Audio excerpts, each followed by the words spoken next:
Our MC dies as an office worker and wakes up as Alan Palatio, the third son of a trash noble house. It should be easy living, until he remembers this world. It is psychedelia, the game he once played, and in 10 years 5 beings called the Great Sins will appear. When they come, greed, wrath, sloth, pride, and obsession, the kingdom and the Palacio County will fall. Alon has no special power, but he has one perk. He knows the game's future.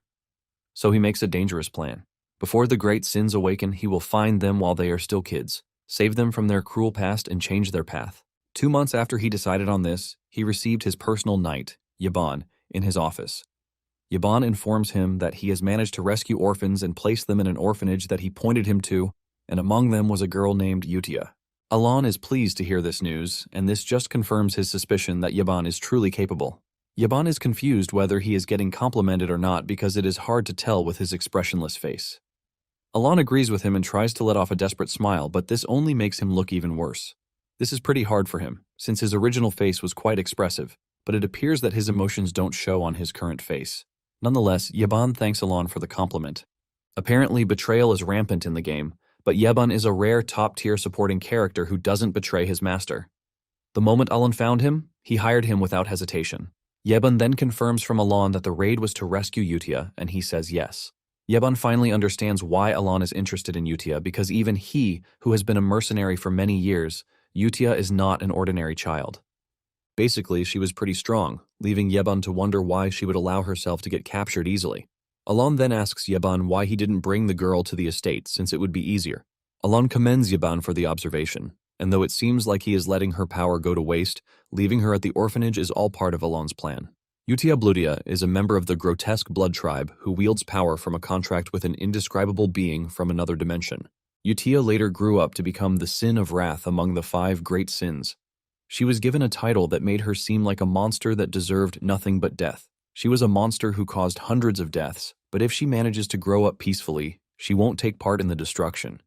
To Alon, he has managed to remove the first landmine, and since he can't give his real reason, he decides to give Yaban a fake reason for leaving Utia there. Alon comes up with a stupid reason, and Yaban believes him. Alon mentions that the time is not yet right, and he tells Yaban to make sure that no one else knows about what they are doing. He also orders Yaban to provide anything that the orphanage needs for them. Alon then passes a letter to Yaban, telling him to give it to Utia. Yaban asks if the letter is important, and Alon says it is a letter to help Utia settle in. Alon believes that the letter would be great to calm her down, since she went through a harsh human experiment. Yaban is impressed that his master even wrote a letter, and he promised to safely deliver it. Even though he doesn't know if the letter will calm Utia down, Alon believes that he has to try first. Apparently, he mixed the real message inside the pleasantries that he wrote in the letter. This was something he heard dozens of times while replaying the game. It was a calming message from the Archbishop that helps with the sin of wrath. However, this message came too late in the game, but Alon believes that sending Utia the message early should help put her in the right direction. Alon cannot believe that he is trying to befriend a monster, but since they worship a being from another world, he believes that it should work. When Utia receives the letter, she takes a moment to read it, and in that moment, Yaban can feel the immense magical power coming from her body, which is quite absurd. She is basically a strange child, totally devoid of emotions. Utia then asks Yaban if Alon was truly the one who sent the letter, and with fear creeping through his body, Yaban says yes. Utia lets off a really terrifying aura before asking Yaban why Alon himself didn't show up. Yaban cannot believe that the girl is already at the peak level at her age, which is why her mana can be visualized. Yaban then tells Utia that Alon said the time is not right yet. After hearing this, Utia finally calms down, and this is also thanks to the hidden message that Alon put in the letter. Utia knows that it is something only someone worthy of being her master can know of. With a joyous face and overwhelming aura, she mentions that she finally understands her master's will. Meanwhile, Alon, in his bed, is thinking of how he can make sure that he gets the next person on the list to help increase his seemingly short life. Soon afterward, Alon is in the library, trying to get clues on the third sin when Yaban rushes in to tell him that he has managed to rescue the second sin that he mentioned. Even though he looks utterly exhausted, Alon asks Yaban if he treated the kid right. Yaban assures him that he did everything he asked after he rescued the kid from the illegal slave market. Suddenly, Alon's trash big brother Tonio enters the room and wastes no time using Alon as his footmat. He expresses his shock that someone as dull as Alon has decided to read books in the library. Alon keeps mute, but this pisses Tonio off and he screams at Alon, telling him to give a reply when he is being talked to by his elders. Alon cannot believe that the former owner of the body managed to survive this long because Tonio is always picking fights. Alon would have preferred to fight back at him, but he knows better. He quickly bows his head like a slave, telling Tonio that he would like to simply excuse himself from the library since his big brother wants to use it. Tonio laughs at Alon, saying he has finally known his place. Suddenly, a knife comes flying toward them, and it narrowly misses Tonio's head. It turns out that the knife came directly from the eldest son, Leo. Leo talks about how he doesn't want any racket early in the morning. The tension between the two immediately toughens up as they start threatening to kill each other.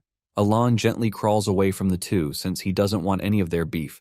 The family was nothing but a side character that got wiped out very early, and even though they are a powerful family, the two Trash brothers were always locked in a fierce battle for who was going to become the head of the house. One is known as the King of the Flesh, while the other is the King of Drugs. Basically, the two are the kings of the underworld, and no one who wants to live a good life will dare mess with them.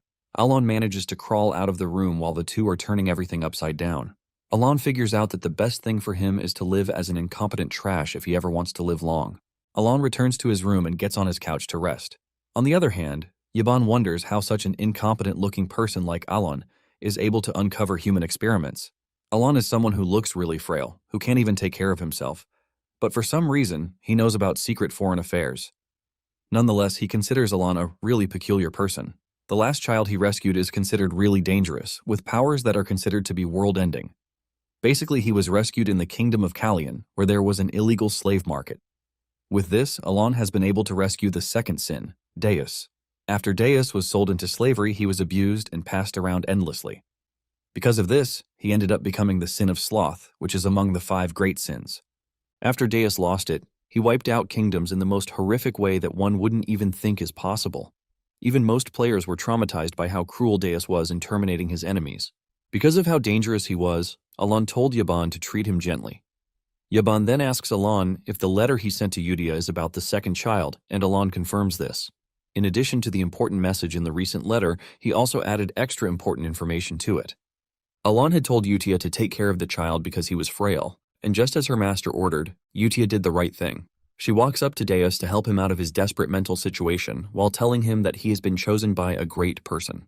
Yutia told Deus that he would get his revenge against those who wronged him if he could serve Alon with the utmost loyalty.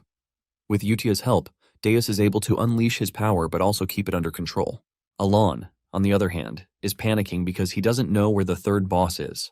Suddenly, Yeban enters the room to tell Alon that the second son, Tonio, is dead. This genuinely shocks Alon because Tonio shouldn't be dead yet.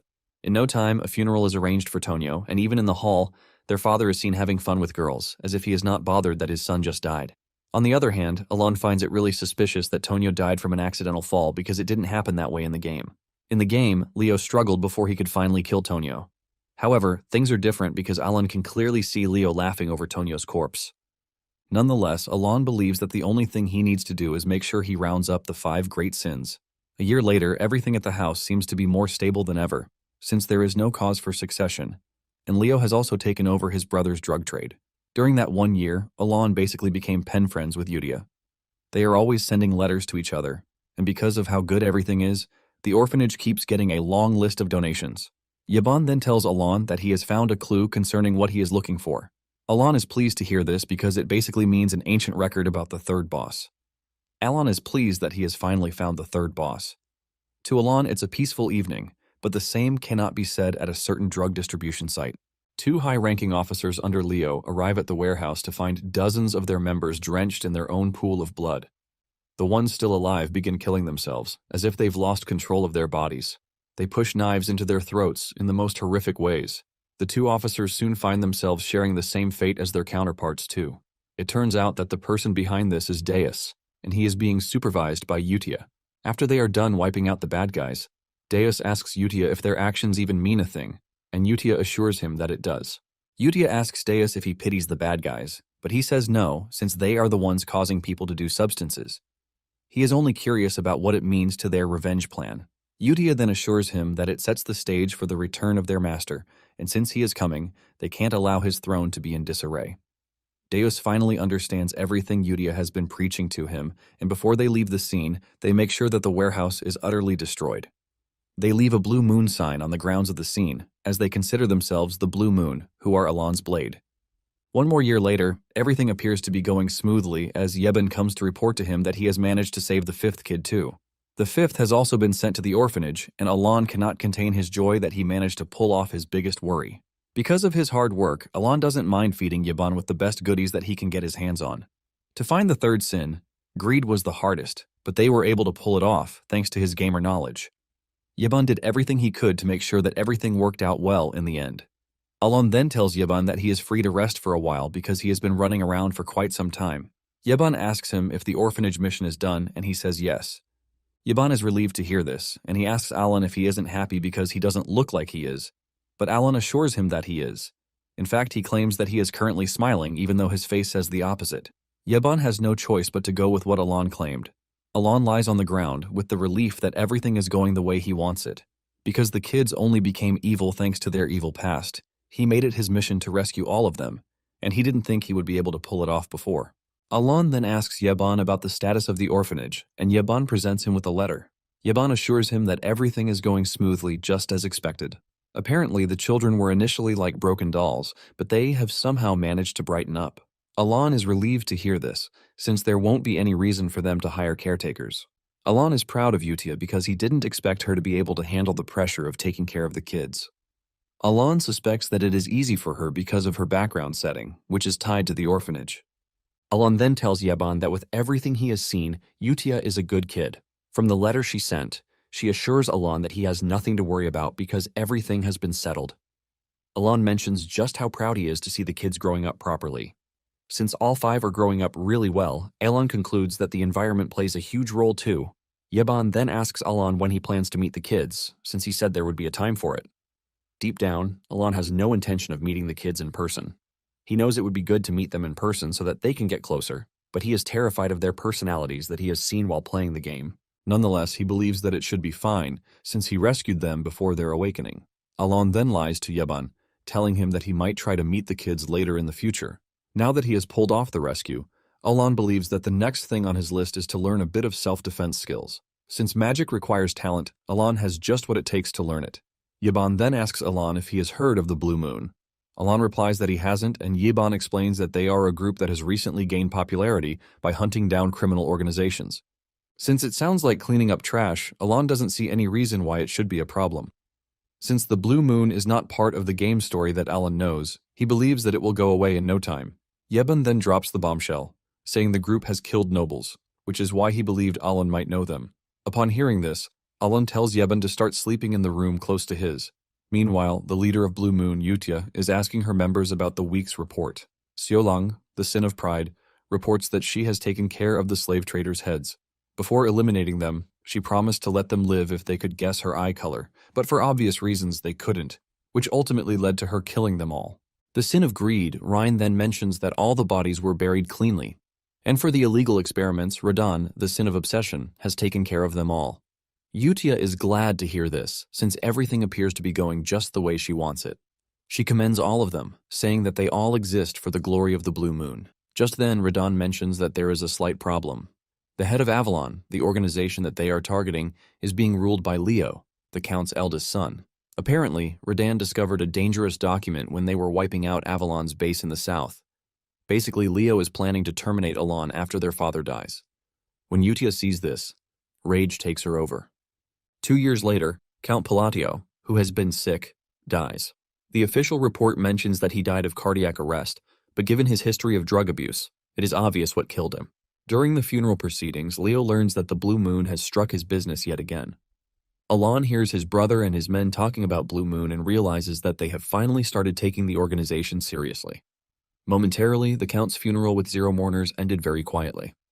After the funeral, Yebon asks Alon what his next plan is. Yebon reminds him that by next year, Leo will inherit the title. Surprisingly, Alon tells Yebon that they are leaving the estate. This shocks Yebon, and Alon mentions that they are going south to a remote village called Rodmill. This is a remote village in the southern territory of the Palacio County. Without wasting time, Alon and Yebon got out of the mansion, and they were enjoying themselves in Rodmill until they were forced to return to the mansion just 3 days later. Something shocking and surprising has happened, and this is the death of the eldest son, Leo. Alon cannot believe that he is already back at the estate in just 3 days. Alon wonders why the eldest son is dead barely 3 days after he left. The cause of his death was a blade strike to the heart. However, the question of who killed him remains unanswered. Later on, Alon asks Yeban if he found anything unusual, and he says yes. Just then, Yeban asks Alon if he was the one who wiped out Avalon in one night. This question shocks Alon, and he finally realizes why the other nobles and guests present are scared to look him in the eye. On the day that Alon was going to Rodmil, Yeban asked Alon why he was not going to a city instead of a remote village. Deep down, Alon knows that the only place he can finalize his plan is in Rodmil, which is why he is heading there. Since he has saved the 5 great sins and prevented the world from getting destroyed, he believes that Rodmil is the right choice, since it has no connection to the original story. In addition, it even has a Palatio villa there. This is a separate house built apart from the main family residence. It is basically the perfect place to live leisurely as a noble. The only answer he gives Yeban is that there is a reason for everything. Yeban is tired of hearing this, as he tells Alon that he is always brushing things aside, but since he can't get the words out of his mouth, he just decides to let it be. It turns out that Leo was already planning to kill him, but since he is already leaving by himself, he decides to hold off on it. Alon even bows to him like he is scared before leaving, and all of these convince Leo to let Alon go. Nonetheless, he decides to tell his assistant Alman to follow Alon's carriage. Alman then asks Leo if he wants to kill Alon by asking him to follow the carriage. Alman wants to confirm if he really wants to kill Alon. Leo is shocked to hear this because Alman has always been the one who follows any order without a word of complaint. Leo is surprised that Alman is asking questions. Leo screams at Alman, telling him that his only job is to follow the orders, but Alman suddenly pushes his sword into his chest. Leo is stunned, leaving him to ask Alman why he betrayed him. Alman smiles, telling Leo that he likes playing games. Alman mentions that he has been playing along all this time, and it turns out that he is not really Alman, but Radan, the sin of obsession. Radan tells Leo before finishing him off that no one touches their master, the Great Moon. He mentions that they might be restricted from carrying out missions, but when it comes to the safety of their master, there is no question about this. Radan reveals that he intentionally waited for him to say he wanted to hurt Alon before finally making his move to take him off the board. Radan says he has been waiting for a whole 2 years just for him to make the wrong move. While he is bleeding out, Leo tells Radan that he won't be able to escape from his men. Radan then replies that he just made the extinction of Avalon his prime purpose with what he just said.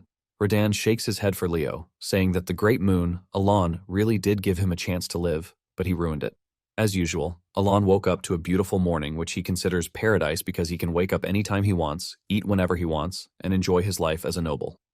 Alon is enjoying himself so much that he thinks of starting a toast business. He is busy munching on delicious food when Yeban enters the room to tell him that he just got a message. Alon's food immediately becomes bitter when he reads the letter to find out that he is requested to return to the estate because his brother has just died. With just those simple words, his so-called paradise ended in just 3 days. In grief, he returned to the estate, and he noticed that everyone was reacting to him in a very weird way. This is when Yeban asks him when he became a mastermind, who was able to destroy Avalon. It finally dawns on Alon that he has found himself in some really crazy simulation.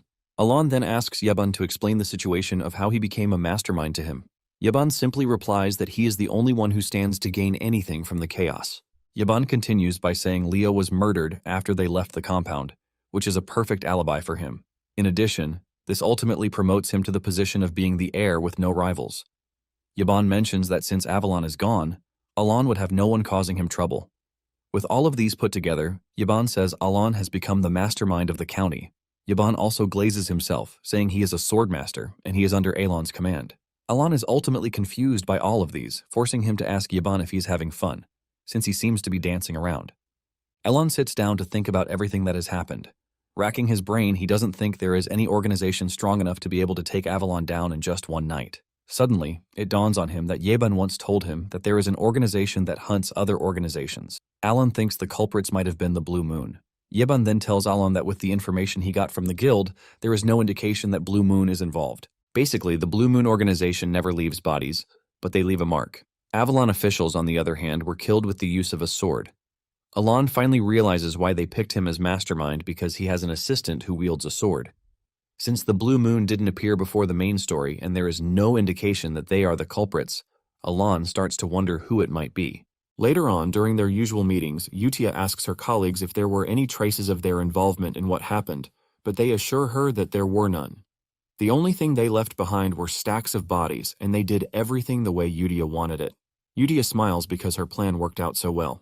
This basically ended Avalon, the powerful organization that once held the Asteria kingdom to ransom.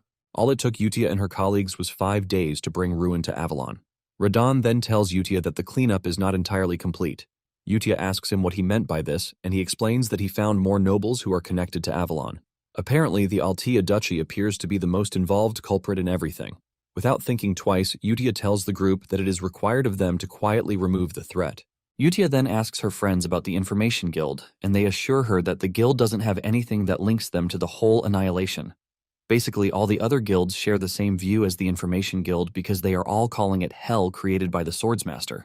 Rhine then asks Utia if they should maintain surveillance, and she tells them to do this. Utia tells them how important it is that their master does not find out about everything happening. Deus mentions that Leo, who was Alon's brother, was the one who targeted him first. Utia then says they can't justify what they did since they didn't get an order from Alon. Utia reminds them that they are a sword and they are not allowed to think on their own.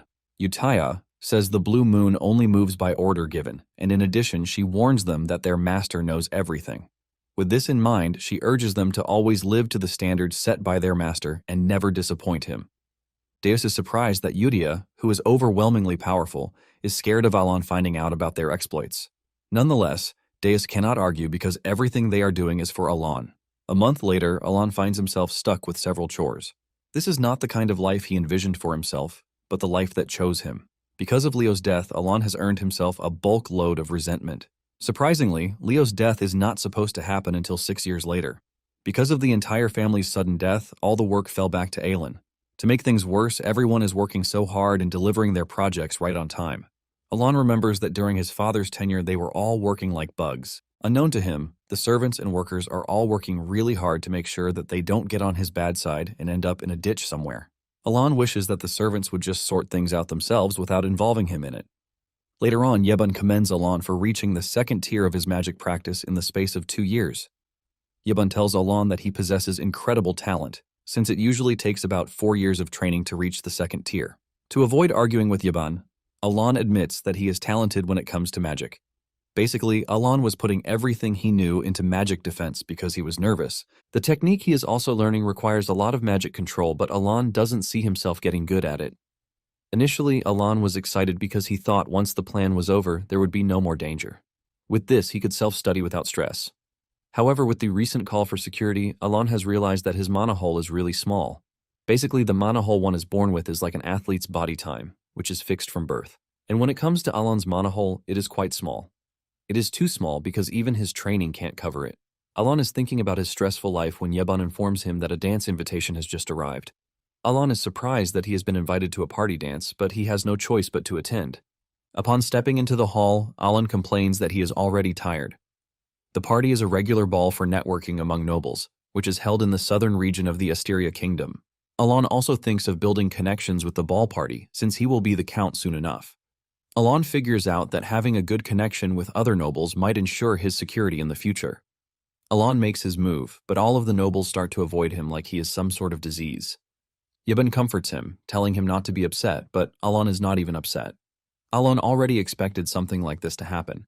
Alon tells Yeban that he needs to excuse himself. Alon walks over to the drink table while thinking about his move, even though he is being avoided for being the black sheep. Alon is prepared to solve his current situation with the social skills that he claims he has secretly practiced. Upon picking up a wine cup, he walks to a lady while talking about how nice the drink is. He tells the woman that he would love to get some bottles to take home, and he tries to end the conversation with a smile, but just as expected, his smile looks horrible. With fear creeping through the lady's body, she tells Alon that she is going to tell her father to arrange it, and before Alon can say anything else, she runs off. Alon finds himself stranded, while the other guests in the house start whispering about how Alon must have threatened the innocent lady, forcing her to run away. In fact, they believe that Alon is worse than his late brothers. Alon tries to delude himself from the reality that the lady is scared of him, and he concludes that the lady must be shy. Yeban walks up to console Alon, and he mentions all the sacrifices he went through to try and make sure that everything comes out good. It finally dawns on him that the Palacio name is more dreadful than he even thought. Since the rumors have claimed that he had his brothers killed, he has automatically become the one person everyone doesn't want to associate with. Tired of the room, Alon tells Yeban that he needs to get some air. Meanwhile, Alon is being watched by a peculiar red-headed woman. Alon is reminiscing about his trash life on the balcony when a strange girl shows up, asking to speak with Alon. Alon is shocked that someone just spoke to him, and when he looks closely, it turns out to be Loria, the third daughter of the Altia ducal house. Alon is not entirely surprised that someone from the house is speaking to him. Alon remembers that the Altia family is one of the great villains of the game. They are basically the black sheep of the north. Alon figures out that whoever chose to speak to him is not an ordinary person. However, Alon wonders why he doesn't remember the girl, since he doesn't think he saw her while playing the game. Just then, Loria goes straight to the point, telling Alon that she needs his strength because she will soon be assassinated. Alon is shocked to hear this, and the girl continues by saying that up until that moment, she has been under her father's protection because she is the daughter of his mistress. However, her father has fallen ill, and she fears that her sisters are going to terminate her. Alon finally realizes that it is all about survival, and then it dawns on him that he doesn't remember the girl because she died before the main story of the game began. Loria continues by pleading with Alon to help her, and Alon gives his reply, saying he is not going to help. Loria continues by saying she is not asking for his help for free. Loria promises Alon half of the duchy if he can help her. Alon ignores her, saying he is leaving. Alon admits that Loria is in a tight position, but at the same time, he will also be putting himself in danger if he helps her. Even if he wants to help, Alon knows that he can't because, unlike the rumor, he is just a talentless dude. Just as he is about to walk through the door, Alon's conscience stops him and he turns around to talk to Loria. He tells her that something good will happen for her, and deep down, he hopes that she actually meets someone who can help her. Meanwhile, the Sins observing Alon have noticed that Loria has approached him, and they deduce that telling Utia is the best option before acting. Ryan then tells Deus that he might not need to report the situation since Loria is the only Altia who is not affiliated with the bad things that they are doing. This in turn excludes her from being Radon's target. Deus agrees that this makes things easier because the other Altias will be dealt with. Ryan mentions that Utia has told them to make sure that all information flow is cut off to make sure that the Avalon incident never gets to Alon. Alon is walking through the hall by his lonesome self when he is suddenly approached by the redhead lady. Alon is initially confused whether he is the one being greeted or someone else. Alon nervously replies to the greetings, and with the way the girl is walking and her aura, Alon can see that she is a shady person. Alon tries to remember who she is because he has definitely seen her face in the game. In addition, he figures out that whoever talks to him isn't normal. Alon finally remembers her name, Kalia Zenonia, and he walks up to her to offer his greetings. Kalia is shocked to see that Alon actually knows who she is. Alon tells the lady that he knows her since she is quite a famous person. Apparently, there are 3 great houses in the kingdom of Asteria. The house to the north is House Altia. The house in the east is House Palacio, and in the west is the degenerates of Zenonia. It turns out that Kalia is the eldest daughter of Count Zenonia. If Palacio is considered a gang, Zenonia is a more refined, corporate-style syndicate. Even though he needs some noble connection to live a peaceful life, Alon fears that he shouldn't involve himself with the Zenonias. Alon continues with the compliment by telling Kalia that she is famous because she is beautiful, and Kalia thanks him for the compliment. Kalia says she would like to talk more, and Alon agrees, but mentions that there are lots of eyes watching them. Deep down, Alon just wants the lady to let him go his way. Kalia smiles, saying Alon is just as the rumor said, but she lets him know that she would like to see him again. Alon is surprised by this, leaving him to wonder what the lady meant by it. Meanwhile, Deus and Ryan are still monitoring the situation, and it appears that something more concerning has come up. Deus tells Ryan that there is a weird dude who is tailing Alon. Since there are no direct orders concerning this, Ryan suggests that they observe, but move to elimination if needed. Later on, Alon and Yeban head to a canyon that Alon has reportedly been looking for. Yeban is skeptical about the whole thing, and he tries telling Alon that the insides of the canyon are dark even though they are in broad daylight. Alon, on the other hand, is rejoicing that he has finally found his objective. He prays that he is at the right site because he might as well fall into depression if it turns out to be the wrong one. Upon entering, Alon is relieved to see that it is exactly what he was looking for. Basically, it was easy to find in the game, unlike what he just went through to know its location. Alon apparently came to the canyon because of a certain labyrinth, the Labyrinth of Whispers. If he can solve the riddles in 8 chambers, he stands a chance to win a valuable artifact as his reward. Since he still remembers the whole walkthrough, he believes that it is time he savored the joy of level 1 grinding.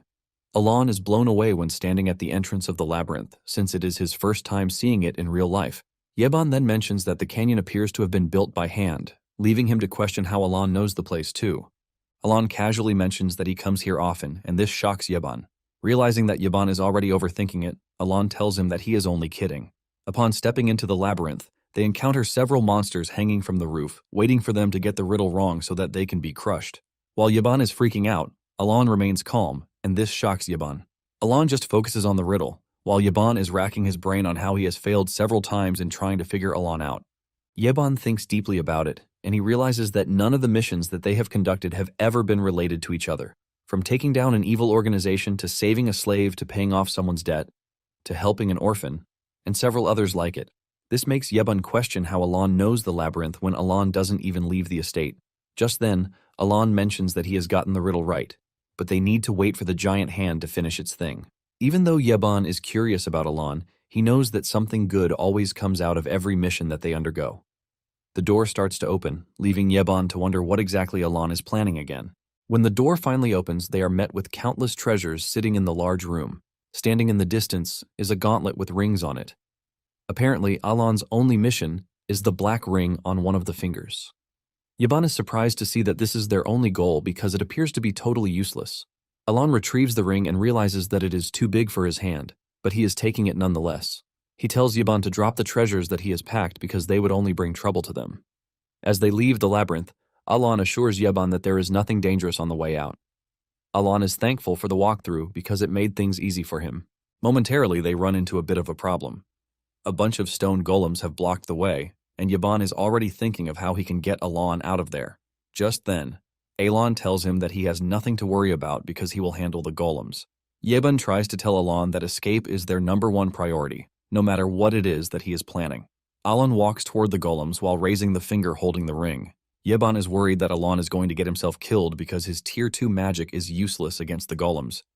Once he is close enough to the golems, Alon uses the ring to activate the constraint instruction. Time stops, and Alon finds himself in an empty dimension, where the system tells him that he has 2 constraints that he can enact. Alon remembers that in the game, his current position has a selection window. Staring into the abyss is a giant face, and Alon believes the reward for clearing the labyrinth is the constraint instruction. As the name implies, it is an absorption-type artifact that imposes restrictions on the user in exchange for power.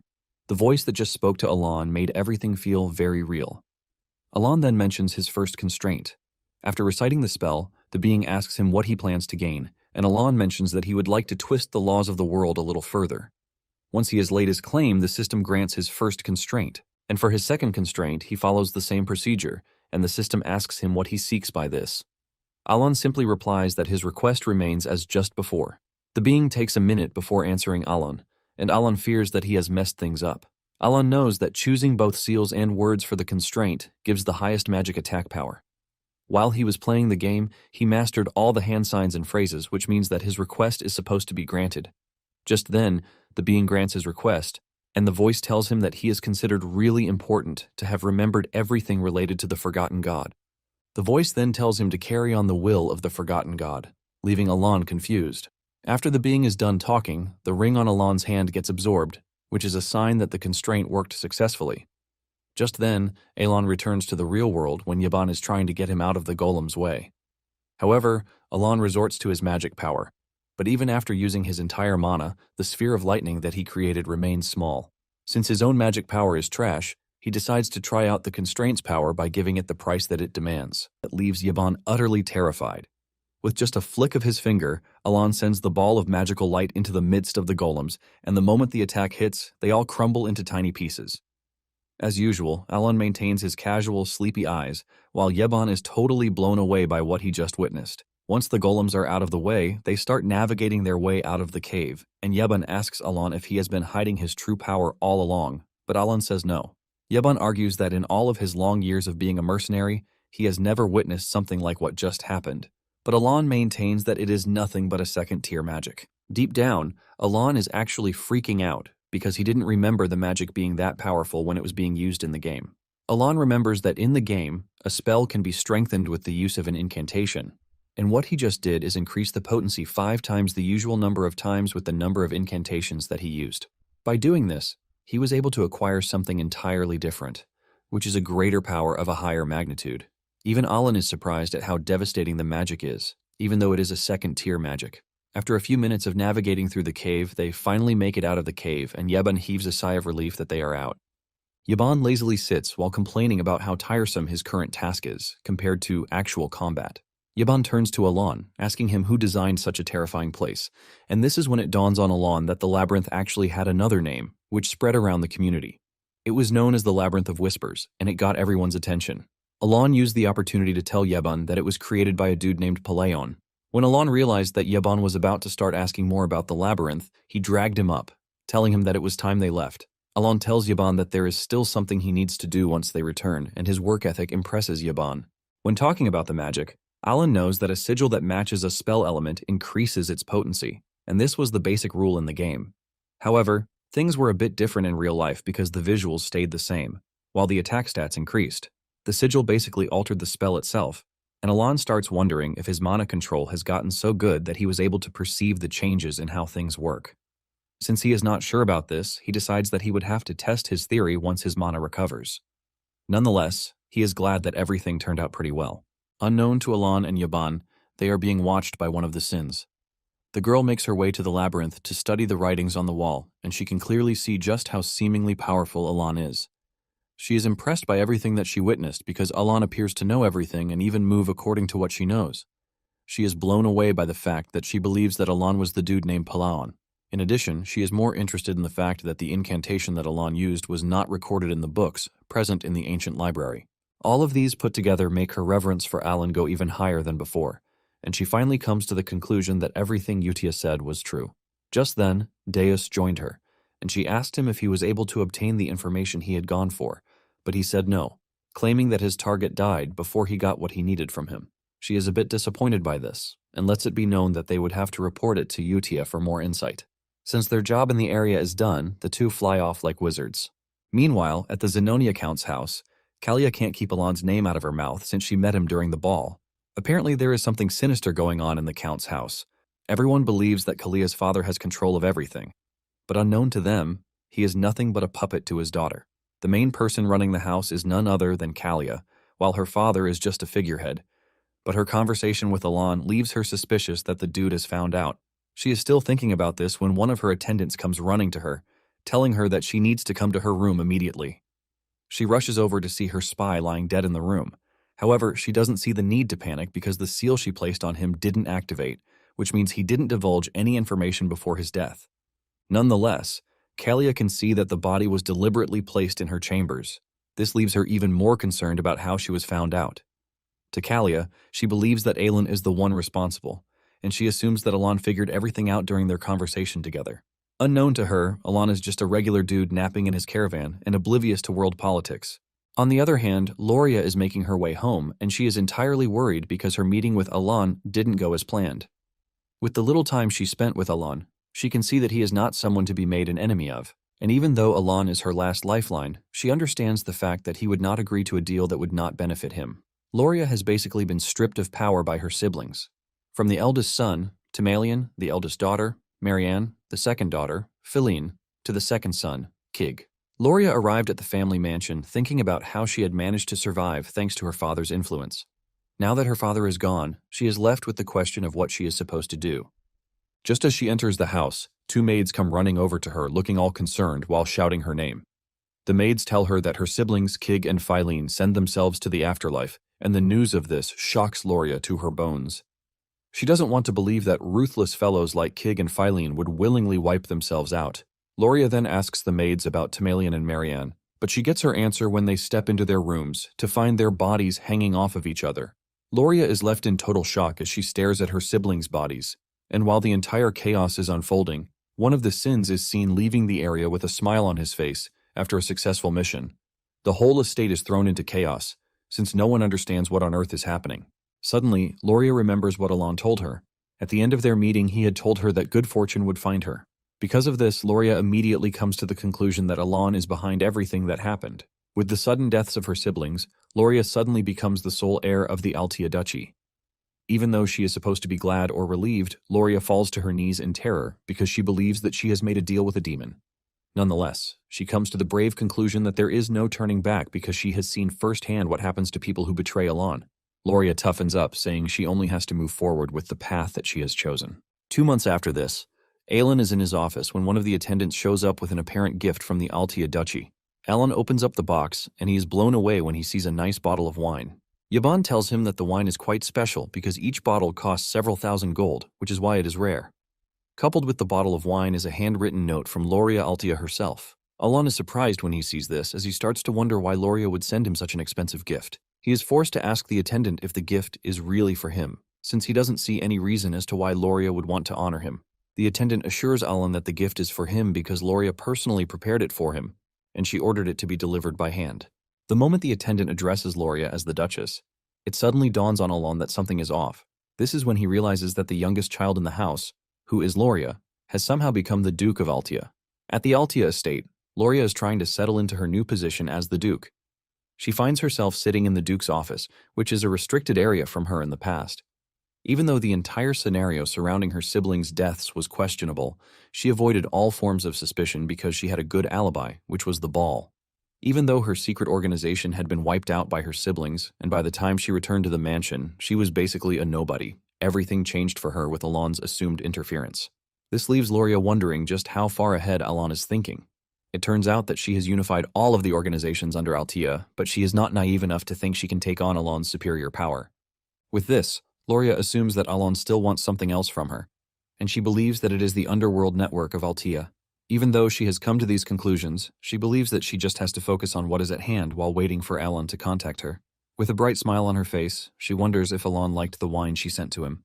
Back in Alon's office, he is freaking out because he can't believe that Loria is now the Duke, even though she was being targeted just a few months back. Without being told, Alon can see that there is something strange at play.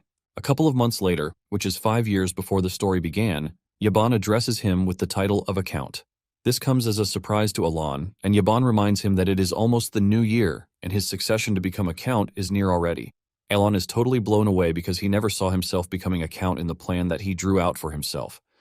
Nonetheless, he can't deny the fact that he is enjoying the perks that come with becoming a noble.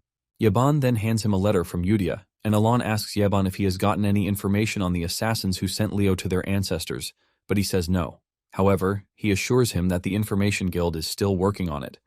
Yaban asks Alon why he is so interested in the whole investigation, and he demands to know if he is interested because of revenge. Alon then replies that he just wants to be prepared for anything that comes. After Yaban is done teasing him about the whole count title, Alon opens the letter from Yudia, and it is just as usual. Nonetheless, Alon appreciates the monthly letters because they provide some sort of warmth to his cold lifestyle. Alon smiles just like a regular proud dad would smile, even though he has never seen any of the kids before. Alon then asks Yaban how old the kids would be, and he lets him know that they are about to reach the age where they step into society. In fact, some of the kids who are in the orphanage with them have left earlier. After getting this vital information from Yaban, Alon realizes that it might finally be time he lets the 5 go. Yaban is surprised that Alon is willing to let them go, and Alon tells him that they are all grown up already, so it is time they think about their futures. Alon believes that the 5 have grown past the age where they would awaken as sins and can finally integrate them into the society. Apparently, each of the sins had a narration revealing its specialty. Yutia has the talent for faith, Deus has the talent for swordsmanship, Rhine has the talent for research, Siolang has the talent for combat, and Radan is special when it comes to leadership. Alon is convinced that they are going to shine if he can place them in the right positions and environment. Because of this, Alon decides that he is going to give each of them a gift, which is his plan from the start. After he is done sorting out everything he needs to, he sends them individual letters via Yaban. Not long after this, Yutia received the letters, and she told her comrades that they had received a new directive from the upper echelon. She tells them that the directive this time around is special because it was sent to them individually. The 5 receive the letters in joy, and they start rejoicing as if they have won the lottery. However, before they open the letters, Yutia suggests that they read the old letters first because Alon's directives are always top tier. The others are surprised and impressed when they hear this because Yutia was the only one who got to read the letters before. Yutia believes that they all have the clearance to read the letters now, since they have received individual directives.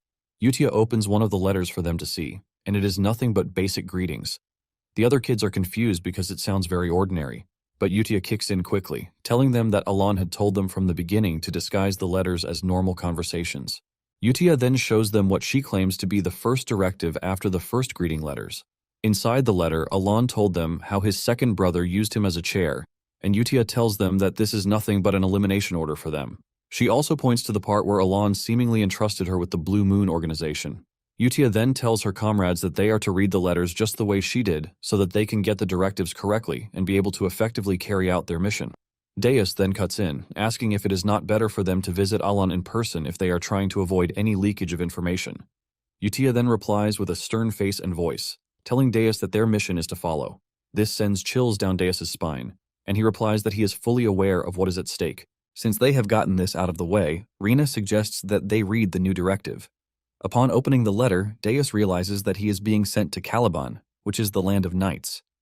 Reen, on the other hand, is told to head to Colony, which is basically a desert. The other two also check their letters, and they are sent to Raxas and Lartania, while Utia is ordered to go to the Holy Kingdom of Rosario. Inside the letter, there are also instructions on what they are to do. Deus is surprised that he was told to become a knight, as he doesn't see any reason for this. Nonetheless, Alon has assured them that he would continue to sponsor them. In addition to that, Alon attached the location of a gift to the letter.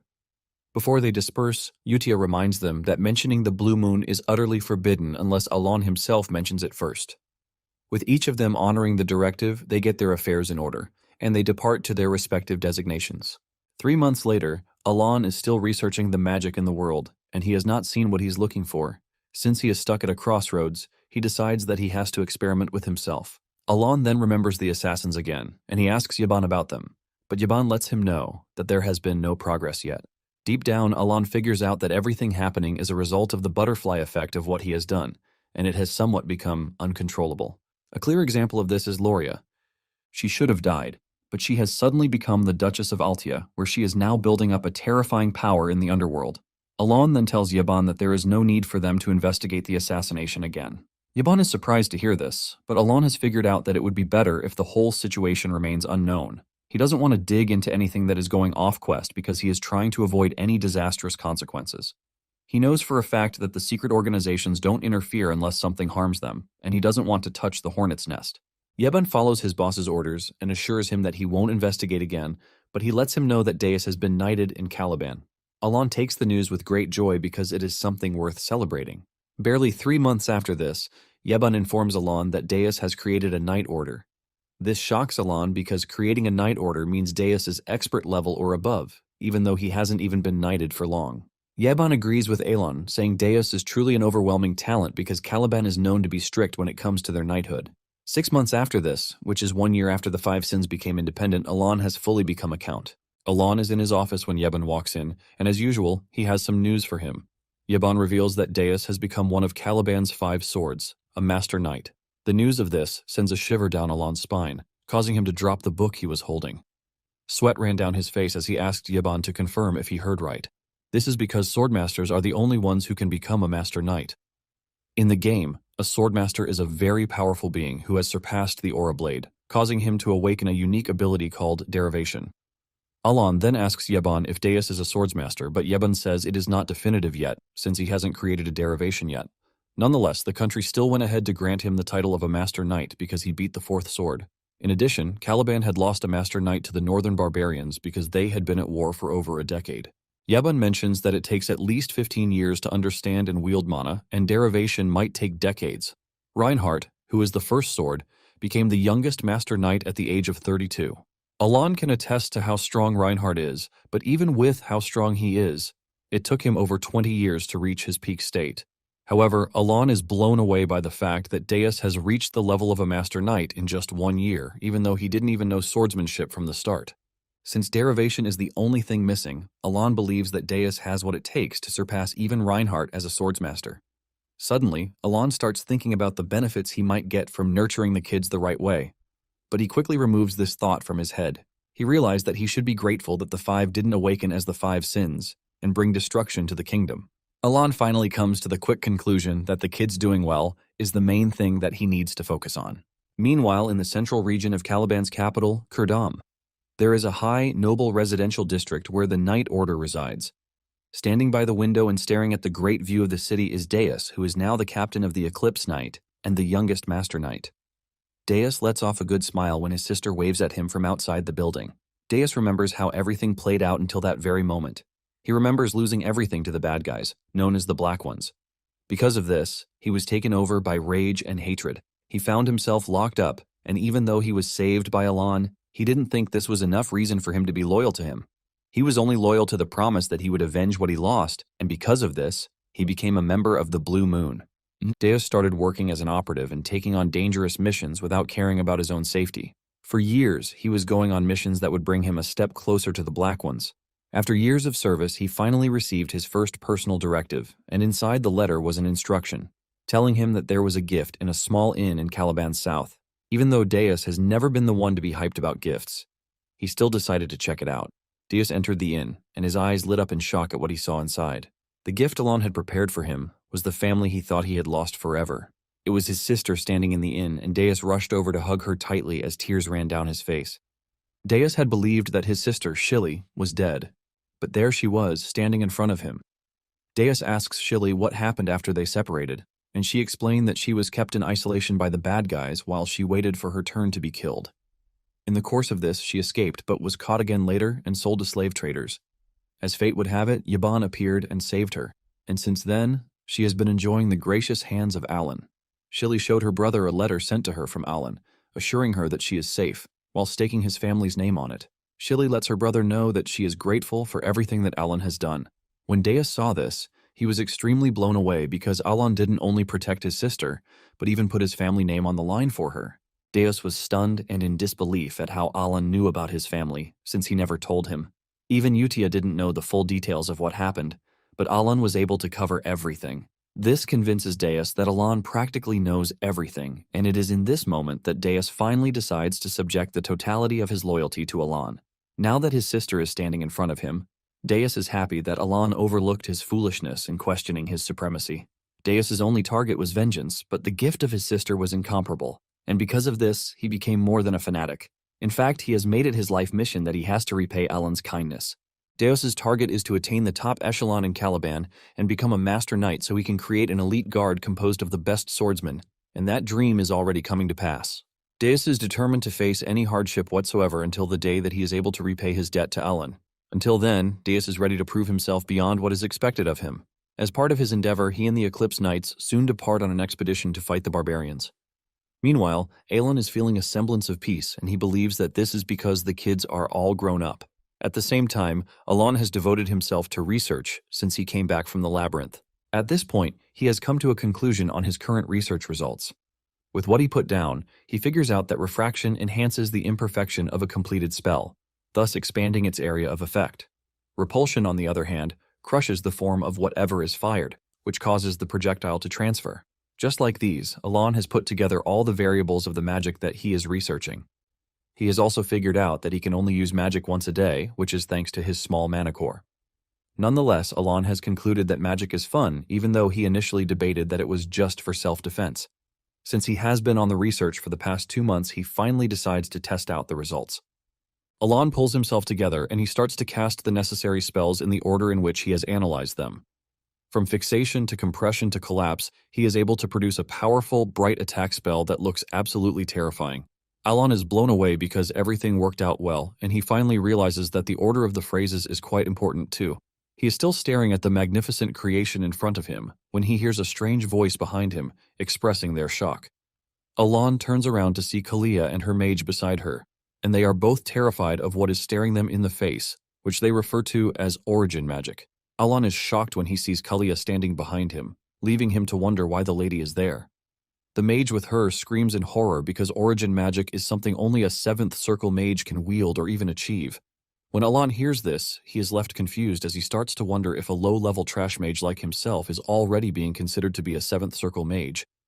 Later on, Kalia and her mage sit in the reception room, waiting for Alan to show up. Kalia looks totally unsettled after what she witnessed minutes earlier.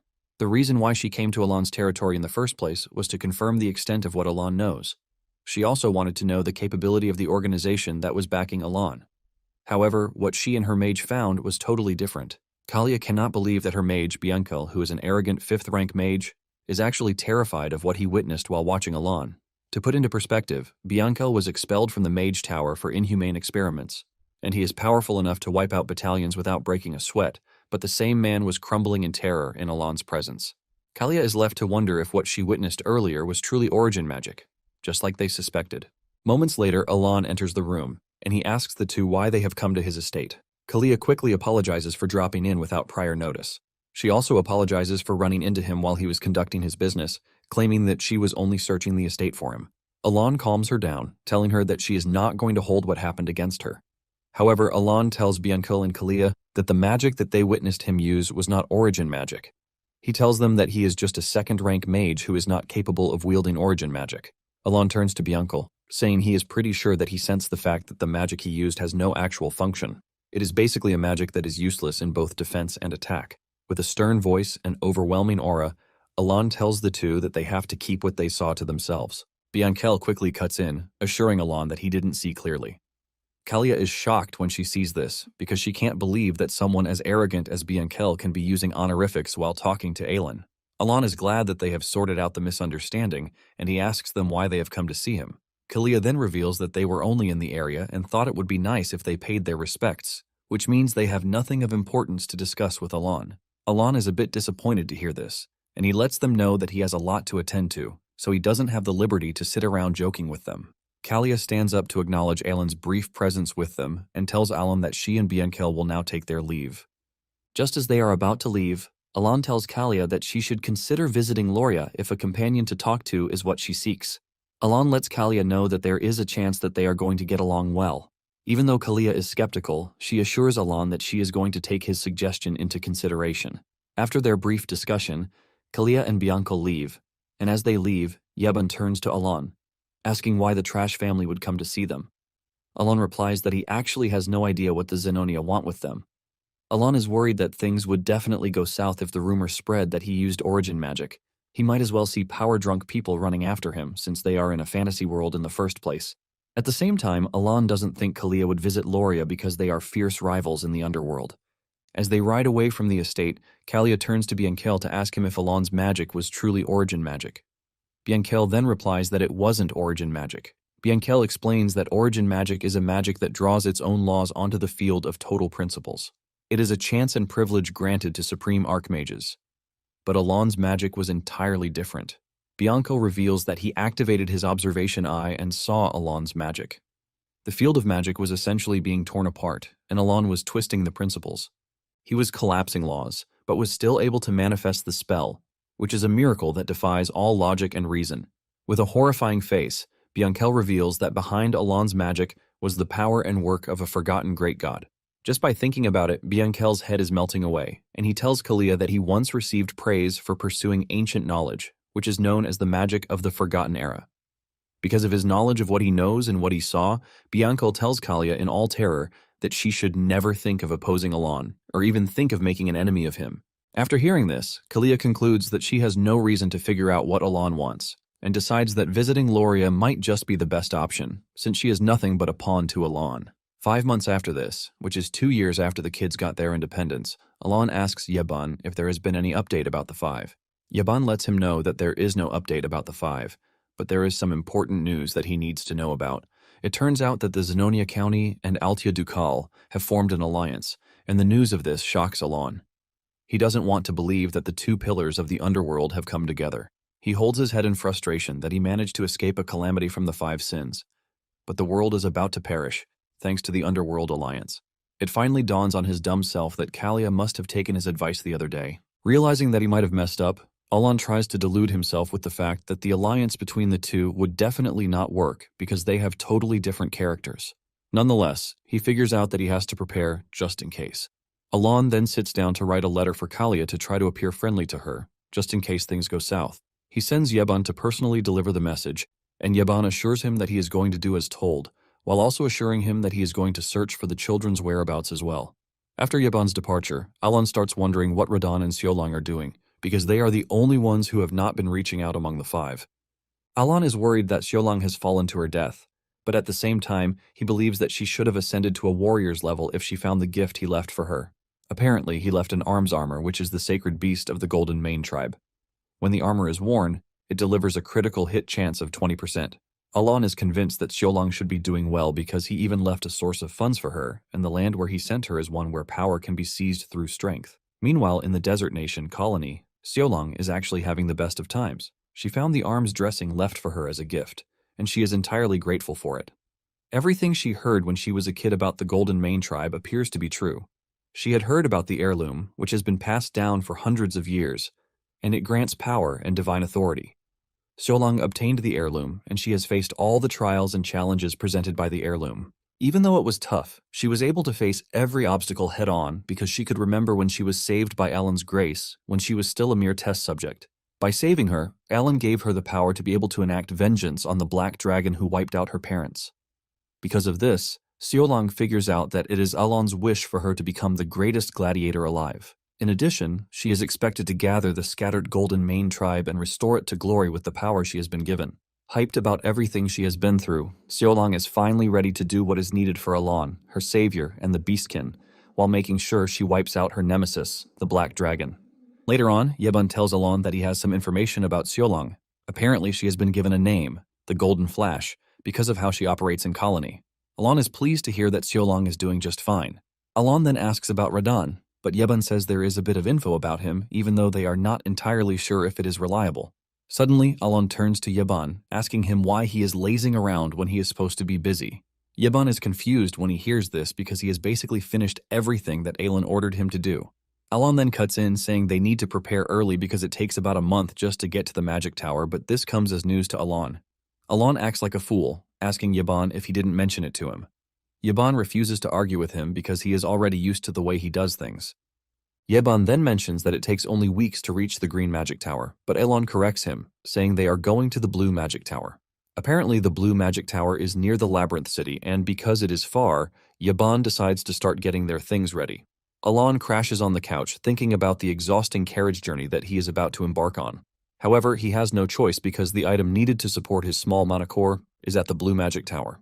Alon can testify that the Labyrinth City is filled with loads of memories because he did a lot of grinding when he was playing the game.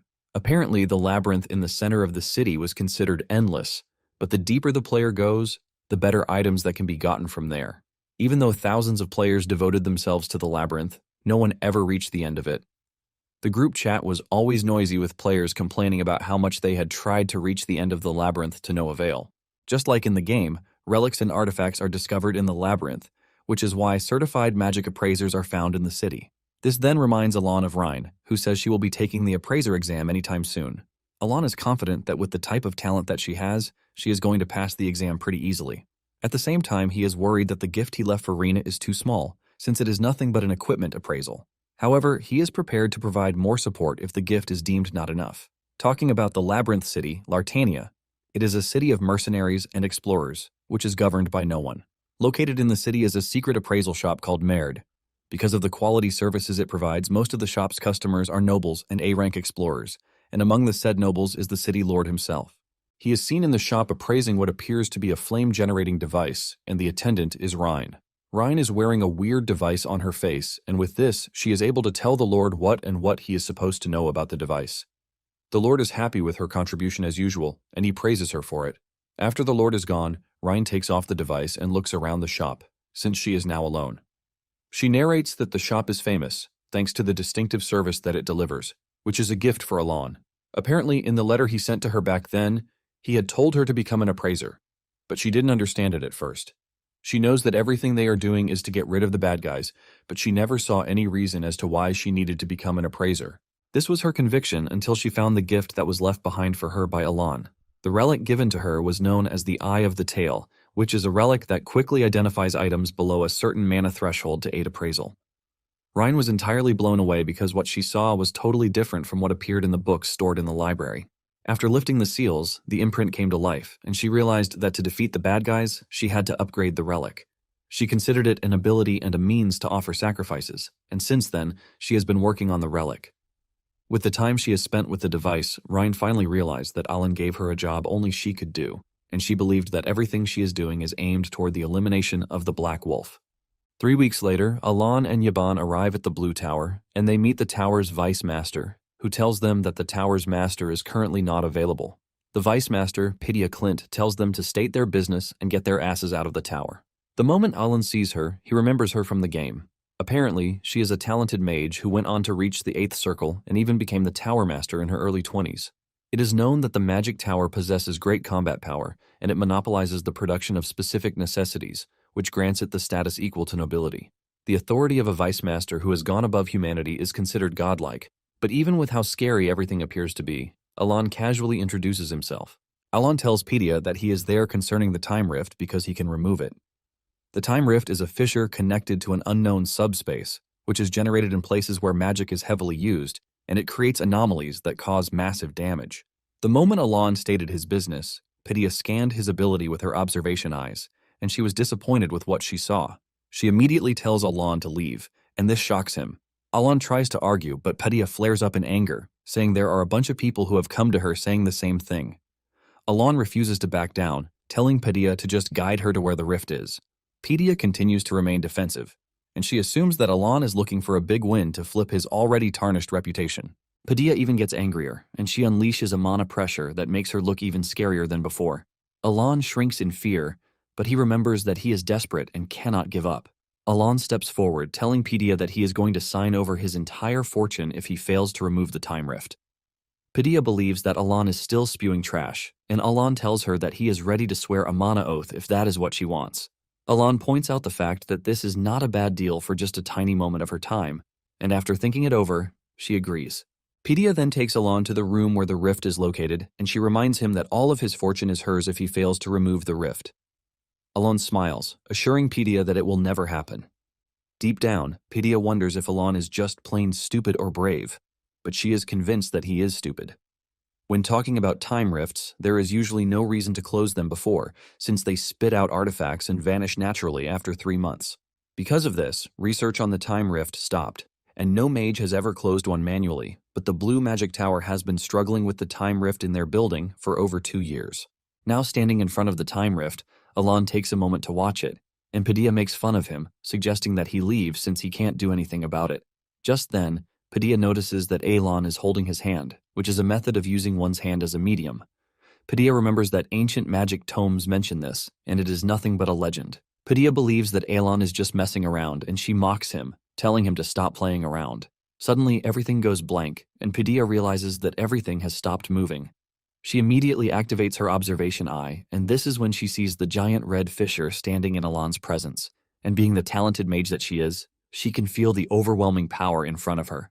Before she knows it, she finds herself under the influence of the greater power staring her in the eyes. The overwhelming being moves closer to her and makes its demand known to her, and as sweat runs down her face, she agrees to the said demands. By the time everything clears out, the rift has closed, and Alon is standing in the distance casually, just like he always does. In his hand is also the relic that he came for, and he is pleased that everything went smoothly and easily. He turns to Pedia to tell her that he is going to take the relic, and instead of her usual mean self, Pedia appears to be totally meek. She tells Alon that he is free to do whatever he wants, and she promises not to tell anyone about it. Alon is confused, and he assumes that his bluff failed to work on the girl. Alon then walks toward her, but she quickly moves backward while assuring Alon that she can keep a secret. Alon is surprised to see the lady acting so strangely, but he ignores her and tells Yeben that it is time they leave. Suddenly, Pedia stops him, telling him that she has a mana recovery potion for him, and it was personally made by her. Alon is blown away by the fact that he is getting a potion that was made by the tower's vice master herself. Alon is still checking out the potion when Pedia moves closer to ask him if he likes it. This leaves Alon even more confused because he doesn't want to believe that Pedia is doing all of these because she is thankful for the fact that he helped close the gate. Pedia continues acting weird as she tells Alon that she is going to make sure she follows the request that Alon made. In fact, she is ready to take a mana oath if that will make Alon believe her. Before Alon can call her attention to the fact that she is misunderstanding things, Pedia has activated the oath process, and while under oath, she swears to keep everything to herself. With this, Alon concluded his business at the Blue Magic Tower, and he acquired the relic he wanted with 5 bottles of potion and an oath. As they ride away from the tower, Yeben stares at the relic, which is not more than a bracelet, and he asks Alon if this is all that he went for. Even though it doesn't seem like much, Alon assures Yeben that he really needs the bracelet. It is known as the Seal of the Unholy One, and it has a gem embedded in it that can absorb and store mana from the atmosphere. Alon is happy that the device is working perfectly, and even though the storage space isn't much, it is more than enough to compensate for his mana hole. Alon believes that it is enough for him since his goal is magical research and self-preservation, not fighting. Suddenly it dawns on him that it is quite strange the way Pedia acted towards him before he left the tower. The level of respect she awarded him at some point left Alon to wonder if Pedia was making fun of him. Alon remembers that it was just like that when Kalia saw him the last time. However, he doesn't think he has anything to worry about, since he believes that he won't see any of them again.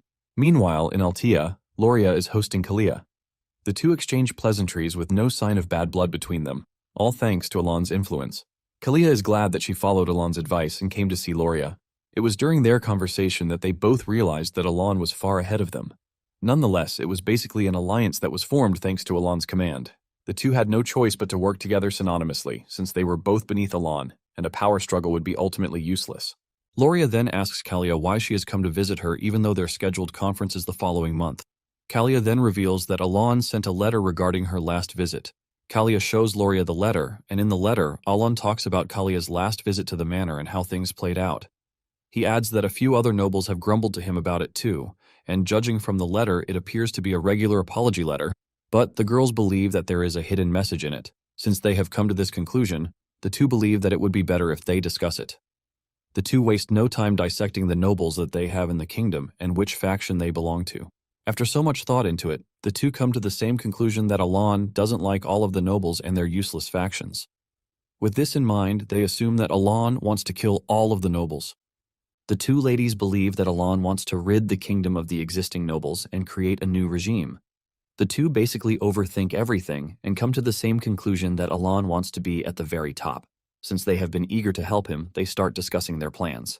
Meanwhile, at the Blue Magic Tower, the Tower Master has arrived and he demands to know all of the details surrounding Alon's visit. At the same time, Alon is only worried about how he wants to get home quickly so he can receive Utia's monthly letter. The Tower Master, Selaim, makes his way into Pedia's office, and to his surprise, he finds her completely exhausted and not herself. Even the Tower Master can't understand what is going on because Pedia would have been crashing out already if it was her usual self. He knows that Pedia is a talented mage who was able to become the Vice Master at such a young age. Because of her incredible talent, her arrogance knew no bounds. Even though he knew that she had a trash personality, Selaim decided not to fix it because she was extremely talented when it came to magic. Selaim assumes that when she finally makes it to the 7th circle, she will realize how futile her achievements were and naturally become a down-to-earth person. However, what he never expected was a situation he found Pedia in. Selaim tries to be caring, asking Pedia if the task he gave her before going to the north was that exhausting, and Pedia finally decides to open up. She tells her boss how completely useless she was when she witnessed the magic that Alon used. Salam is left completely blown away because he never expected to see Pedia in such a demoralizing mood. He pats her on the head, and surprisingly, she didn't even push his hand away as she would usually do. Because of the influence Alon had on her, Selaim becomes interested in who Alon is. A month after returning from the Blue Tower, Alon had thrown himself into training even harder.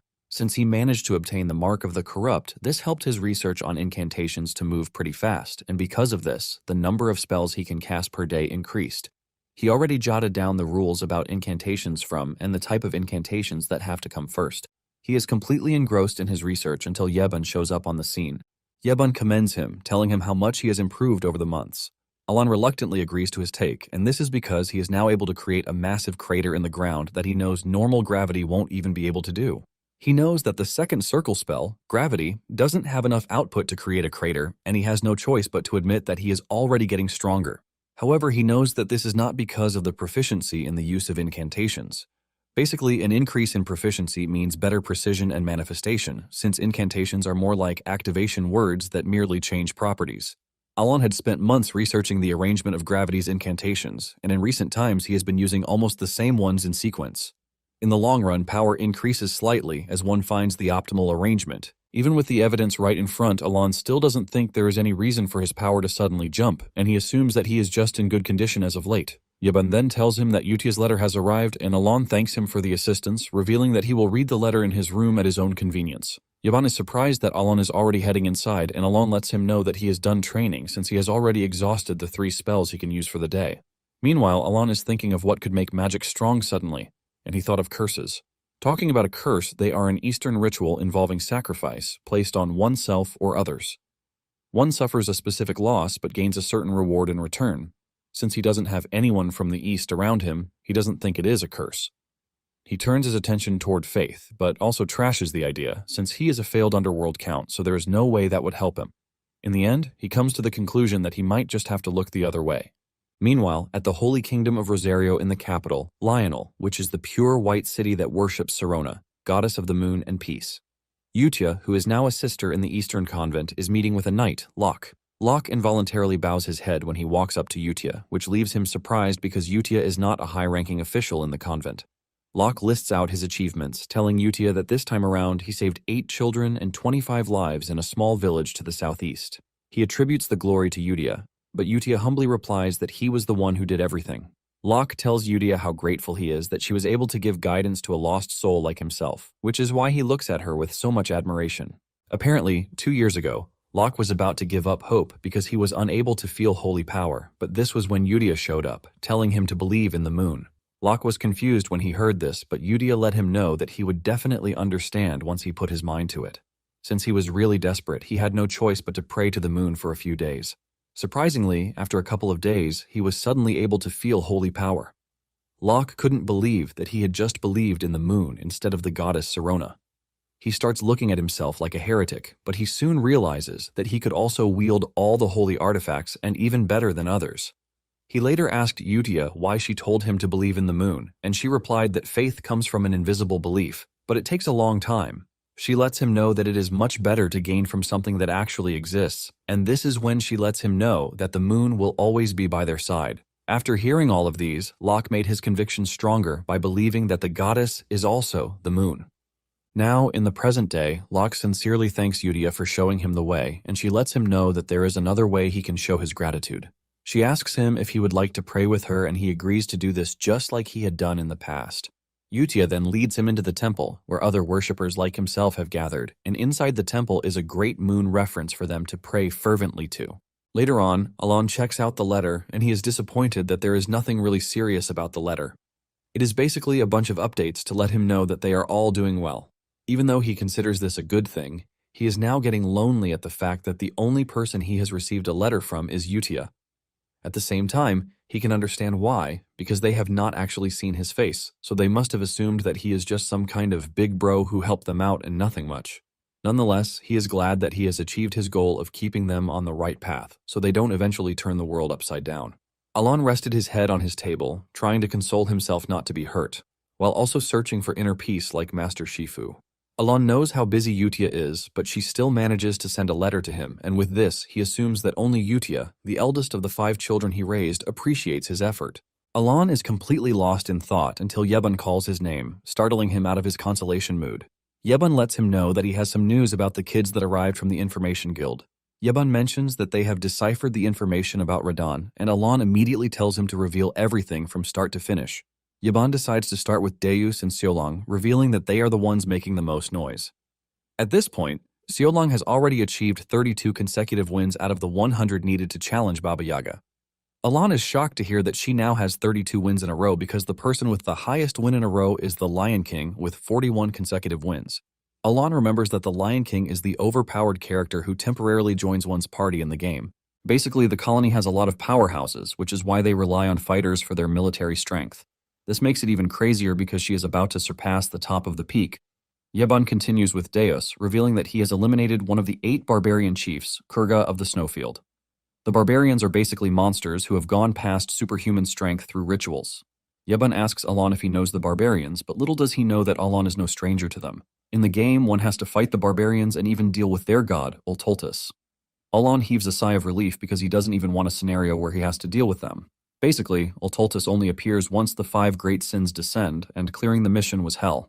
Upon hearing what Deus is up to, Alon tells Yeban that this can only mean he doesn't have to worry about him anymore. Yeban mentions that because of what Deus has done, he is being treated on the same level as the first sword, Reinhardt. This leaves Alon with the temptation of whether he should have gone to see the 5 great sins personally.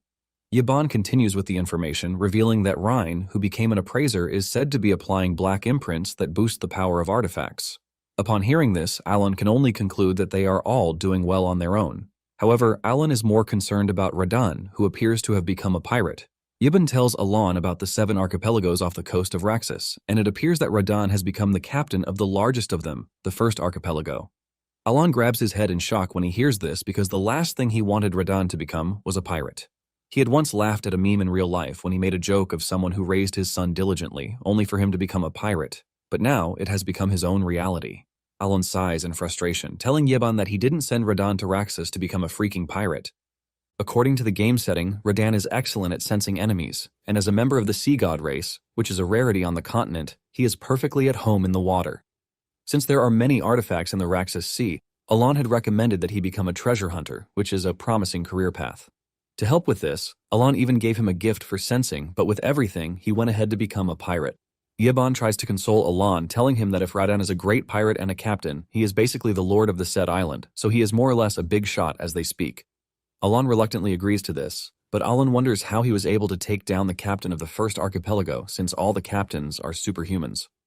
When it comes to naval combat, the pirates of the 7 archipelagos are practically invincible. Just then, it dawns on Alon that Radan might have only gotten his hands on the most overpowered artifacts from the old era. He remembers that he spent a long time on the treasure hunter minigame just to obtain top-tier gear. This leaves him wondering if Radan managed to take the captain's seat via sheer item power. Even though things don't always go as he wants, he still has no choice but to admit that this feels really bitter. He almost passes out in his chair because he is finally having the feeling of how a father feels after trying hard for their son. Meanwhile, in Raxos, the largest paradise among the 7, the great captain who received the blessing of the heavenly king but was defeated by none other than Radan once ruled the first archipelago. However, Radan had never put too much thought into the great moon. Initially, he saw him as a grateful big brother because he would have died as a slave for biological experiments if he had not met Utia, who helped him awaken his abilities. Radan felt his activities in the blue moon were more like following Utia, but when he finally received a direct order from Alon himself, it felt like something he didn't understand. He read the letter over and over again, wondering if there was any point in becoming a treasure hunter. In fact, Radan had this sense of hate towards the idea because there were a lot of people he needed to enact his vengeance upon. Some years ago, on an unknown island, his tribe, which had lived in peace, was slaughtered by some entities known as Black Things. The whole island was decimated and left in ruins and blood. After this, hunters came across his already exhausted parents and killed them before selling him off as a slave. Radan never thought that being a treasure hunter of the gift Alon gave him would help him enact his promised revenge. He then decided to follow Alon's order temporarily, and he was just standing by the waterside one day when he suddenly set his gaze upon those who killed his parents. He was even more torn apart when the 7 managed to get their hands on the Heavenly King's power. This is a power that can only be granted by the sea god Clyard through a sacred ritual that entails using a part of the sea god race's body. Radan was distraught to find out that every single captain of the 7 archipelagos was using it. Radan is overwhelmed with anger when he realizes that the hunters, who are now the captains, intentionally split up his parents' remains for the ritual. This leaves Radan wondering how Alon knew where to find them because he never told anyone his story. It dawns on him that Alon must have prepared this chance for him so he could finally get his revenge just as promised. However, he didn't have the power to enact that revenge immediately because they are basically superhumans who wield the power of the sea god. This was when it dawned on him that there must have been a reason for the gift Alon sent to him because he believes that Alon would have arranged everything to lay the foundation for his revenge. Without hesitation, Radan puts on the necklace and he dives into the sea.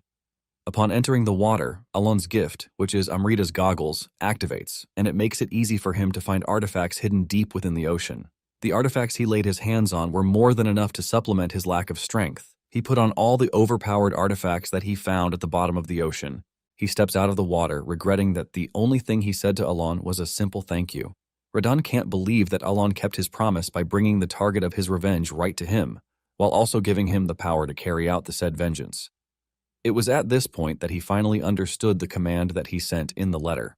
Radan basically misinterpreted the order to get vengeance while seizing control of the 7 archipelagos. He remembered Utia's words that told him never to forget the great day, and he realized that this sentence is gradually becoming a light of trust. Radan takes pleasure in the fact that everything is coming together for the great moon.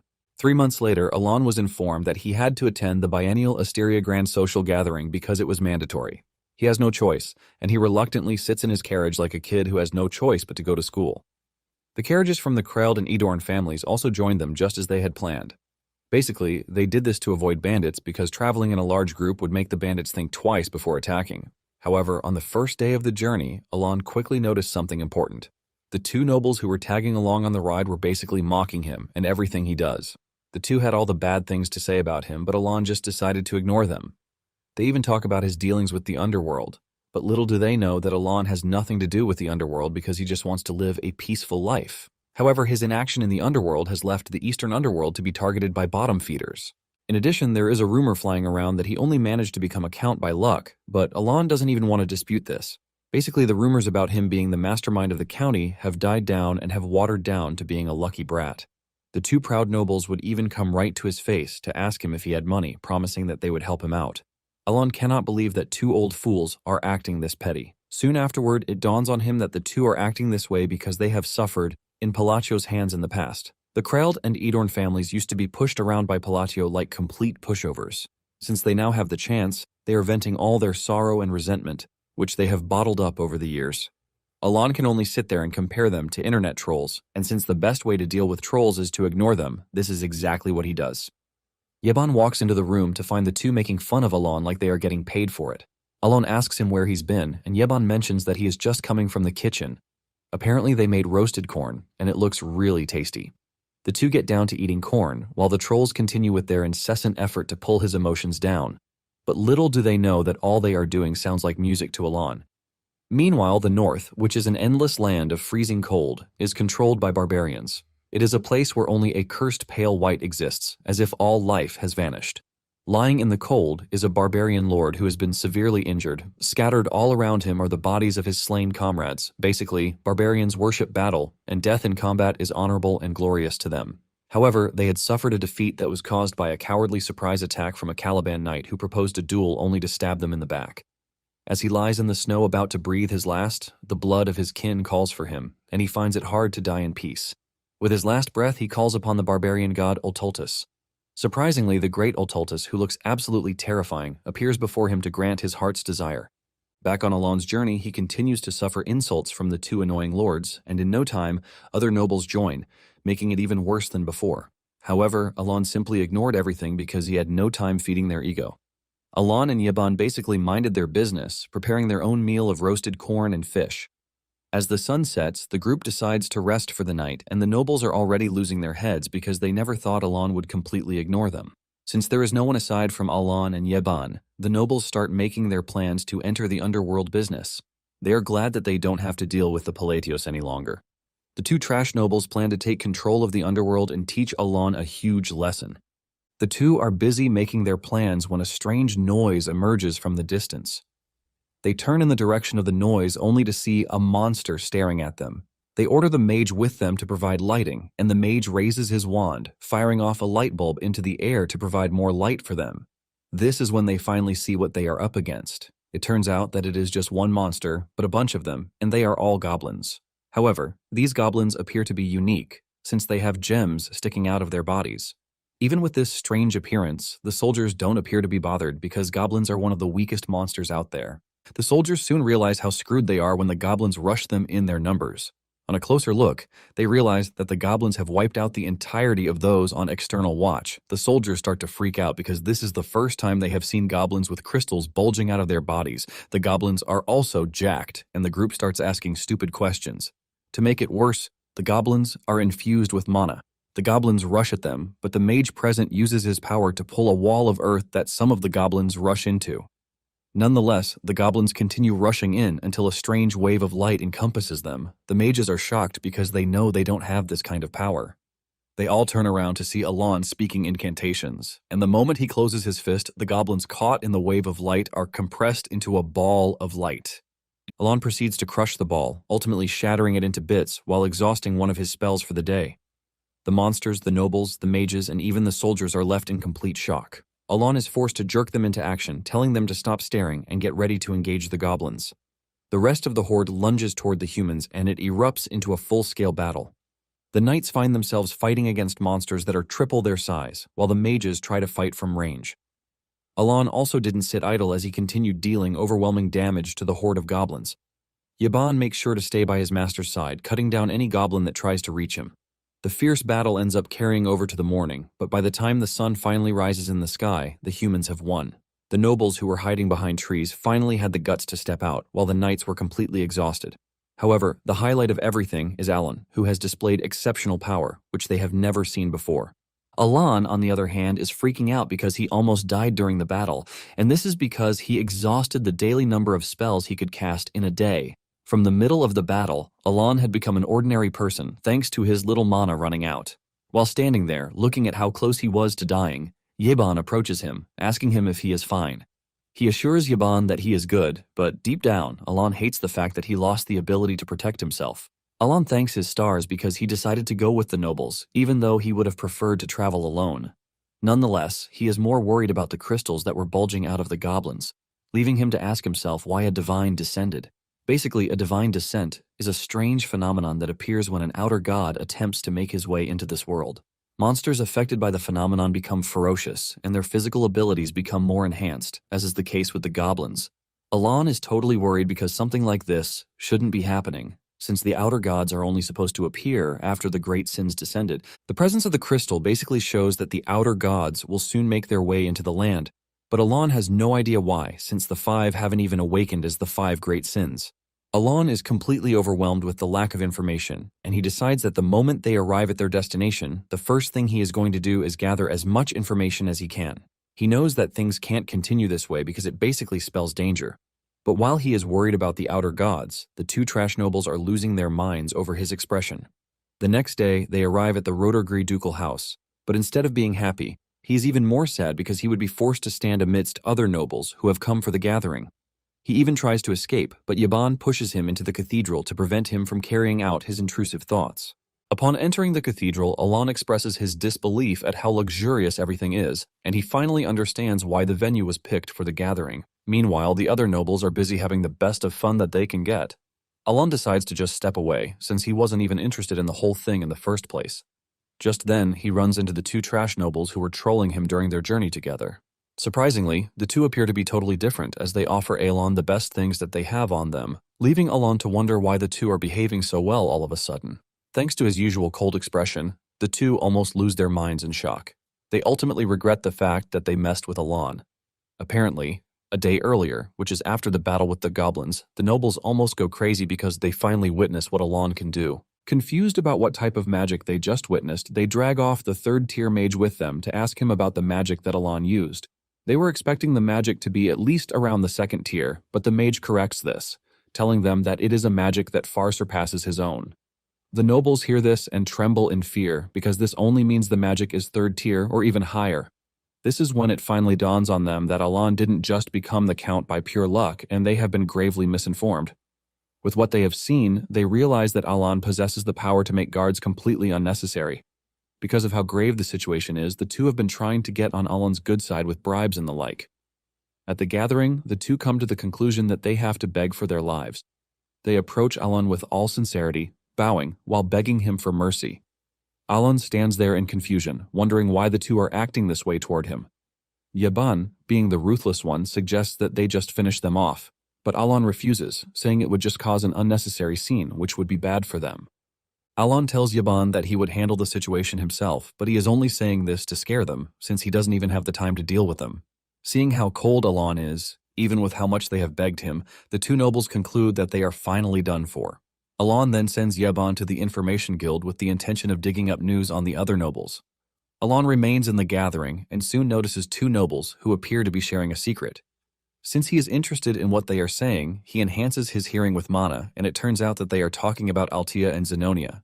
He learns that the two have formed an alliance, but Alon doesn't think this should be a cause for alarm, since the two families don't get along well with each other, which means the alliance won't last long. Alon then focuses on the delicious egg tart that he is eating, but out of nowhere, he hears something that shocks him so much that he drops his delicious egg tart. In a surprising turn of events, he learns that he is the leader of the faction created by Altia and Zenonia, and this shocks him to his bones. Alon starts freaking out because the last time he saw Loria was when she was a young lady, and even his meeting with Kalia has just been a couple of times. No more. No less. So he hasn't even met the current Count Zenonia yet. This leaves him wondering why such a rumor is flying around about him, and he just assumes that the nobles have the wrong information about him.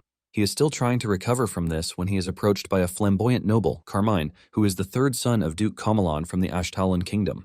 Alon is initially startled, but then he remembers that nobles from allied nations are attending the gathering. Alon nervously replies to Carmine while introducing himself too. Carmine then disintegrated into a full mocking session, telling Alon that he heard he became a count by pure luck, which is why he had to come see his face. Alon is surprised that he is getting mocked by an outsider, but before he even says anything, three nobles appear on the scene asking Carmine what he just said to Alon. With a stern and serious face, they ask him if he is seriously mocking a noble of their kingdom. Carmine is startled when he hears the seriousness in their voice because Alon was supposed to be a free ride he could trample upon. Apparently, Carmine had come all the way from his kingdom to take the youngest daughter of the Lothergrew family as his wife. He was so confident that there was no woman in the world who could reject him. But he ended up messing things up when he talked about other ladies in the presence of his fiancée. The lady is completely disgusted by his behavior and she walks away, suggesting that they rethink the whole marriage talk. Carmine falls to his knees in complete shock when he realizes that he couldn't calm the young lady down. He gets back on his feet in anger and he is busy walking around completely upset when he spots Alon. Since he had that, Alon was just a lucky person who made it to the position of a count. He concludes that he is the perfect target for him to take his stress out on. However, this just backfired on him as the three important nobles gang up to scold him. Even Alon can't believe what is happening right in front of him because the three are known to all. The blonde-haired eccentric man is the giant of the noble faction, Duke Lothergrew himself. The black-haired man is the giant of the royalist faction, Marquis Mardanio. And the third person is the center of the neutral faction, Count Palin. Basically, the trio is the core pillar of the Asteria kingdom, and they are completely tearing Carmine apart. To Alon, he assumes that Carmine is a shitbag, which is why they are ganging up on him while supporting someone they barely know. Realizing that he would get torn apart if he stayed any longer, Carmine rushes off with tears in his eyes, while apologizing for stepping beyond his boundaries. After this departure, the trio genuinely turns to Alon to ask him if he is okay. Alon assures them that he is fine, but deep down, he doesn't understand why everyone is acting nice to him. Meanwhile, the rest of the room notices that three giants in the kingdom have approached Alon, and they start freaking out because they don't want to be left behind. Alon uses his enhanced hearing to hear them talk about how he is about to become the most powerful man in the kingdom. Alon can no longer tolerate this, and he figures out that it would be better if he clears up the misunderstanding before it gets any worse. However, the trio standing in front of him is not about to just let him go easily. Since he has started working with magic as of late, Mardanio tells him that he has an artifact that he can use. The other two also let him know that they have prepared gifts for him in earnest. Inside his head, Alon is freaking out because it is imperative that he clears up the misunderstanding. However, thanks to his quiet nature, he finds it difficult to speak up and ends up obtaining 2 magic artifacts and 5 mana recovery potions. Later on, at the annex of the Lothergrew ducal castle, Lady Altia is seen meeting with Mardanio. Zenonia asks him how his meeting with Alon went, and he excitedly replies that Alon accepted his gift gracefully. Basically, light gifts between nobles are normal etiquette, but precious items like relics carry deep meaning. For someone who wants to join a faction, it is imperative that a precious gift be given to the head of the faction, and this is exactly what the 3 nobles did. Loria, who is now a lady, is pleased that Alon accepted his gift, which to them means he has given his permission. With this, Loria invites Marquis Mardanio into the fold, telling him that they can now finally work on their goal together. Loria asks the Marquis about the others, and he assures her that they are all on board. Deep down, the Marquis is surprised that Loria, who doesn't show herself personally, appeared to give her word only to him and a select few. They were basically made to go through a rite of passage with a sincere bribe, and even though rumors are now flowing endlessly, there is no mistake that they have found themselves in the new political flow. On the 4th day of the banquet, Alon still remains baffled by the fact that he is getting gifts left and right, and he believes that this is thanks to the rumor that he is involved with Altia and Zenonia. Alon decides to just take everything they give him in the meantime, since there is no indication that they are going to collect it from him. He is in the middle of this deep thought when Yeban appears and taps his shoulder. His spirit almost leaves his body, and Yeban asks him why he is so surprised. Alon replies that he was just lost in thought for a second. Yeban then sits down to tell Alon what he has found out so far. Alon is stunned when he learns that an outer god has descended in the north. Yeban confirms this, revealing that Caliban is currently in an uproar, and based on ancient texts, they are speculating that the crystals are related to outer gods. Alon throws his head down in frustration before asking Alon about the other information he requested. Yeban lets him know that his person of interest is in the village north of Ashkelon, and Alon decides that they are going to make a quick stop on their way. He completely shocks Yeban when he tells him that they will be going to Caliban. Yeban asks him why he is suddenly going to Caliban, and he wants to know if his plan is to go to the north. Alon assures him that he will tell him the details as they proceed, but tells him to prepare everything because they will be leaving immediately. Yeban acknowledges this order and leaves to prepare the carriage. Meanwhile, Alon is stressing out because he didn't know that it would all boil down to this. Just like how dangerous the 5 great sins are, the outer gods can also be considered a huge problem. Basically, one can't tell which outer god will descend or when through a divine descent. This is why Alon tried his best to gather information and move as quickly as he could. The one thing he didn't expect was for it to be this fast. When he was playing the game, he already saw hundreds of possibilities with one unique ending where the allied kingdoms crumble and collapse. They're going to fall into ruins fighting unnecessary wars in a land contaminated by otherworldly powers, and he would lose his life in the process. Alon has already devised a plan to deal with this, and it all depends on how fast he can be. Apparently, an outer god undergoes a stabilization period, which usually takes months before eventually awakening as a living god. Since the gods are not able to use their full power during this period, it is better to target them during this period. Even though he can't guarantee the success of the plan, Alon knows he has no choice but to try either way. Alon then prepares a letter and stamps it with his seal, while wondering what his person of interest would look like. 1 week later, Deus gets the letter that was sent to him by Alon, and his eyes light up in shock. He immediately tells his vice commander that the north schedule is being pushed back by 2 weeks. Later on, Alon arrives at Pakran, which is a village north of the Ashtalan kingdom, where he meets his person of interest. He is surprised that he got to see him that early, and without a doubt, the kid really stands out. It turns out that this kid, Eliban, is the protagonist and the playable character of the game. Being face to face with the protagonist, he has no choice but to admit he really looks like the illustration. Alon is completely immersed in how beautiful the boy is that he almost mistakes him for a girl. Seeing how bright and excited he is, Alon asks him if he knows who he is, but he replies that he is just happy to meet a new person. Alon knows that no matter how much everything changes, it won't change the fact that Eliban is the protagonist, and he will eventually become famous and strong. Alon commends him, telling him that he has quite the bright personality, but Alon feels some level of weirdness since he is standing in front of a character he used to play. Just then, Alon hands him a pouch full of gold coins, which shocks Eliban. However, it doesn't stop there, as Yaban whips out a ton of other goodies like potions and relics, telling Eliban that everything belongs to him. Before Eliban knows it, a mountain of presents is already standing before him, and he asks Alon why he is suddenly giving him all of these. Alon simply replies that it is an investment, and it is the truth because he basically brought everything that would make the protagonist grow early. Alon assures Eliban that he is going to be a big deal later on. He pats him on the shoulder while secretly hoping that he grows strong quickly so he can help deal with the outer gods.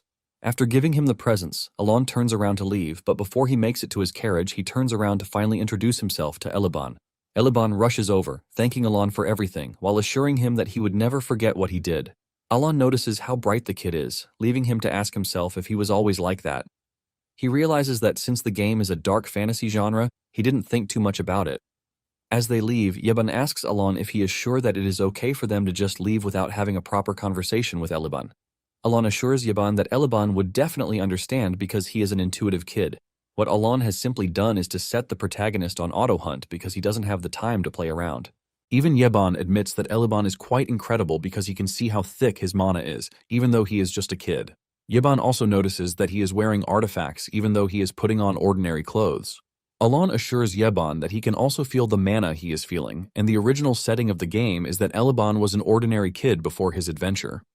With what he's just done, Alon knows he might have just created another butterfly effect that branches away from the game, since Eliban is the protagonist. Nonetheless, Alon doesn't really think too much about it, since his primary goal is to survive, which means the stronger Eliban is, the better. So his investment doesn't go down the drain. Alon is also confident in his plan because Eliban is one of the few kind-hearted persons in the dark world. Suddenly, Alon remembers that he had sent a letter to Deus, and he worriedly asks Yeban if he thinks Deus would come to meet him. Alon is worried since he has never met any of the 5 great sins before, even when he had the chance to meet them at the orphanage. Yeban sighs, telling Alon that the whole situation is a probability of whether he would see him or not. 10 days later, they arrive at the capital of Caliban, Kurdam, and just like everyone else, they have to pass through the northern gate to be checked into the capital. Yeban and Alon are already exhausted from the long journey, which has taken them from place to place in preparation for the war against the outer gods. He has also bought a ton of gifts, but he doesn't know if Deus would appreciate them or not. As it draws closer to their turn, Yeban steps out of the carriage to attend to the security as he believes that the whole process won't take more than a minute since what they need is identity verification. Alon is resting in the carriage, waiting for Yeban to return, when he hears Yeban's worried voice from the outside, telling him that there's been a slight issue. Alon asks him what it is, and Yeban tells him that the knights are telling them to step aside. Just then, the knight in charge stepped forward, and he introduced himself as Viren, the direct disciple of Master Knight, Fiola, the fourth sword. Alon, in his usual clueless expression, wonders who Fiola is because he doesn't even know who the hell that is. Alon notices that they are being surrounded by knights, and Alon asks Varan what it is that he is trying to pull. Varan then mentions that a friend of his in the Asteria kingdom sent word that he is indebted to Alon. Alon expresses his surprise, telling Varan that such a thing did not happen. Just then, it dawns on him that Varan is talking about Carmine, and Varan confirms this, telling Alon that he has really offended his dear friend. Carmine had learned that Alon is heading to Caliban, which is why he reached out to Varan so he could help him deal with Alon. Varan laughs hysterically, telling Alon that he owes Carmine, which is why he has to put on a show. Yaban realizes that the situation is getting even more serious, and he whips out his sword. The knights surrounding them also get into an attacking position. Alon, on the other hand, can't believe that Carmine actually picked a fight and ran away. Just then, Varan tells Alon to hand over every valuable item in the carriage, promising to be lenient if he does so. Varan points his sword at Alon to show how serious he is. Apparently, Varan is arrogant enough to do this because he believes that there is nothing for him to lose. He sees Alon as a mere noble from the Asteria kingdom with little influence in the Union. In addition, he is convinced that Alon has no ties to Caliban because he has looked through it thoroughly. Meanwhile, Alon is already getting mad and his magic is swirling in his palm, ready for execution. Varan finally lets his thoughts take over because he knows that even if things go wrong, his master would just cover him. Just as he is about to strike Alon, a strong hand grabs him from behind. He is held tightly by the neck and lifted into the air. He groans in pain as his sword falls from his hand and he tries to look back to see who is attacking him. In a surprising turn of events, it turns out to be Deus, who looks extremely pissed. He asks Varan what he thinks he is doing by laying a hand on his benefactor. Deus slams Varan to the ground and stomps his head with his foot. Varan cries out in pain, trying to tell Deus not to embarrass him, but little does he know that Deus is not yet done. Deus grabs him by the head, and with a scary aura, he warns the rest of the knights not to make a move because it would end just as scary as they imagine it to be. Deus proceeds to kick Varan into the distance, and he is slammed hard into a tree. Alon is completely shocked because this is the first time he will be seeing Deus. Deus walks up to Varan and tells him that he should thank his stars that he is currently not in a place where he can kill him. Varan manages to get back on his feet, but before he even understands what is going on in his surroundings, Deus has descended upon him again. Deus punches him left, right, and center. While all of these are happening, Alon is completely engrossed with the fact that Deus called him his benefactor. Alon holds his chest tightly as he tries his best not to blush. He knows that Deus was grateful when he was young, but now that he is grown, he has assumed that he would not welcome someone whom he doesn't really know. Alon stands there feeling like a proud father, because what he just heard Deus say is more or less like he has received every reward for raising him. While Deus is busy trashing Varan like a drum, Alon is blushing with pride. He even says how proud he is out loud until Yeban walks up to him to call his attention to the fact that the son he is proud of is beating someone senseless. Alon basically ignores Yeban's concerns because he is just too overwhelmed at the fact that his son could step forward to save him in a foreign land. Instead of trying to berate him, Alon is exceedingly proud of him, and in the end, Deus has beaten Varan to a pulp before finally leaving him. After he is done with Varan, Deus walks up to Alon, and it is at this point that it dawns on Alon once more that Deus is actually one of the 5 great sins. In a shocking turn of events, Deus bows his head to Alon, telling him that he is there to escort him, and this leaves the knights completely stunned. Elsewhere, Delmian, the third sword of the Caliban and captain of the Crimson Flame Knight Order, celebrates their triumph over the annihilation of Kulkan, one of the 8 barbarian chiefs, and his clan. After cheering their victory, Delmian orders the knights to prepare to return to their headquarters. However, deep down, he feels heavy because this victory was won through shady means. Even so, Delmian doesn't mind using underhanded tactics as long as he can surpass Deus, who has just become a master knight. The Caliban and barbarians had a long history of fighting wars bound by mutual honor, but Delmian lured Kulkan out alone and set up an ambush unit to take him out when he least expected it, successfully defeating him and his entire clan. Just because Deus defeated Kurga, one of the barbarian chiefs of the Snowfield, Delmian needed to produce similar results to prove himself, so he came up with this cowardly scheme, which was against their code of honor. After the battle, Delmian couldn't find Kulkan's corpse, so he figured it must have been hidden by the barbarians. Even if he manages to somehow survive, Delmian isn't worried because he already poisoned him with a lethal potion. Delmian is excited as he looks forward to reporting his achievement to Caliban as soon as possible. Unfortunately, his excitement instantly vanishes when he arrives at their camp base, only to find it in ruins, and amidst the sea of his soldiers' corpses was Kulkan, who was supposed to be in the underworld by now. He seemed completely fine and filled with rage towards Delmian, who quickly draws his sword as he wonders why the air is filled with a suffocating, ominous aura. Swirling around Kulkan is Oltultus, who demands to know why Delmian defiled a sacred duel by underhanded means. Delmian is terrified when he realizes that the person in front of him isn't actually Kulkan, but a terrifying entity capable of devouring even a superhuman. When Delmian tries to ask about his identity, the entity impatiently demands an answer to his initial question. Disregarding his fear, Delmian unleashes his flames on Kulkan while telling him that he's at fault for having trusted an enemy. Even though Kulkan dodges the powerful attack, he commends Delmian for attaining such remarkable power for a human. He then decides to give him one more chance to redeem himself by challenging him to a proper duel. However, Delmian rejects the olive branch and orders his knights to prepare to attack Kulkan together. Since Delmian has no respect for tradition, Kulkan declares that he will not grant him an honorable death. With the flick of a finger, he creates an army of undead with the dead knights who begin to screech and cry out in pain while begging for death. Kulkan then severs Delmian's arm with his bare hands, after which he smashes his fist into the ground, blasting the remaining soldiers. Amidst the chaos, he swiftly punches a hole into Delmian, eliminating him with a single strike. As for the remaining knights, Kulkan surrounds them with an army of undead, turning the battlefield into a bloody coliseum. He then reveals his true identity as Ultultus, the father of duels and the barbarian god. As the sky turns crimson, Ultultus promises to grant the knights an honorable death, provided they can prove they are not disrespectful savages through the ancient rite of dueling. Meanwhile, back at Caliban, everyone is still stunned that Deus actually bowed his head to someone because it's common knowledge that his aspirations for power reach the heavens, so they've never seen him respect anyone like that. Even when the second prince of the kingdom insulted his sister, Deus mercilessly trashed him, ignoring the fact that he was royalty. They have never seen him offer courtesy to anyone but the king. That is why everyone was confused when he bowed his head to a mere count from a foreign nation. This leaves them wondering whether Alon has some kind of special identity. Afterwards, Deus invites Alon to ride with him in a flashy carriage into the city, but Alon finds the idea troublesome since he'd rather not attract any unwanted attention. Unfortunately, Yebun insists he get in while he follows behind with Alon's ugly carriage. A short while later, they arrive at their destination, and Alon is left stunned by Deus's magnificent mansion, finally realizing just how successful he has become. As they head into the mansion, an awkward silence lingers between them, making Alon uncomfortable. Alon also reasons that Deus must be uncomfortable around him since they don't exactly know each other. He then decides that the best approach would be to go straight to the point to show his sincerity instead of beating about the bush. Upon entering the room, Alon suddenly stops Deus and explains that he came to see him because he has a request to make. Deus is surprised that his benefactor is making a request instead of an order which would be appropriate for their relationship.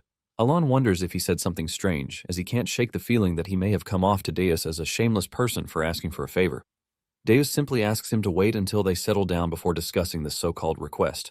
A few minutes later, they settle in the living room, but Alon can't understand why Deus gave him the highest seat, because usually it is meant for the host, not the visitor. Even so, Alon quite likes the fact that Deus is treating him like a father. Jumping straight to business, Alon tells Deus that he has two troublesome requests to make, and one of them is for Deus to escort him to the north. Before he can even finish the sentence, Deus agrees without hesitation, leaving Alon stunned. Deus then explains that it's no hassle for him, since he was also preparing for an expedition to the north. Alon feels less guilty when he hears this, because it means he's not actually putting Deus in a tough spot. For the second request, which is the most difficult one, Alon hesitates a little before revealing that he wants to briefly borrow the Ring of the Mad One from Caliban's treasury. Elsewhere, one of the knights who joined Deus to escort Alon returns to report to the vice commander, who commends him for doing a good job. The vice commander admits that he wasn't worried since Deus decided to personally escort Alon. Shilly, Deus's sister, overhears them talking about the escort mission and figures that her brother must be hosting a very important guest. The vice commander agrees with her because Deus canceled a very important expedition to the north just to personally welcome his guest, and when asked why, he explained that it was because his benefactor would be visiting him soon. It was the first time the vice commander had ever seen that kind of expression on Deus's face. On the other hand, Shilly is surprised when the vice commander informs her that their important guest is none other than Alon, the current Count Palacio of the Kingdom of Asteria. Back in the mansion, Alon is anxious about his request to borrow the Dark Ring because he knows that this unreasonable request might put him in debt to the royal family. However, he has no choice but to ask for it because the ring is essential to the success of his plan to defeat the Outer God. Deus is about to respond when Yebun suddenly interrupts them, but Alon is relieved because the tension in the room was about to crush him. Hoping to break the awkward atmosphere, Alon decides to present his gifts first, so he signals to Yebun, who replies with a quick gesture to let him know he brought everything. Moments later, Yebun stacks a mountain of gifts onto the table, leaving Deus completely puzzled. Alon then explains that they're all for him before proudly showing off his favorite gift, pleased with himself for finally lightening the mood. All he can do now is hope Deus appreciates the gifts he personally picked out to show his sincerity. Deus calmly thanks Alon, who urges him to open the gifts, but Deus says it would be rude, so he decides to open them when he's alone. Alon's excitement instantly vanishes because he was expecting some type of hyper-reaction from Deus, only to be left hanging. This leaves him wondering if the gifts are not enough, but there's nothing he can do because he's just a poor foreign count. Alon also considers the possibility that it's because Deus truly treats him with respect. Afterwards, he returns to their conversation about borrowing the ring and is just about to tell Deus to forget about it if the request is too unreasonable. However, Deus immediately promises to bring the ring right away, but Alon stares at him in disbelief because the ring is locked away in the royal treasury, which should be difficult to access. But Deus doesn't seem to care and stands by his words, even though it should usually take about a week to make the request. After considering it for a brief moment, he reassures Alon that it shouldn't be a problem if he eliminates about 50 people to bypass the annoying king. Alon wonders if Deus is trying to crack him up, but from the expression on his face, he figures Deus isn't joking. Alon then tells him that he doesn't have to take things too far, so Deus finally relaxes but promises to retrieve the ring as soon as possible. Even so, Alon doesn't understand what he means, but he's just glad that Deus is showing him so much respect. On their way out, they run into Shili, who immediately gets chummy with Yeban as if they're old friends seeing each other after a long time. Alon immediately recognizes Shili and recalls that he tasked Yeban with keeping her safe. In the game, he only saw her death scene, but seeing her in real life, Alon admits she's a spitting image of Deus. Just then, Deus pulls his sister aside, reminding her to address Yeban properly instead of casually calling him her friend. Alon is surprised to see how protective Deus is of Shili, as he only remembers him being completely broken after losing his family in the game. He was practically about to behead Yeban as he glared at him for getting too close to his sister. It finally hits Alon that Deus is being so respectful towards him because he saved Shili from death and returned her to him. But Alon admits that at the time he only saved her to prevent Deus from becoming one of the 5 sins, so it didn't even cross his mind that such a small action would help him reap huge benefits. Thinking about it now, Alon can't help but get excited at the thought that Deus might be willing to pluck the stars from the sky if he asked. Just then, Shili thanks him for ordering Yeban to save her. Alon plays it off by pretending he was simply being magnanimous, but deep down, he knows the real reason was to stop her brother from becoming a bloodthirsty killing machine and ruining his dream of living as a carefree noble. Taking her brother's hand in hers, Shili sincerely thanks Alon for reuniting her with her brother. Although he didn't do it out of the goodness of his heart, Alon is still touched by their heartfelt gratitude. With that, Alon's stay at Deus's mansion began, and Deus soon brought the ring as promised, which surprised Alon because it had only been a day since he made the request. A few minutes later, Yeban barges into the room to tell Alon that Deus caused a scene at the royal palace by demanding they hand over a precious artifact. Apparently, he thrashed the second prince when they refused to comply with his request. 3 days after completing the preparations, Alon set out for the north as planned alongside Deus and the Crimson Knights. 2 weeks into their journey, they received the grim news from the outpost on the northern border of Caliban that Delmian and his group had been defeated at the hands of the barbarian god. During a meeting, some officials suggest retreating since most of their soldiers are critically wounded, but others argue that they can't yield to the barbarians.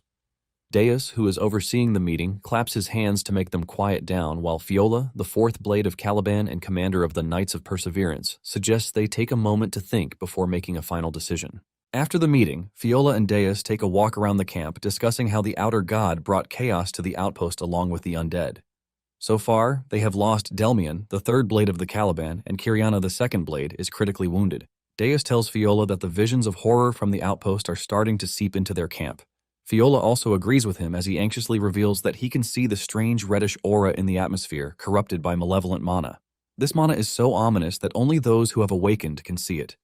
Because of this, Fiola feels that retreating might be their best option right now.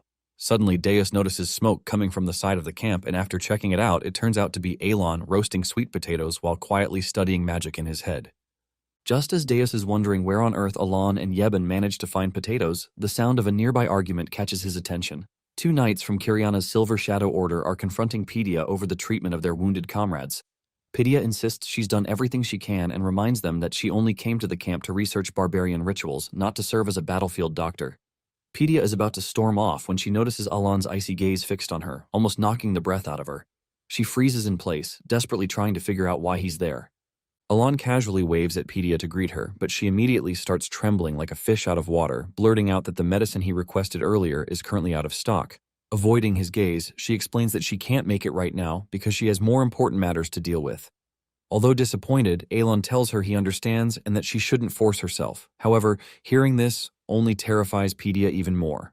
Afraid she might lose her head, she instantly changes her mind and insists she can have the medicine ready as soon as possible. Completely confused by her sudden change in attitude, Alon lets her know that the payment might be delayed due to an issue with his finances. To his surprise, Pedia practically offers to make it for free, asking for just 1 gold coin in return. Alon, who can never say no to free things, happily accepts, while her co-workers watch in utter disbelief. They can hardly believe what they're seeing because Pedia had just scammed herself out of hundreds of gold coins, yet she's standing there with a sheepish smile on her face. Convinced she's finally lost her mind, they watch as she dashes off to prepare Alon's medicine. The 2 mages from the Blue Magic Tower can't help but admire Alon's ability to tame someone as crazy as Pedia. Shortly afterward, Fiola senses a malevolent energy seeping into the tent, prompting Deus to point out that the camp is under attack. True to his speculation, Oltultus's undead army was approaching the camp, and chaos soon ensued as the knights began to clash with them. Unfortunately, no matter how much they stab the undead, the creepy things remain standing. Pedia uses ice magic to immobilize them while Deus swoops in to slay them with his blade. Suddenly, the sky turns blood red, and lightning begins to crackle as Oltultus descends to the battlefield with an explosion. As usual, he curses everyone for being savages and warns them not to desecrate the sins of those who have lost their honor. Fiola charges in to attack him, but instantly regrets it as he realizes too late that his sword intent has no effect on Oltultus, who immediately severs Fiola's head with his bare hands. He then declares that those who have abandoned honor will not be granted an honorable death. The knights watch in horror as Fiola's headless corpse begins to animate. Suddenly, Alon, having finished downing several potions, calls out to Oltultus, the god of duels, after which he begins reciting an ancient oath from the old era, formally requesting a duel of Babylon. Oltultus laughs hysterically, pleased that someone still remembers the oath of his era. He then gathers the blood of the undead and uses it to construct a bloody coliseum around himself and Alon, ensuring that no one can interrupt their duel. The blood swirls around them, creating a barrier that keeps anyone else from entering the middle. Oltultus then accepts the challenge, but as Aelin comes face to face with his terrifying presence, he begins to realize that he might have been wrong because it seems Oltultus is already close to manifesting. Basically, the closer an outer god gets to fully incarnating, the more powerful they become, to the point where their strength can nearly rival that of the mortal sins. Alon fears that he would have already collapsed under Oltultus's pressure if he hadn't consumed the potion of excellence beforehand. Realizing this may be his final chance to defeat Oltultus before his manifestation is complete, Alon declares that they should begin the duel. Speaking of the Grand Duel of Babylon, it is a turn-based battle, and the first rule is that the person challenged takes the lead, meaning Oltultus gets to make the first move. As he charges forward to unleash his first attack, the knights outside the bloody Colosseum scramble to get out of the way before the shockwave turns them into collateral damage. One of the knights notices that Alon is just standing there expressionless despite coming face to face with such a terrifying being. What he doesn't know is that Alon is just respecting the second rule of the duel, which states that the defender cannot move outside their turn, especially if struck by a restraint. Oltultus is amazed as he commends Alon for being truly honorable to respect the rules. The third rule of the Duel of Babylon is that a turn consists of 1 attack and 1 defense, meaning opponents swap positions at the end of each turn. Alon then prepares his defense, but since a basic defense would be useless against the power of a god, he decides to stack a few incantations into a defense spell. Though it might cause him to use up all his magic, Alon doesn't mind as long as he can block this first attack. As Oltultus unleashes his powerful strike, Alon successfully blocks and deflects the attack, causing a massive explosion that leaves behind a giant crater. Deus and Pedia hold their breath, anxiously waiting to see whether Alon survived. As the dust settles, they discover that Alon is still standing, though his body has been completely battered by the impact. His protective amulet crumbles as he collapses to the ground, thinking that he likely wouldn't have survived the attack if he hadn't taken Pedia's potion of excellence beforehand. In addition to the excellence potion, Pedia had also given him a Remithian potion, which soothes even the most unbearable pain. The only reason Alon is still able to stand is because he consumed those potions before the duel, otherwise he would have already been toast. Pouring the final potion over his body, Alon feels relieved that everything has gone according to his plan. Although this supreme potion should be enough to patch him up for now, its full effects can't restore him completely at once. Now that he has fulfilled all the conditions required to enter a frenzied state, Alon decides that it is finally time to use the power of the ring and launch his counterattack. Speaking of the Grand Duel of Babylon, Alon has played it countless times in the game and knows its rules like the back of his hand. He deliberately volunteered for the challenge, intending to use those same rules to restrict Oltultus's movements. Alon also survived Ultultus's attack thanks to the reincarnation pendant, which prevented his death, and a healing potion that restored his condition.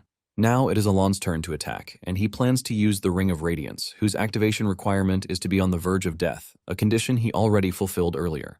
With the ring's effect now activated, Alon begins to consider his next move because reality is different from the game. In the game, he just had to withstand the first hit, but here it's different, with no time limit like in the game. Alon then begins to prepare his incantations while using constraints to bend the rules of this world. The first constraint is when magic is used on a snowy terrain, and the second is when magic is used at the gates of death. After stacking the spells, he unleashes a powerful lightning bolt and increases its capacity with the mana stored in his bracelet. He then further twists the rules of magic using 2 more constraints to make the strike more powerful. As the lightning bolt heads towards him, Ultultus takes the hit like a champ. As the dust from the explosion settles, Alon can only hope his plan works out because, for him to win this duel, he must defeat Ultultus in a single strike. However, Alon also knows that an outer god doesn't disappear just because its physical vessel is destroyed. Just as he predicted, Ultultus survives the attack, and the good news is that he has a massive hole in his chest where his heart is supposed to be. But the bad news is that he looks amused and full of energy. Ultultus is impressed by Alon's feat. But Alon's mind has reached its limit as the realization hits him that his attempt to defeat Ultultus in a single strike might have failed. Panic soon sets in because he has exhausted his magic use for the day, and even the mana reserve stored in his bracelet has been used up. Ultultus laughs hysterically as he questions if Alon is truly the heir to a special will. Alon is stunned when Ultultus gradually begins to dissipate into thin air, while commending him for being a noble warrior. Ultultus remarks that he can't wait to see how things turn out between the black and blue thing. As a reward for winning the duel, Ultultus passes on his belt to Alon, along with all the power it possesses. As his form continues to fade, Ultultus addresses Alon as the one who remembers the sacred rituals and hidden mysteries of the great forgotten god and carries on his will. He then gives Alon a final instruction to call upon him when the usurpers break free from their chains. At that time, Alon must call upon Ultultus by his true name, the god of chaos, not the false, humiliating name woven from lies. With those final words, Ultultus disappears completely, leaving Alon alone with the belt and a million unanswered questions. After the outer god vanished, the remaining survivors started burying the dead before returning to Caliban.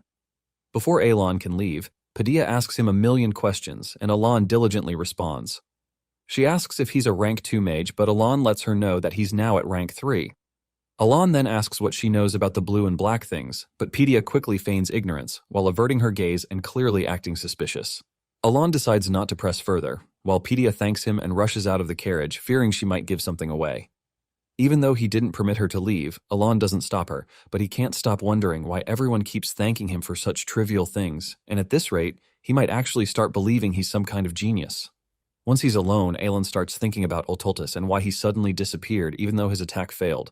Apart from that, Ultultus's final words left him with even more questions than he had. Alon then stares at the familiar belt, which he has seen in the game before. It is known as the Belt of the Forgotten, which can double the damage given and the damage taken. As Alon examines the belt more closely, he notices an inscription along its inner lining, directing him toward a city called Kahala, known as the City of Ancient Gods. It is the first time he has seen the inscription, leaving him to wonder if he can find the answers to his countless questions in Kahala. Just then, Deus arrives to check in on Alon and mentions that he noticed how Padilla left so abruptly. He then asks Alon for permission to eliminate her for the disrespect, but Alon tells him not to blow things out of proportion. 2 weeks after the northern expedition ended, Deus headed to the castle to deliver his report and also return the ring Alon borrowed from the treasury. Soon afterward, Alon prepares to leave Caliban and even receives a ton of gifts from the king. He was so broke when he came on this expedition, but now he was leaving with a little pot of gold. After an awkward farewell between Deus and Alon, Deus asks Alon if he can become stronger just like him. Alon is stunned by the question because he knows how monstrously powerful the 5 great sins are, whereas he's just cannon fodder that should have died in episode 1. He figures it must be because Deus was impressed by his magic. However, Alon knows that the 5 great sins still have powerful innate abilities, even if they never go berserk. Deus already excels in swordsmanship, so it's just a matter of time before he breaks through his limit. Alon then assures him that he can become as strong as he wants as long as he works hard. Alon is already jealous because he knows that Deus has been blessed with insane talent from birth, unlike him, who has to claw his way through. As he prepares to leave, Alon advises him to take a chill pill, but Deus suddenly asks why Alon always asks him for favors instead of just dishing out orders. Alon simply asks why anyone would give orders to a member of their family. Stunned by his words, Deus freezes on the spot as Alon's carriage drives off. Alon, on the other hand, can't stop thinking about their conversation as he wonders if Deus still thinks he sponsored them with hidden motives. Alon feels bad that he's been misunderstood when he spent a fortune out of the pure goodness of his heart. He admits that he did it to prevent them from turning evil, but he still poured his heart and resources into raising them. That night, Deus sits quietly in the darkness, contemplating Alan's words. He admits that he only followed him because he felt indebted, while Alan saw him as family. Deus then mimics Alan's hand gestures as he tries to cast a spell, but nothing happens, leaving him wishing he could use magic just like Alon. Even so, he can't believe Alon referred to him as a member of his family. A few days later, Alon finally returns home, and after spending 3 months away, all he wants is to collapse into bed and spend the next few days doing absolutely nothing. However, his excitement is short-lived because the moment he steps into his room, he is greeted by a mountain of documents waiting to be reviewed. Horrified, Alon immediately turns around and bolts out the door, refusing to accept that this could possibly be his room. He only makes it a few steps before changing his mind and reluctantly decides to get the paperwork over with as quickly as possible. However, he vows to take a vacation once he finishes handling them, no matter what. As he scans through one of the pending documents, Alon can't help but wonder when he will even get the chance to live the peaceful, noble life he craves. After that, he rewarded himself with a week off to just enjoy food and do nothing, but after the short vacation, Alan was even more stressed and tired than when he was working. He lay on the couch like a couch potato, playing with his new ice magic while thinking about solving the mysteries Oltultus left behind. Alon admits that he has heard something about the ritual gestures and mysteries, but he has no idea what they mean. He's even more confused that Oltultus has a forgotten name like the Eastern gods, and this is his first time seeing anyone evaporate the way Oltultus did after their duel. Alon also wonders why an outer god appeared, and since he did, he fears that others might show up. Even so, he's relieved because the outer gods are less problematic than the 5 great sins, and apart from that, the gods at least give a warning in advance. Alon then checks his notes for his next adventure and he picks Kahala, but unfortunately, that isn't possible because explorers have yet to discover the city. He fears that barging in all by himself might just complicate his life further. Just then, Yebon barges into the room, shivering as he remarks that it feels strangely cold inside and wonders aloud if the unusual chill is the result of magic. Alon confirms that it is, explaining that he has been refining the spell and is pleased to see that all the research he conducted during his brief vacation is finally paying off. Yebon then informs him that a hidden city has been discovered in Koloni. Elsewhere, Utia hosts the semi-annual Blue Moon meeting through a magic crystal ball. Under normal circumstances, these meetings are expected to end in less than 10 minutes. However, this time, things take an unexpected turn when Xiolong asks Deus what it was like to meet their boss in person. Deus usually remains silent throughout these meetings, but to everyone's surprise, he volunteers to share his experience with Alon. Radon and Xiolong are stunned that Deus actually wants to talk. Unfortunately, they have no idea that they have just opened Pandora's box. Deus begins recounting every single detail of his encounter, leaving nothing out. After 50 minutes, Rin, Radon, and Xiolong are already exhausted, but Deus shows no signs of stopping. To their disbelief, he continues for more than an hour, repeatedly going over the same points and praising Alon over and over again. Utia, however, seems to be the only one enjoying the story, happily joining Deus in admiring Alon. 2 hours later, Deus finally finishes his tale, and Utia cheerfully remarks that she had a great time. Meanwhile, the other 3 have already mentally checked out. This was the first time the Blue Moon meeting lasted for more than 3 hours, since they began holding their meetings through a magic crystal ball. A few days later, Alon comes home to a ton of expensive gifts from several nobles, but he has no idea who they are and why they sent him gifts in the first place. After reading the letters attached to them, he realizes that the nobles are trying to make a connection with him because the rumors of his achievements in the north have spread. As a former corporate slave, Alon excitedly decides to accept the gifts. A week later, the gifts were still pouring in, and Alon couldn't help but credit his popularity to his adopted son, Deus. He decides to forgive him for not personally reaching out to him after leaving the orphanage. 1 month later, the gifts were still pouring in, and Alon wondered whether to send back the ones that were over the top because the whole thing was starting to get suspicious. However, a few months later, the gifts became rarer until they totally stopped being delivered. Soon it was time for the Grand Assembly held in Tyria, the capital of the Asteria Kingdom. That day, Alon hurried to the hall, irritated that he arrived late to his very first Grand Assembly. He didn't want to draw any unnecessary attention to himself, but coming late meant he would have to face a lot of prying eyes. Yaban is amused because it's his first time seeing Alon walk that fast, making him conclude that Alon must be in a hurry. As soon as Alon rushes up the stairs, a bunch of nobles line up behind him, and Yeban notes that they were probably waiting for him like his followers. Upon entering the hall, Alon is surprised to find the place slightly empty, convincing him that he isn't late. He then scans the hall to decide where to sit since every faction usually sits at a particular position. He already looked it up before coming and found out that the royalists sit on the left while the aristocrats sit on the right. Alon then decides to sit in the middle since the neutrals stay there. He purposely picks the back seat, but gets uncomfortable when the nobles from earlier stop to stare at him curiously. Alon figures it must be because he's trying to sit at the back, so he decides to go to the middle, but the same thing happens, so he moves to the very front where the faction leaders sit. Surprisingly, the moment he takes his seat, the nobles standing outside all troop in behind him, convincing Alon that it's because no one wants to sit in front. He quickly scans the hall and is disappointed that he left him all alone to sit near the faction leaders. Once everyone is seated, the host begins the grand assembly and announces that the new faction, Kalpa, now has voting rights in the assembly. On the other hand, Alon mentally checks out as soon as the meeting begins, only to hear them call him the president of the Kalpa faction. Confused, Alon looks around the room, wondering what they're talking about. He's even more puzzled when he notices Loria and Kalia giving him weird glances like he's supposed to know something. After a while, it finally dawns on Alon that the alliance between Altea and Zenonia, which he was certain would never last, not only survived, but went on to establish an entire faction and appoint him as its president without his consent. Alon snaps back to reality when the host asks if he has anything to say as the president of Kalpa. It takes him what feels like an eternity to process the ridiculous new title, which he never even knew he possessed. Just moments ago, he was simply an ordinary dude looking for a place to sit, but somehow, he has become the president of a newly formed evil faction. Meanwhile, in the northern snowfields, a cloaked figure is seen checking out the scene where Aelin fought with the Outer God, after which he decides to keep an eye on Alan to see how far he can go. Back in the Grand Assembly Hall, Alan is still out cold as he tries to wrap his head around how he suddenly became a villainous mastermind. It sounded like something straight out of a Wattpad series. Unable to handle the whole scenario, Alan mentally checks out while moving through the rest of the meeting like a living corpse. While going through his own banquet like an outsider, Alon wonders if he's just a figurehead or a puppet for the faction. Just then, Loria and Kalia's voices snap him back to reality, asking if he's enjoying the banquet. Like two kids fishing for compliments, the duo let him know that they've done everything exactly as he instructed. Alon is confused as he tries to remember when exactly he gave them this so-called instruction. He only recalls exchanging a few words with them years ago and nothing else, but this makes Alon start considering the possibility that he might have an alter ego who is an evil megamind doing these crazy things behind his back. When Loria happily expresses that she's doing this to repay him for saving her life, Alon stops to wonder when he did something like that.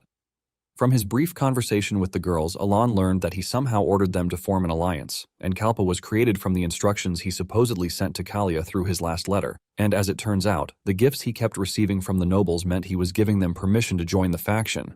However, Alon never did any of this knowingly, and even the letter he sent to Kalia was just a simple apology letter. But she somehow read through the lines, creating this whole misunderstanding.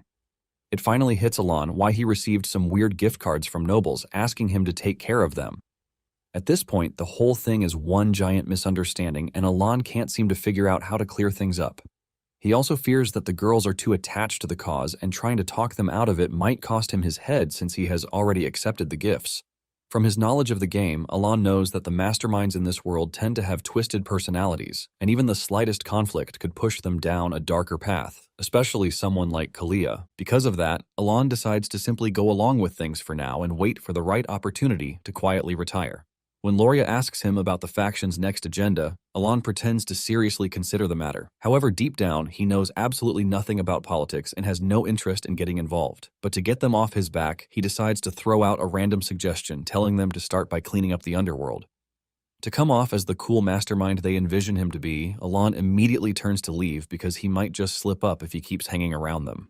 Outside the banquet hall, Alon asks Yeban about the letter he was supposed to send out, and Yeban assures him that it has been sent. He then asks why Alon is leaving the banquet early, and Alon simply tells him to head straight to Colony without looking back. On the other hand, Loria and Kalia are impressed by how Alon manages to amaze them with a single word with deep meaning. This time, they interpreted his words as seizing control and unifying the underworld of the Asteria Kingdom. The duo clinks their glass as they excitedly look forward to a fun new adventure.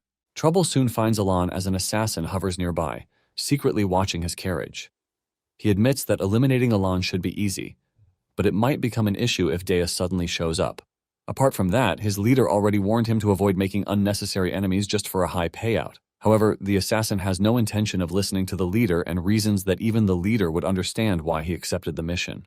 A few hours ago, this same assassin was in the Duke Kamalan's estate, located in the southern Ashatalan kingdom, where Carmine was waiting for him in the dark. The assassin belongs to a group known as the Agents, which is an elite group of assassins from the allied kingdom with swordsmaster-level skills. Apparently, the agent agreed to meet with Carmine because he's related to someone known as the Seeker. However, the encounter takes a sudden turn when the agent effortlessly eliminates all of Carmine's men who were lurking in the shadows, explaining that their organization does not welcome rats during a mission. Impressed by his abilities, Carmine gives the agent a standing ovation before ordering him to eliminate Alan. He attempts to intimidate the agent by reminding him that no one can refuse a request from the infamous tyrant of Ashtalan. The agent remains unfazed, stating that any target, even royalty, is acceptable as long as the payment is right. He then asks if Carmine can even afford his hiring fee, and Carmine pulls out a black box, telling him that he's ready to offer 4 of them as payment. The agent is stunned to see that Carmine is actually offering abyss matter, not just abyss orbs, as payment. An abyss matter is an item distributed in extremely small quantities on the black market by Kamalan, Carmine's father. Unlike abyss orbs, which only boost physical stats, abyss matter can grant special powers, which is why they sell for astronomical prices on the black market. The agent only got to taste the power of this item because of his leader, but now Carmine is offering him 4 of them. This item is actually one of the reasons the agents became the best assassin organization. Satisfied with the payment, the agent swiftly heads out while Carmine starts counting his chickens before they hatch. A few moments later, the agent is seen meeting with Kamalan, also known as Lord Seeker, to ask if it's all right for him to go ahead with the mission he received from Carmine. Speaking about Duke Kamalan, he's not just the head of the Ashtalan nobility, but also the real power behind the allied kingdom's underworld. The agent gets a little flustered when Kamalan reveals that Carmine stole the abyss matter for him. Even though Carmine's payment was tempting, the agent had to come check with the Duke because their leader warned him never to cross the Duke. The agent is over the moon when Kamalan decides to turn a blind eye to Carmine's request to eliminate Elon. After the agent leaves, Kamalan receives news from Shutro, an underworld power player in the Ashtalan kingdom. Shutro informs Kamalan that they can no longer operate in the underworld of the Asteria kingdom because of the influence of Alan's new faction. Kamalan isn't happy to hear this, but he's glad that someone wants to help him take out Alan without him lifting a finger. Back in the present, the agent continues to follow Alan's carriage as he looks forward to his reward. He then pulls out a pen and is about to take action when, out of nowhere, someone suddenly severs his arm before slamming him into the ground. It turns out to be none other than Eliban, the protagonist of this world, who is supposed to be the nicest soul in the game. As the agent writhes in pain, Eliban tells him not to waste what little strength he has left, and with a casual flick of his finger, he sends the agent into oblivion. After disposing of the pest, Eliban cheerfully resumes trailing Alon's carriage from the shadows. He then snaps the pen in half, remarking that the agent would never have died by his hand had he not targeted Alon. A few days later, Alon and Yaban find themselves almost roasted by the scorching sun in the desert on their way to Koloni. They have been traveling for 5 days, but Alon still can't get used to the sun, while Yaban is already almost melted away because of the heat. He wishes they had an ice crystal, but unfortunately, they cost an arm and a leg. Yaban then tells Alon that this is the best time for him to practice his ice magic, but Alon refuses to because it could get out of hand and result in a catastrophe. However, Yaban would rather have an ice catastrophe than turn to rotisserie chicken. Nonetheless, Alon is just glad they joined a caravan since they don't really know their way around the desert. Suddenly, some delusional chick named Lion accuses Alon of spying on her when he didn't even know she existed until she spoke to him. Lion is the daughter of the Red Magic Tower Master and a rank 4 mage. Although Alon denies the accusation, Lion insists that his bad attitude is something expected of a mage from the Blue Tower. Irritated by the sudden unsolicited drama, Alon wonders why he can't get a single moment of peace, even in a dry desert. Yeban, on the other hand, is just envious that Lian has tons of ice crystals hanging in her carriage. Alon decides to keep his distance from Lian because her father, the Red Tower Master, is a complete maniac. Unfortunately for him, the universe never seems willing to let him maintain a low profile. Without warning, a group of desert bandits ambushed their caravan. Caught completely off guard, the travelers are quickly surrounded, and Lian is seized by the bandit leader, who holds her hostage as he orders everyone to cooperate if they value their lives.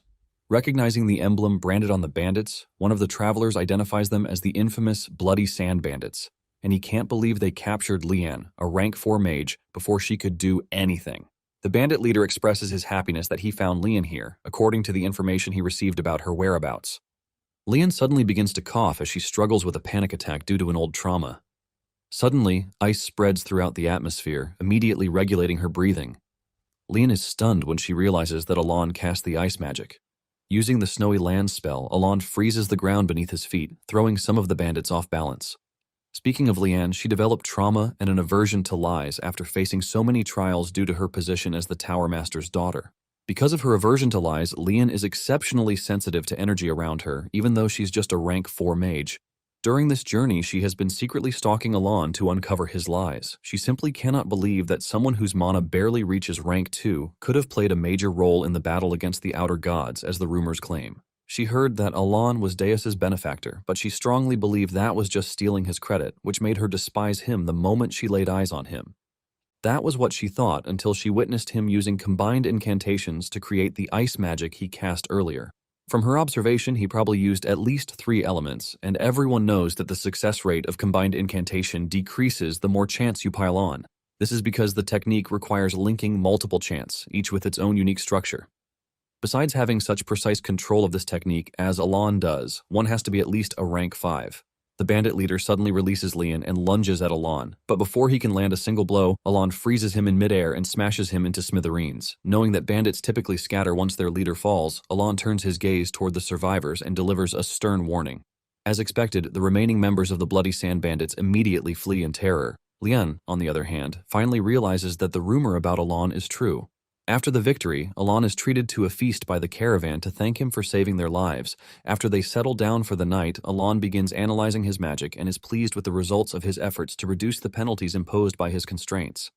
During his vacation, he created a new spell called Snowy Lands, which simultaneously uses space, frost, and maintenance magic.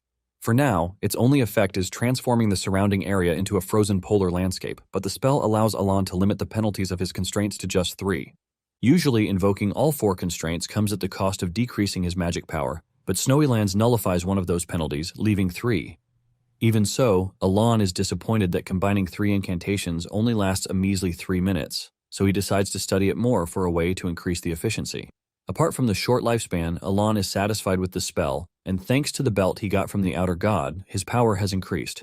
Therefore, Alon plans to focus on solving the problem of the remaining penalties. A few minutes later, Lian approaches Alon to apologize for misunderstanding him and asks if he'd be willing to discuss magic theories with her. Alon is puzzled by the sudden change in her behavior when she was obviously picking on him during the journey. Nevertheless, he decides to be magnanimous and accept her apology, earning him Lian's admiration. From then on, they became magic buddies, discussing magic with each other until they reached Colony. After thanking Alon for the magic lessons, Lian asks if he will be attending the magic conference, but Alon tells her that he wasn't invited because he's not actually affiliated with any tower. Before leaving with her group, Lian suggests he tag along with the Red Magic Tower, and Alon agrees as he thanks her for the offer. As he bids her farewell, Alon is relieved that he can attend the conference since he needs to get something from the conference tower. After taking care of their luggage and carriage, Yeban is about to ask Alon about the person they're meeting in Colony when an explosion suddenly erupts nearby, knocking out a few guys. As Yeban and Alon try to make sense of the situation, several more erupt around them with lightning crackling in the midst of the chaos. It turns out to be an incredibly fast Xiaolang, taking out a few nuisances on her way to pick Alon up. As she approaches them, Yeban unsheathes his sword, ready to fight, but Xiaolang swiftly appears behind Alon, hugging him from behind. As she cheerfully greets him, calling him her godfather, Alon instantly recognizes her by her distinct features. Xiaolang complains that Alon should have told her that he was coming early so that she could pick him up, because this area is crawling with thieves. She then assures him that everything has been taken care of, and she has already eliminated everyone who was after his luggage. Xiaolang is now popularly known as the Golden Flash and one of the 4 Baba Yagas of Colony. She then expresses how much she has been looking forward to Alon's arrival since she received his letter. Meanwhile, passersby who recognize Xiaolang are stunned when they see her acting all cute around Alon. This makes them curious about his identity since he's capable of taming the infamous rabid tigress. While Xiaolang happily drags Alon away like an accessory, he can't stop thinking about the people she just beat up, as he hopes she didn't actually kill them. Soon afterward, they arrive at Xiaolang's guild, a place where only her kind are accepted as members. Upon entering, they are greeted by a warm, welcoming atmosphere. Xiaolang asks her assistant, Ralg, if anything important happened while she was away, and Ralg replies that nothing out of the ordinary occurred before welcoming Alon and Yeban. He then reveals that Xiaolang has been anxiously awaiting their arrival and even sat by the entrance every day since receiving Alon's letter. Afterward, Xiaolang offers Alon a seat, and judging by how restless and eager she seems, Alon figures she simply cannot stay still. He then commends her for taking such good care of her guild members, and Xiaolang tells him that it's only natural since they are her family. She also adds that she doesn't need anyone else except them, but realizing her words might offend Alon, she quickly explains that after her family and Yutia, Alon takes the third place in her heart. Alon doesn't mind the third place and thinks it's already impressive that she holds him in high regard, even though they've barely spoken to each other. He then decides to straight up ask her for a favor. But first, he signals to Yeban to bring out the gifts he bought for her. Xiaolong is over the moon when she sees the mountain of gifts and immediately offers to help Alon with whatever he needs her to do. Alon is surprised she agreed without hearing him out, but Xiaolong explains that it's because he's her benefactor even though she doesn't consider him family. She also explains that she was able to reunite her tribe thanks to Alon's gift, the essence of the Golden Mane tribe. Alon is surprised to learn that the item's affinity worked with Xiaolong just like the description stated. According to the item description in the game, if Xiaolong had obtained the item, she would never have fallen into the sin of pride. Nevertheless, Alon is relieved that the kids he raised are all willing to lend him a hand. Shortly afterwards, Xiaolong leads Alon to his room to rest, and on the way she asks him about his trip in the desert. However, Alon doesn't even know how to tell her that it was a shitstorm, while Yeban is a bit worried about their journey back. When Xiaolong asks why, Alon explains that it's because of the heat and the ambush by the bandits. Xiaolong freezes on the spot when she hears this, as Alon explains that they were attacked by the bloody sand bandits. He heard that they attack the caravans all the time, but Alon wishes he wouldn't run into them again. A wicked smile spreads across Xiaolong's face as she prepares to wreak havoc for the sake of the blue moon. After her conversation with Alon, she heads straight to the Bloody Sands bandit hideout, where she eliminates everyone there. She also swiftly eliminates 2 others hiding in the shadows like cowards, after which she turns to face their terrified leader. The so-called leader trembles as he reveals that he is Kalman's younger brother and claims to be under the protection of the longest reigning Baba Yaga. He attempts to intimidate her with the threat, but Xiaolong remains unfazed. Determined to erase them from existence for daring to lay a hand on her benefactor, she declares that she despises being scolded or threatened. With that, she unleashes her power and obliterates the entire hideout, crushing any survivors trapped inside. After the mission, she heads home to proudly inform Alon about it, and Alon can't believe she single-handedly wiped out an entire bandit group. Her reason is that Alon won't have to run into them on his way home once they're gone. Declaring that she handled everything by herself, Xiaolong snuggles up next to Alon, clearly hoping for a compliment or a pat on the head.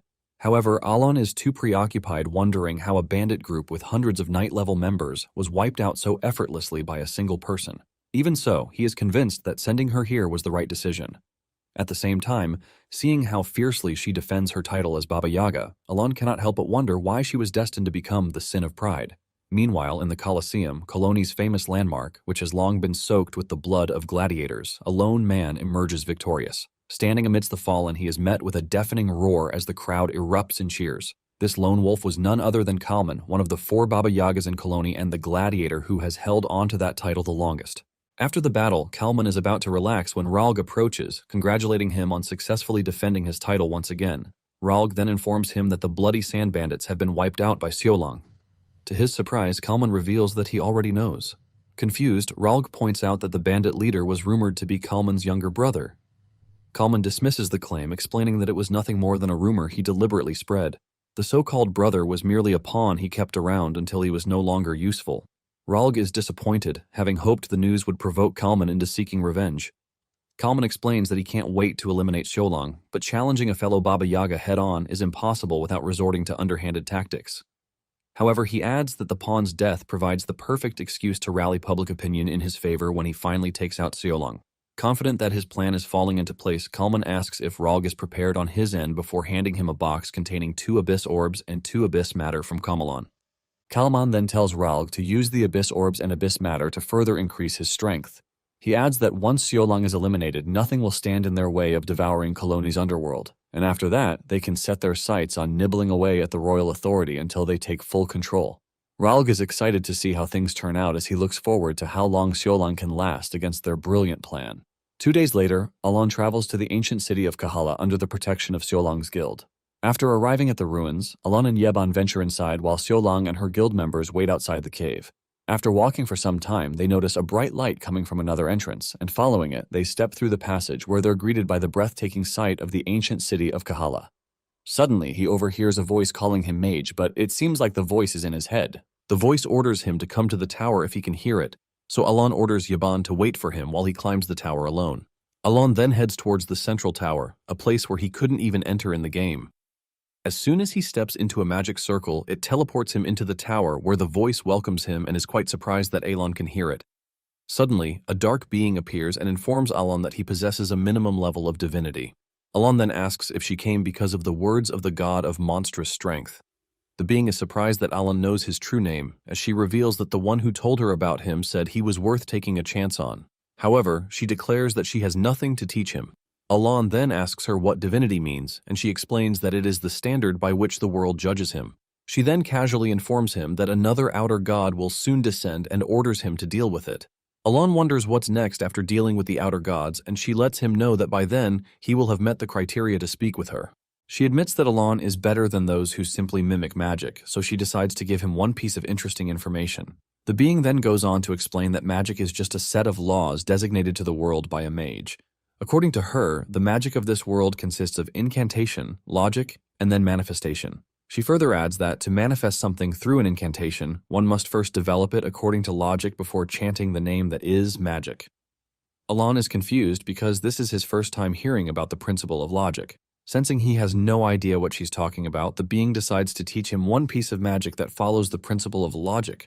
Outside the ruins, Seolang can't help but worry when she notices that he's taking a long time to return. Suddenly, Kalman appears out of nowhere, grinning wickedly, and immediately begins to attack Seolang's people. Seolang is furious when she turns around to see this and questions why he's pulling such a shameless stunt outside the Colosseum. Kalman just laughs it off, reminding her that she also wiped out the Blood Sand Bandits and eliminated his little brother, so he's just giving her a taste of her own medicine. Without wasting time, he rushes towards the rest of her group while Seolang swiftly chases behind, warning him not to touch her family. As soon as she blocks the attack, he grins as if he expected her to rush in to save her family. This only infuriates Seolang, who hates being mocked, but before she can retaliate, someone suddenly stabs her in the back, and to her shock, it turns out to be her right-hand man, Ralg, who jokingly confirms that Seolang is truly predictable. It takes Seolang a minute to register what was happening, as she questions why he would betray her when they're supposed to be family. She couldn't believe something like this would ever happen, especially since she loves her kind so much that she treats them with respect. Family was everything to her. So once she left the orphanage, she held on to the memories of the happy times when the descendants of the Golden Mane tribe lived together in harmony. What kept her going was the dream that she would one day get revenge against the black dragon that destroyed her kind and gather them again to reclaim that lost happiness. As the sovereign of the hybrids, the Golden Mane tribe enjoyed a great reputation among their descendants, but that might not have been the absolute truth. Back in the ruins, Ralg finally removes his mask as he reveals that he's fed up with Seolang's happy family charade. On the other hand, Kalman tells him to stop beating around the bush as he suddenly swoops in to finish Seolang. However, despite being wounded, Seolang manages to block the attack, but Kalman refuses to back down because he believes they can win this time since he has already increased his strength with the Abyss Matter. He then charges forward to attack her again, but Seolang manages to block the attack with the essence of the Golden Mane tribe. However, while she's holding her ground, Ralg swoops in with his blade, determined to end Seolang this time. Fortunately, Seolang swiftly dodges the attack, but Ralg continues the offense, certain that she can't hold out for long against him since he has also received great power from the Abyss Matter. Kalman watches from a distance as Ralg and Seolang clash in a fierce battle, but Ralg soon realizes that even with his newly acquired powers, he's still no match for an injured Seolang. Kalman, who has been catching his breath, is also exhausted and annoyed that Seolang doesn't seem to be backing down as they expected. Just then, he notices Alon coming out of the cave and hatches the idea that he can use him to get to her since she calls him her benefactor. Kalman immediately springs into action to capture Alon as a hostage while Seolang prepares to strike Ralg. Unfortunately, before she can make a move, her body suddenly freezes up, and Ralg laughs hysterically, revealing that the poison in her is starting to take effect. He then explains that the sword he stabbed her with earlier was coated in a poison called camonasis, which will prevent her from moving for at least an hour. Feeling smug, Ralg taunts Seolang as he lets her know that not all descendants of the Golden Mane tribe are thrilled to play house with her. He reveals that they only followed her because she possessed the Golden Gauntlet, the symbol of her authority. However, they resented the way she flaunted a position they believed she gained through nothing more than pure luck. Seolang admits that she always knew her kin initially followed her because of her strength. Even so, after spending so much time together, she believed they had come to see her as family, just like it was in the old times. Ralg mocks her for believing in such a ridiculous dream as he signals for the rest of his accomplices to come out. He then tells Seolang to look closely at just how much the people she called family actually detest her. Seolang is completely devastated as she stares at the cold faces of the same people who smiled warmly at her only a few hours ago. She couldn't believe they were also traitors. Ralg then prepares to finish her, as he lets her know that it's time for the essence of the Golden Mane tribe to go to someone who actually deserves it. He then thanks her for the gift, but before he can snipe it out of her arm, a shockwave erupts behind him, leaving Ralg puzzled, and it turns out to be because of a fight between Yeban and Kalman. As Ralg turns around to see what is going on, he is absolutely confused by the terrifying aura around Alon. Alon also notices a faint black magical smoke in the atmosphere around Ralg and figures he must have used the abyssal entities to amplify his strength. According to the game, Alon recalls that the abyssal entities appear in the middle of the plot, so he wonders why they have resurfaced now. Back then, players speculated about the abyssal items because of their vague description. A few minutes later, Alon pours a healing potion on Seolong, and from what he just witnessed, he figures her guild must have betrayed her. He then assures her that she should be able to move soon since his potion is a high-grade one. Alon also reassures her that these traitors seem to be the only ones in the guild, but Seolong finds that hard to believe. However, Alon points out that the others he met at the guild seemed genuinely happy, so there's no way they're among the traitors. Seolong is relieved when she hears this and suddenly begins to bawl her eyes out.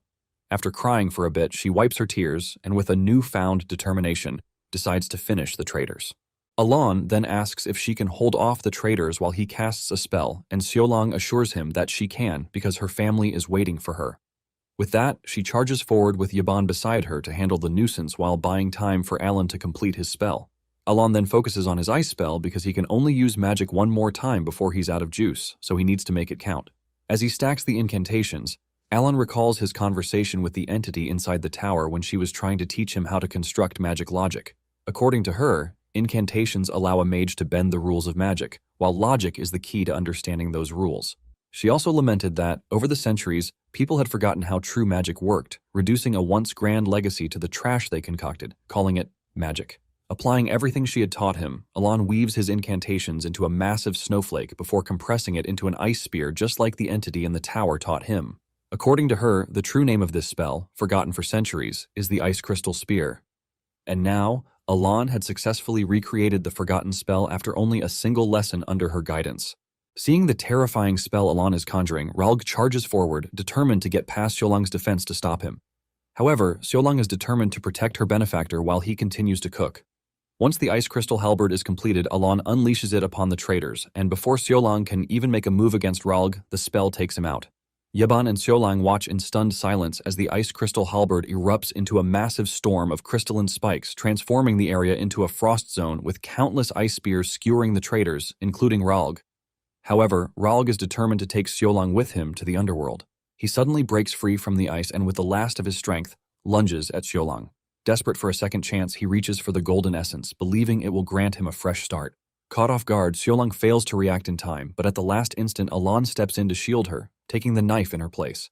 Seolong freezes up for a brief moment as she watches her beloved benefactor get hurt in place. Then her shock instantly turns to fury as she angrily takes Ralg down in a single strike, severing his precious golden head. After the battle, Alon plops to the ground to catch his breath while Yeban and Seolong worry about him. But what they don't know is that he wasn't really hurt much because Ralg's blade only grazed his skin. The blood he spat earlier was actually due to mana depletion, but it came at the right moment, making it seem as though he had been hurt pretty badly. Nevertheless, Alon is satisfied with the power of the Ice Crystal Halberd, but he didn't expect it to drain him to the point of causing internal damage. On their way back, Alon finds himself wondering what Kalman meant when he said that Shutro's father found him annoying. After all, he has no idea who any of those people are, but since everything worked out in the end, he decides not to dwell on it. Even so, his thoughts soon drift to opponents like Kalman, who have absorbed abyssal matter, a substance said to grant divine power to those of the appropriate rank. He also recalls that his third constraint allows him to bend the laws of the world whenever he faces a god using magic, effectively making him stronger against divine beings. Alon feels that if absorbing abyssal matter grants a person godlike power, then the same principle should apply to someone like Kalman as well. Alon then puts those thoughts aside when he notices Seolong's dark expression, making him wonder if he needs to help her get stronger to make sure she doesn't fall into darkness because of a twisted heart from the betrayal she just experienced. Seolong then asks Alon why he did not dodge the blade earlier when he knew that she was Ralg's target. Alon simply explains that it was because she had told him she would stop the enemy. Hearing that, Seolong is taken aback, realizing Alon had trusted her completely. But the truth is that Alon couldn't dodge in time and was secretly counting on Seolong to react in time to stop Ralg. But unfortunately, things didn't exactly go as planned. Seolong continues to question why Alon saved her when he knew the blade would injure him. Alon doesn't know how to tell her that his fatherly instincts had taken over the moment he saw the daughter he raised in danger. Besides, he was counting on Xiaolong to react before the blade would reach him. But she didn't. To answer her question, Alon simply tells her that one doesn't need a reason to save their family. However, Xiaolong points out that family is supposed to be related by blood. Alon immediately regrets saying that because he knows that Xiaolong is big on blood ties. But Alon is taken aback when she suddenly tells him that she wants to be his family. He is almost moved to tears like a stepfather who has never been acknowledged, finally being accepted by his stepchildren after years of grinding. Alon is still basking in this and wonders if this is the moment when she calls him father. However, his excitement is short-lived as Xiaolong suddenly tells him that they cannot truly become family this way because they come from different races. Then, with a bright expression, she declares that the only way for them to become a real family is to get married. Alon's soul instantly vacates his body when he hears this, while Yaban is equally shocked. Alon struggles to process why Xiaolong would suddenly propose marriage to him in the middle of a corpse field. 5 days later, word of Kalman's ambush spread throughout the entire city of Koloni, and the public was outraged by his cowardly behavior, which was against the code of conduct for a Baba Yaga. However, the situation worked out in Xiaolong's favor, and she gained enough support to become the first to receive the title. However, she refused to give Alon a moment's rest as she kept pestering him to marry her. Alon is frustrated by the situation because, unlike in the game, he cannot simply choose to skip the dialogue. More importantly, this has started to go beyond the usual playful scenario where daughters jokingly claim they want to marry their father when they grow up. Only today, Xiaolong has asked him to marry her like 19 times, even though he assured her that he already considers her family. However, she keeps insisting that marriage is the only way two unrelated people can become a family. She begs him to reconsider, assuring him that she can truly make him happy, but Alon doesn't care for that because his happiness lies in roasted sweet potatoes and a peaceful, noble life. A few days later, Alon prepares to return home. Before he leaves, Xiaolong reminds him that he still owes her an answer to her proposal and asks him to give her one the next time they meet. Alon promises that he will, but he has no intention of following through because deep down, he hopes Xiaolong will eventually forget about the whole thing. Xiaolong happily waves goodbye as Alon's carriage departs, but the moment it disappears from sight, her cheerful expression fades. She hated being separated from Alon, and even though the guild has improved after the betrayal, Xiaolong still feels that something is missing. Apparently, her tribe members had genuinely worried about her and were furious over Rog's betrayal, but everything that happened has caused Xiaolong to reconsider the idea of the happy family she had always dreamed of creating. To her, a true family was one built on trust and caring people who would stand by each other even in life-threatening situations, just as Alon had done for her.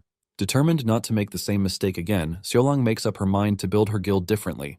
Instead of a family, she decides to turn them into an elite guard that can protect Alon at all times so that she can be a happy family with him forever. On the drive back home, Yaban reports to Alon that his information guild didn't find any other suspicious parties scheming against Xiaolong apart from Rog's group. Yaban also adds that he already requested constant monitoring from them to keep an eye on things and report back to him. Alon then praises Yaban for making such thorough preparations.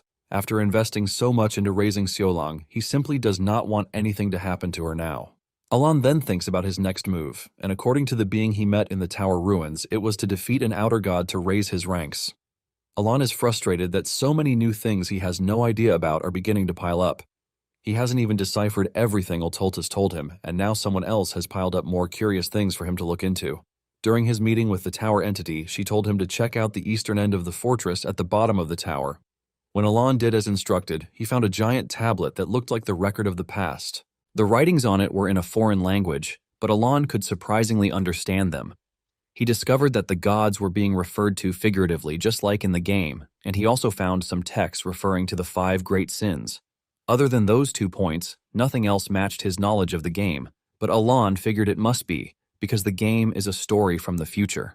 However, what he couldn't understand was why outer gods were written on the tablet in reverse. Apparently, outer gods refer to gods from other worlds or human beliefs, while normal gods refer to the 5 great sins that existed since the beginning. However, the 5 great sins were written as outer gods on the stone tablet, which didn't make any sense to Alon. Yaban soon snaps him out of his thoughts to inform him that he received news that Deus defeated the first sword. Alon is taken aback that Deus actually defeated Reinhardt because he remembers that even in the game, Reinhardt was insanely strong. He can't help but wonder how strong Deus must be to have achieved such a level in just 6 months. Yaban then tells Alon that Rein has become a member of the Tarthania Council, and she now participates in deciding their policies. Alon is impressed that she's killing it in the political world and moving up the food chain. As for Radan, Yaban hesitates before telling Alon that he unified the 5 archipelagos and became the pirate king. Alon is shocked to hear this, as Yaban further adds that the bounty on Radan's head is in the millions, just like the first pirate king known as the Somali pirate.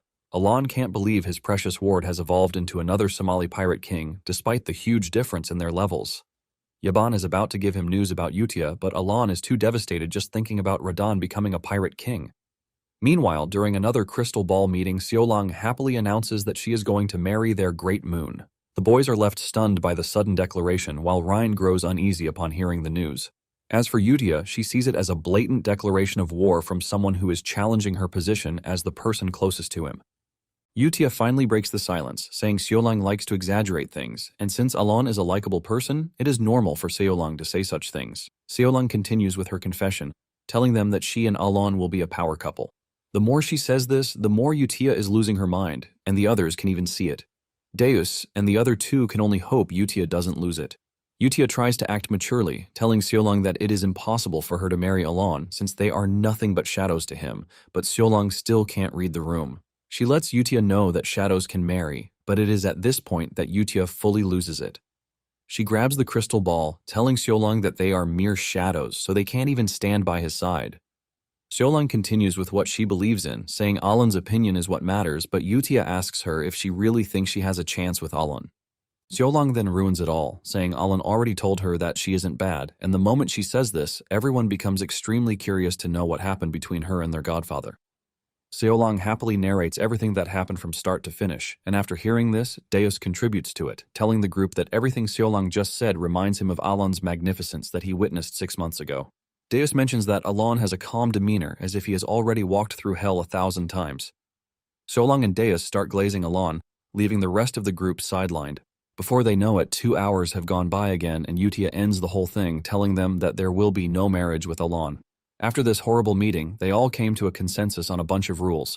The first is that under no circumstances should Deus ask questions about Alon. Deus cannot believe that they have already created a rule to lock him out when he has not even asked about everything he would like to know. At the same time, Radan is very curious about Alon.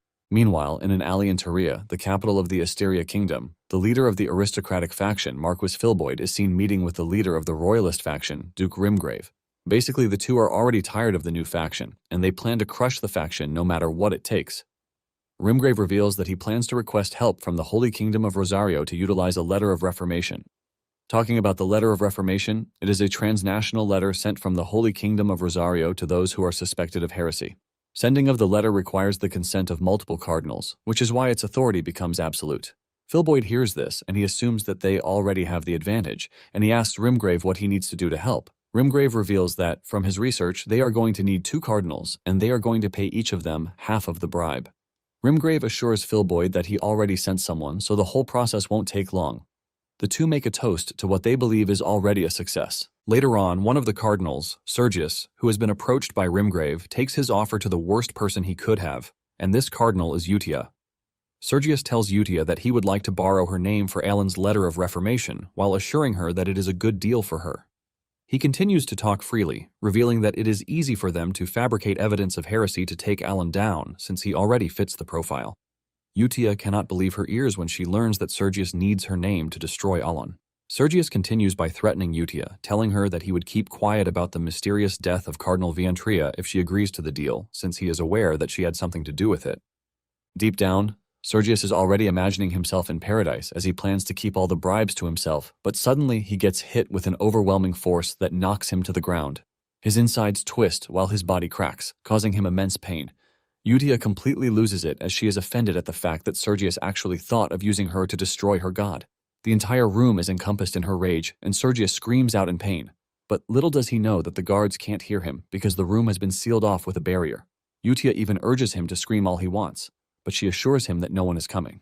The pain becomes so unbearable that he starts begging Utia to kill him, but Utia lets him know that this will not happen. Utia continues inflicting pain on him so he can know the gravity of what he did, and after the pain has gotten to his limit, Sergius goes on his knees urging Utia to end it all. Utia then tells him that she wants him for something, so she is definitely not going to kill him. However, she still continues with her punishment as she lets him know that all those who wish her god harm deserve to be punished. The whole room echoes with his scream, but Yutia's anger knows no bounds as she tells Sergius that he has to understand his sin to be forgiven.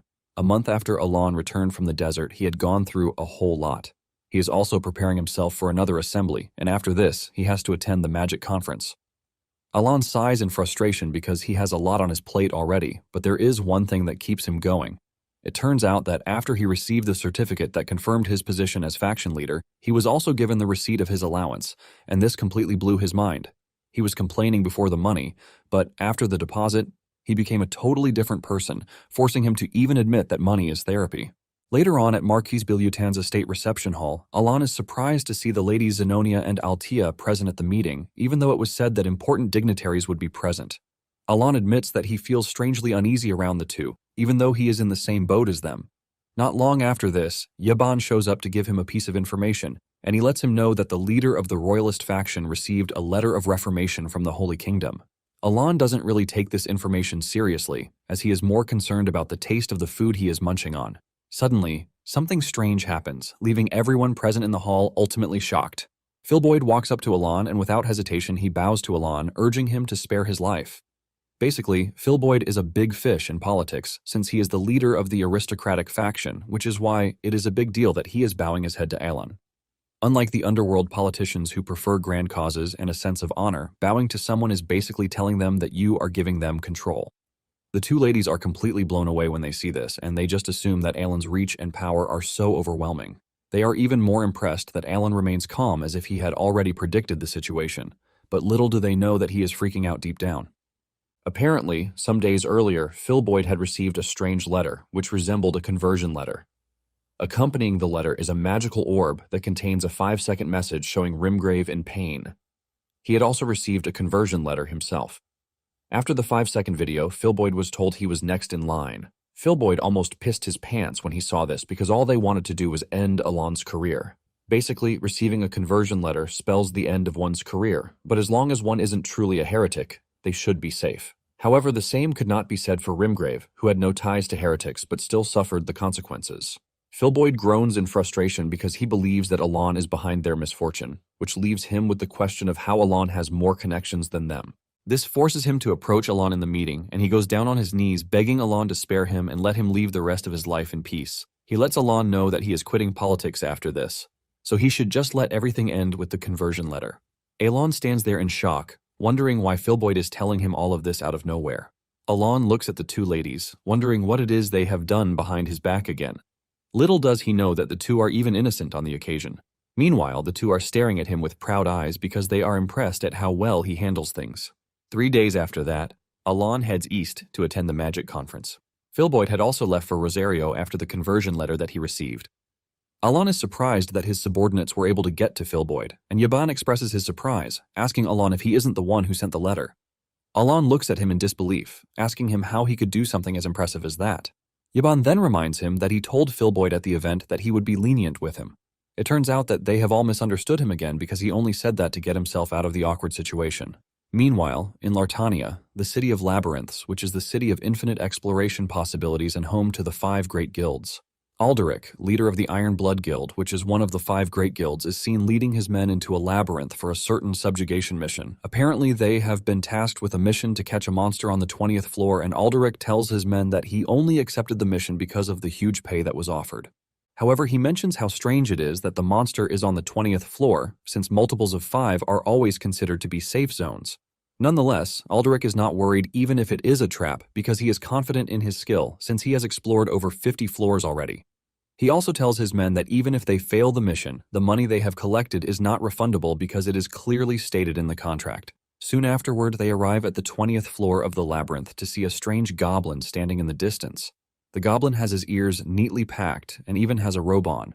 He is backing them, but since it is just a goblin, they start raving, believing that he is going to be an easy takedown.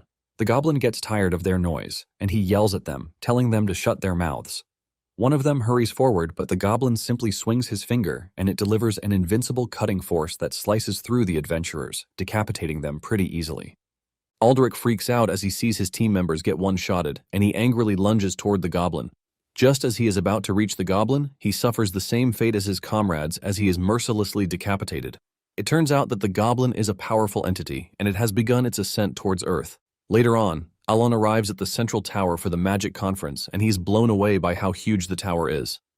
Lian meets him at the entrance with her entourage. She tells Alon that the official conference starts the next day, but he is free to look around first.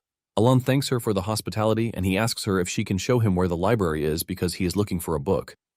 Lian offers to lead the way, but Yeban has no choice but to head to the break room since he is not a mage, so he is not allowed inside. Lian is telling Alon the events that will take place the next day when they hear an argument in the distance. Lian lowers her head in disappointment, telling Alon that Pedia is at it again. Alon is surprised to learn that Pedia is there, and Lian, who didn't even know that they knew each other, tells Alon that Pedia is insufferably arrogant. Pedia is in the middle of her rage-baiting when she spots Lian in the distance.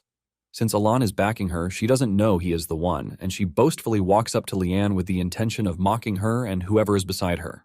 Just then, Alon turns around, and the moment Pedia sees him, she startles in shock before throwing her head down to offer her greetings.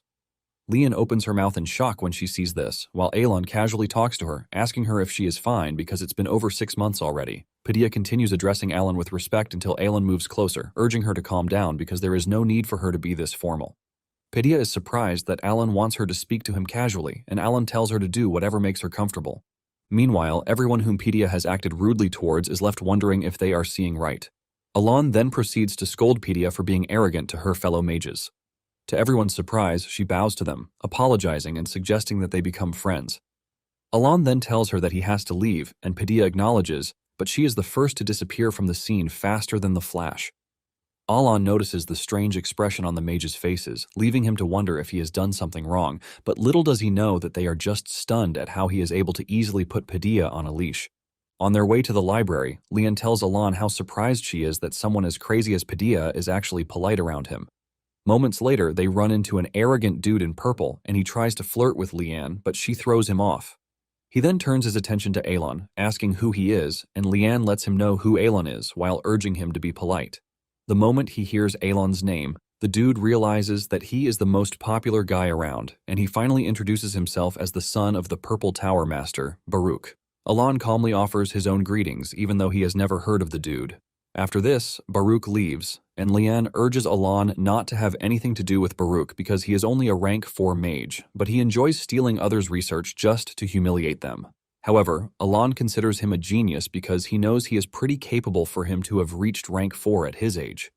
Basically, every rank makes a massive difference, and the higher one goes, the more pronounced it becomes. In fact, the gap between rank 7 and 8 mages is quite unimaginable. Upon reaching the elevator, Lian takes a step back, telling Alon that the library he is looking for is on the 38th floor.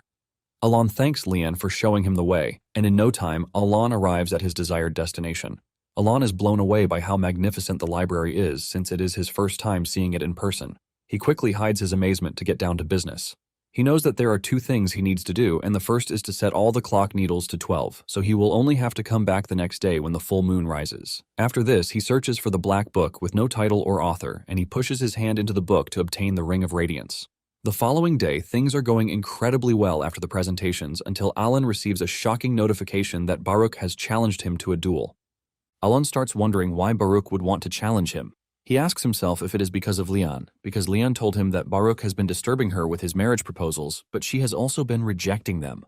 Baruch urges Alon to accept the challenge, telling him that he would like to receive a few pointers from the one who calls himself the great mage who helped take down an outer god. In reality, Baruch just wants to take Alon down because he is a big fish, and with this, his influence will become even greater. Alon's contribution to taking down an outer god and his help in handling a Baba Yaga's ambush have made Alon's reputation among mages skyrocket, which makes him a prime target to be used as a ladder. Baruch plans to show everyone that Alon is a fraud and use him to gain more influence. Baruch starts taunting Alon, telling him that it is just a friendly duel, and he manages to get on Alon's nerves. Alon decides that he has to deal with Baruch for being a trash bag. Alon then accepts the duel, and the 2 step into the ring. The referee tells the 2 that lethal magic is not allowed, and the moment the match begins, Baruch prepares a powerful magic as he plans to end the battle with 1 shot. Suddenly, he realizes that he is feeling cold and his legs are also too heavy to move. Baruch looks around, and he is stunned to see that the ring has frozen over, but Alon is not yet done. He continues speaking incantations while making a unique hand gesture to reveal the Ring of Radiance on his finger. Some moments earlier at the front of the duel arena, the Green Tower Master learned that Padilla apologized, but he didn't believe this. He is informed that Padilla apologized after he saw Alon, but he doesn't believe it, and he decides that he would see things for himself. He tracked Alon down, and after a quick observation, he realized that Alon had a small mana hole. With this, he writes Alon off, and as the match is about to begin, the Tower Masters are all present to witness Alon get exposed for being a fraud. However, contrary to their belief, Alon executed a triple combined magic that leaves them questioning everything that they know. They can only watch as he combines a bunch of incantations while Baruch is freaking out. He tries to put up a defensive spell, but he is frozen completely before he can execute any spell. This leaves viewers and doubters completely shocked, and Alon easily wins the duel. After the match, the Masters rush over to Alon to try and get his insight on the magic that he used. Alon casually tells the interested parties that he is only rank 3, but they seriously doubt him on this.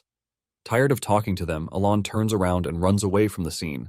After escaping the crowd, he stares at the ring on his finger, and he admits that it provided a huge help. Apparently, it can help store one of the user's spells and manifest it with amplified power. Basically, the Glory of the Snowy Mountains spell that is used to offset constraints normally consumes 3 out of his daily magic slots. However, using the ring provides massive amplification and allows him to use all 5 slots the way he wants. Alon also understands how the Glory of the Snowy Mountains works. It is more or less an effect that freezes the surrounding air at the moment of manifestation. He remembers the strange god in Colony who told him that the keys to accessing some laws are sentences. This leaves Alon wondering if sentences allow one to interfere with the laws themselves rather than just changing properties. Even though he is not fully versed in everything, Alon's curiosity only becomes deeper. Alon then heads to the library again. The moment he steps into the library, a cold voice speaks out to him, saying he must have solved the riddle, which is why he came on time. Alon replies that he is there to solve more, and the person behind the voice expresses their surprise that Alon is not freaking out even after hearing their voice. It turns out that the person is no stranger to Alon, since they are the one who inspired fear and worship in those who disturbed the world. They are known among mages as the Cup of the Primordial and the first human to reach rank 8 since the age of the Forgotten Gods, Archmage Heinkel. A bright light hits the room, and with it comes a lady whose face is hidden under a wizard's hat. Alon knows how dangerous Heinkel is, and he is aware that one wrong move, he will be dead. Basically, the players know Heinkel as the Retry Witch. To get the items that one wants from her, you have to pick the right dialogue options, and if the player picks the wrong dialogue, it is straight to death. Now that he is in her presence, Alon can feel her scary presence firsthand, and he activates his defensive magic just in case. Thanks to this, the 2 eyes of the gods who watch over him appear right above him, and Heinkel freaks out when she sees this. Her spirit almost leaves her body, and her hat flies off her head.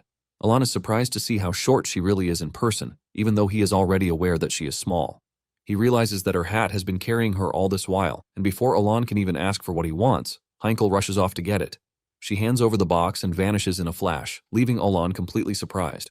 He was already preparing his magic just in case of anything, but he noticed that she was staring at something behind him even though he himself saw nothing. Since he already obtained what he wants, Alon knows he has no right to complain, so he basically considers it his lucky charm. After the friendly duels, the presentations continued one after another, and Alon made sure to attend as many magic roundtables as he could possibly do. Alon figures out that this is the more efficient way for him to learn rather than trying to learn everything on his own. Talking about Leanne, she excels at arranging magic sequences, unlike Alon, who specializes in mana control. Thanks to this, the discussions were incredibly enlightening.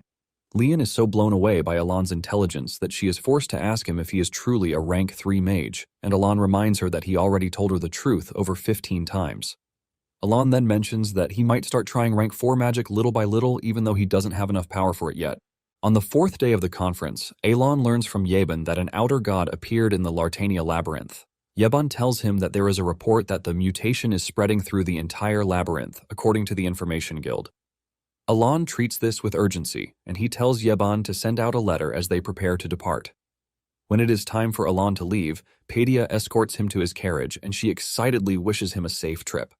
Alon is surprised to see how happy she is that he is leaving, but little does he know that Padilla is about to return to her wayward life, since the only person keeping her in check is already leaving. Upon arriving at Lartania, they head to their desired location, and they are blown away as they stand in front of the giant mansion, which speaks only of money. Alon finally realizes that it is the truth that magic item experts hold a lot of influence. They are soon approached by an attendant at the door who asks them if they have an appointment, and Alon urges the dude to announce to the owner of the mansion that he is around. The attendant immediately reveals his desire to take a bribe for this. telling Alon that he would have to pay 3,000 gold coins if he didn't have a reservation.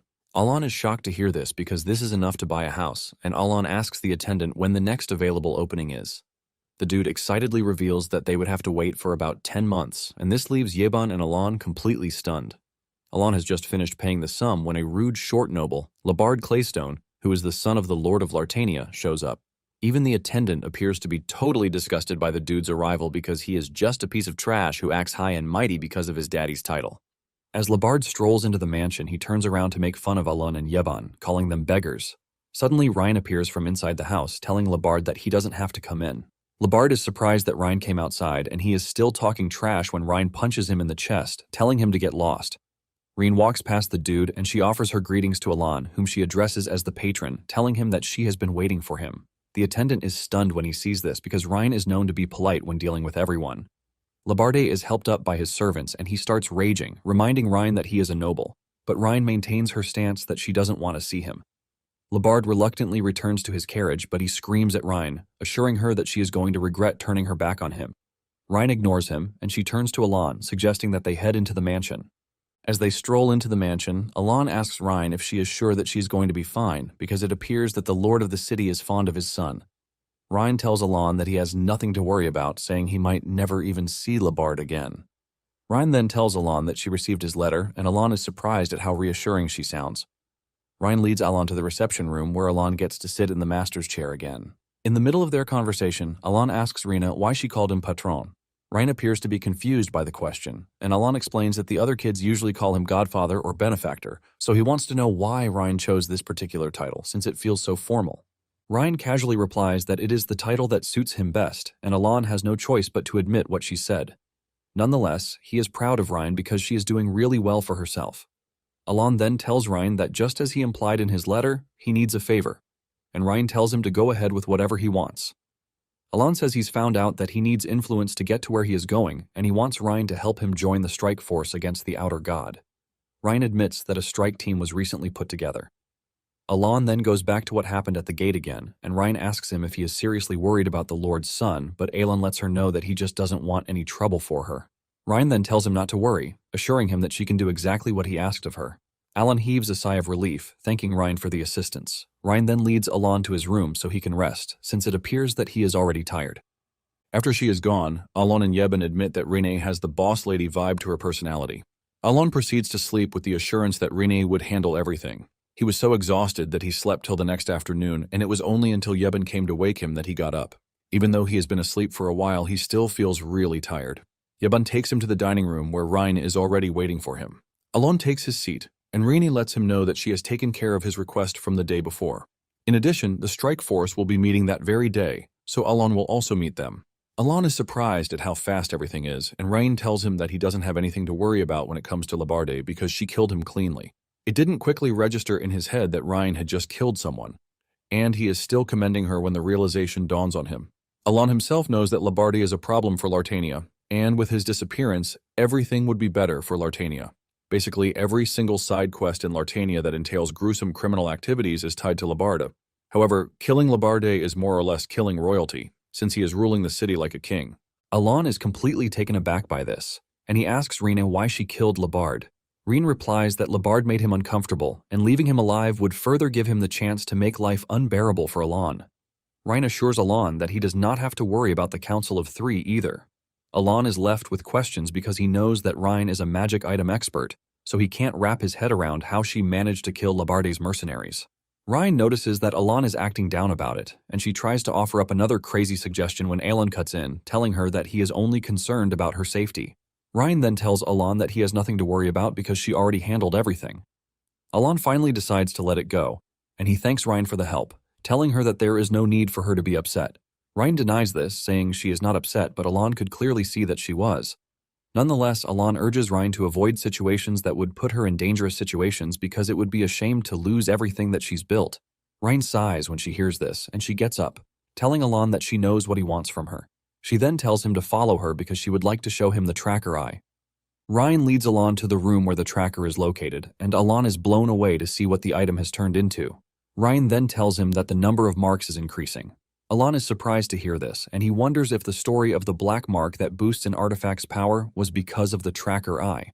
From what he knows, he is convinced that the tracker eye is a normal artifact that allows the identification of weak mana artifacts to assist their appraisal.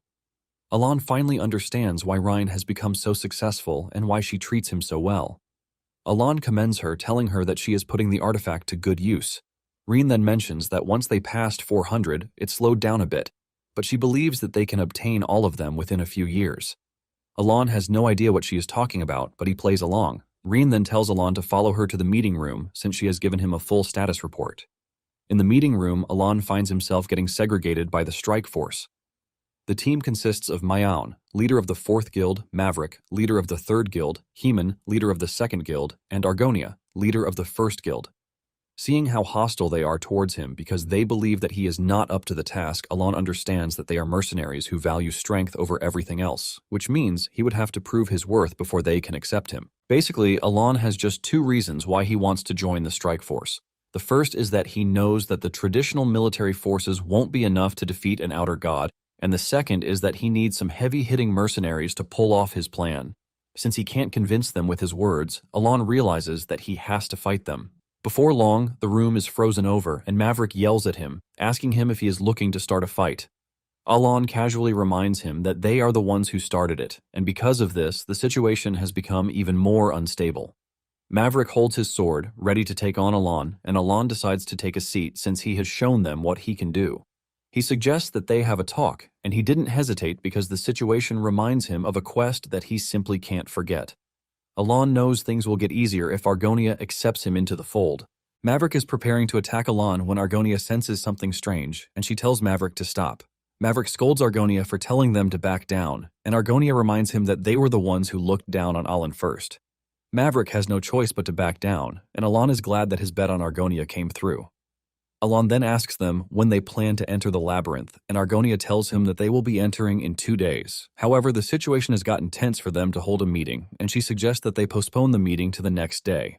Alon agrees to the arrangement, and he is the first to leave the room, telling them that he will see them the next day. Alon steps out of the room, and he holds his chest in fear because he sincerely thought he was dead. Maverick then turns to Argonia, asking her why she would allow a pretender like Alon to walk away with his life. Hyman quickly cuts in, telling Maverick that he should be happy because Argonia just saved his life. Maverick is shocked to hear this, and Argonia tells him that she doesn't know how to explain it, but with what she sensed, Alon's last attack would have ended his life on the spot. Argonia remembers her mother's words, who told her that one day a black eye would appear in the sky and she must do everything in her power to ignore it. She further adds that it would be better if she erased the memory from her head because under no circumstances should she meet the gaze of him whose caliber surpasses all. Just as her mother had told her, she could sense the gods watching over Alan, which is how she knew that he was not to be messed with. The next day at the meeting, where Alan feared that he would have to struggle to explain the situation, he is surprised when they all agreed to the plan he is presenting to them. In no time, the meeting was over, and even Ryan expressed her surprise. This leaves Alan wondering if Ryan had done something to make everything easy for him. Even Mian, who was the loudest the day before, appeared to be totally quiet during the meeting. Once the preparations were complete, the team began their descent into the labyrinth, tearing through monsters as they moved inward. Seeing the number of monsters that they have encountered in a short space of time, Alon is glad that he didn't venture into the labyrinth all alone. Just then, Miaon approaches him, asking him if he has an issue with the beast folk, but Alon says no. Miaon's entire personality changed when she heard this, and she drew closer, suggesting that they get down with each other. Alon freezes in shock as he didn't expect her to say something like that so casually. Just then, it dawns on Alon that the cat tribe has a habit of worshipping whoever is strong. Alon quickly rejects the offer, and Miaon expresses her disappointment because she was already wet when she saw Alon cast his spell. However, she tells him to reach out to her if he later changes his mind. Raine loses it when she sees how she is behaving around her patron, and she asks him if she should take care of her, but Alon quickly advises against it. On the second day, the team is already getting frustrated because they have been searching every single floor and they have only made it to the 4th floor. Meanwhile, in the game, one just had to fulfill all the conditions to move to the next level. However, things have been bad now because it has taken them nearly half a day just to find the entrance. Moments later, Argonia finds the entrance to the 5th floor, and the team descends to the next floor, which is green pasture land. The team takes in a breath of fresh air, since the 5th floor is a safe zone, making it quite peaceful. Argonia then tells the team to get ready for the plan because, according to their latest intel, the outer god was on the 12th floor some days earlier, so they still have some time. Alon sits in the distance to catch his breath, and Maverick stares at him in disgust because he can't believe that he is already losing his breath from clearing just 4 floors. Everything is going on smoothly when an invincible cut suddenly passes through a bunch of the mercenaries, slicing them in half. The leaders immediately get into a defensive position, wondering what just happened, and just then, the culprit behind it, the goblin, reveals himself.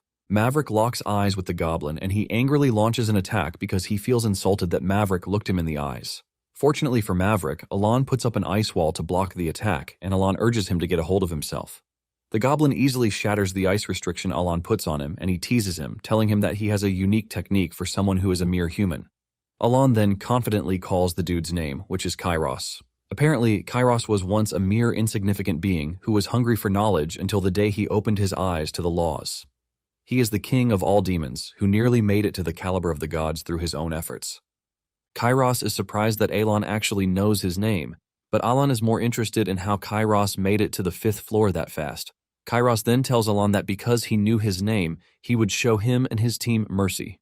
He tells them to turn around and leave, promising to spare them, but Alon simply throws his offer in the trash as he tells the team to prepare for battle. Argonia and the other leaders acknowledge the order and they get into battle positions. Even though Kairos is different from Ultultus, Alon is confident that they can take him down because the mercenaries are well prepared this time around.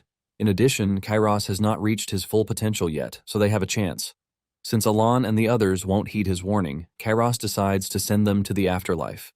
Kairos unleashes his deadly invincible cut again, but their swords block the attack, giving them the chance to advance. Kairos sees this and immediately figures out that they are armed with swords of dissipation, which works against the magic of an outer god that hasn't fully manifested yet. Nonetheless, Kairos doesn't look worried as he easily runs around them before leaping into the air to avoid their attacks. Alon knows that they don't have the time to waste, and if they want to win, they need to get things done quickly. Alon begins to chant the incantation to cook the giant spear, while Rhine's magic helps restrain Kairos' movements. With Kairos pinned down, Alon unleashes his attack, hoping that this attack gives Kairos a scare for his life. Just as the ice spear is about to reach Kairos, Kairos crosses his fingers and cuts down the giant ice spear, shocking Alon to his bones. Alon can't believe that Kairos really shattered his ice spear in a single blow. Kairos then mocks Alon, telling him that he still knows nothing, but since he likes the atmosphere, he will play with him a little longer. Kairos then shocks Alon as he starts to cast his own incantations, giving rise to a dark aura. The team leaders attack him simultaneously, trying to get him to stop, but their attacks are neutralized. Kairos successfully unleashes his attack, which releases a huge radiation that burns through everything that it comes into contact with. It ends up releasing a huge wave of blinding light in the sky that leaves a devastating effect. When the dust clears, there is a huge crater where Kairos is standing, but Heman appears to have survived the attack. Kairos notices him, and he takes a swing at him, but Heman reacts to this quickly. He weaves and easily dodges the strike, but Kairos is not yet done with him. He proceeds to unleash another attack from above, which Heman fails to dodge, and he is sliced in two. Miaon rushes toward Kairos in anger, but she gets smashed into the wall really hard. With all of the hindrances gone, Kairos turns his attention to Alon, urging him to show him his best attack. Deep down, Alon is freaking out because he didn't expect Kairos to be able to use ritual gestures and incantations. As if this isn't enough, the difference in caliber is greatly insane. Alon realizes that he is screwed because all of his plan has just been foiled, which basically means this is the worst-case scenario that he never wanted. Alon admits that the only way he is making it out alive is by pushing himself to his limits. Alon then makes a Gojo hand gesture as he prepares a more powerful spell. Surprisingly, the spell starts coming together, but Alon knows that the speed still matters. Alon then tells Rhine to support him, and Rhine does as told. They try to keep Kairos in place, and despite everything they are doing, Kairos simply watches with pleasure, just like a cat observing the desperate struggles of a mouse trapped in its claws. Alon is forced to keep pushing over and over again, while downing a ton of potions just to keep himself going. Before he knows it, he has already taken 5 mana potions, which is starting to affect his system, causing him mana toxicity. While Alon is struggling, Kairos is just staring at him with a smile on his face. After cooking up what appears to be a more devastating spell, Alon tells Rhine to do her thing, and just like before, she tries to restrict Kairos' movement. Alon creates a giant spear, but remembers that he only has one constraint left, which might allow him to twist the laws of the world further. Alon coughs up blood as he looks into what he can do, since everything he knows won't even cut it. He is sure there is a solution that he hasn't thought of. Just then, he remembers Kairos' words when he scolded him for not learning anything yet. It is at this point that Alon remembers the teachings of the entity in Colony. Alan pushes himself to the extreme just to make sure he reaches the next stage, and just then, it all comes to him that it revolves around a mudra. The red god speaks to him, telling him that if he opens his eyes to the possibility, he will receive a key. Just then, Alan starts to reshape the ice spear, shocking Kairos. He screams at him, asking him what it is that he is trying to do. Tired of being restrained, he breaks through the chains and he hurls an attack at Ryan.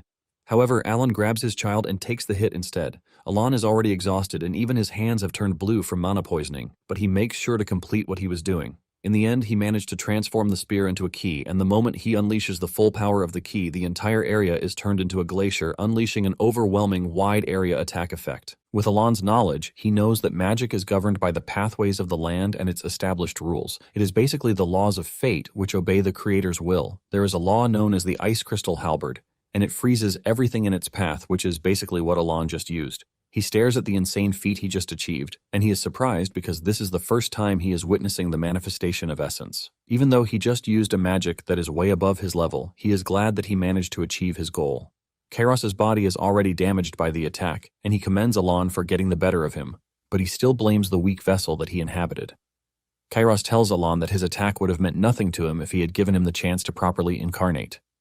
Alan cuts in, telling him that excuses mean nothing, and Kairos agrees with him.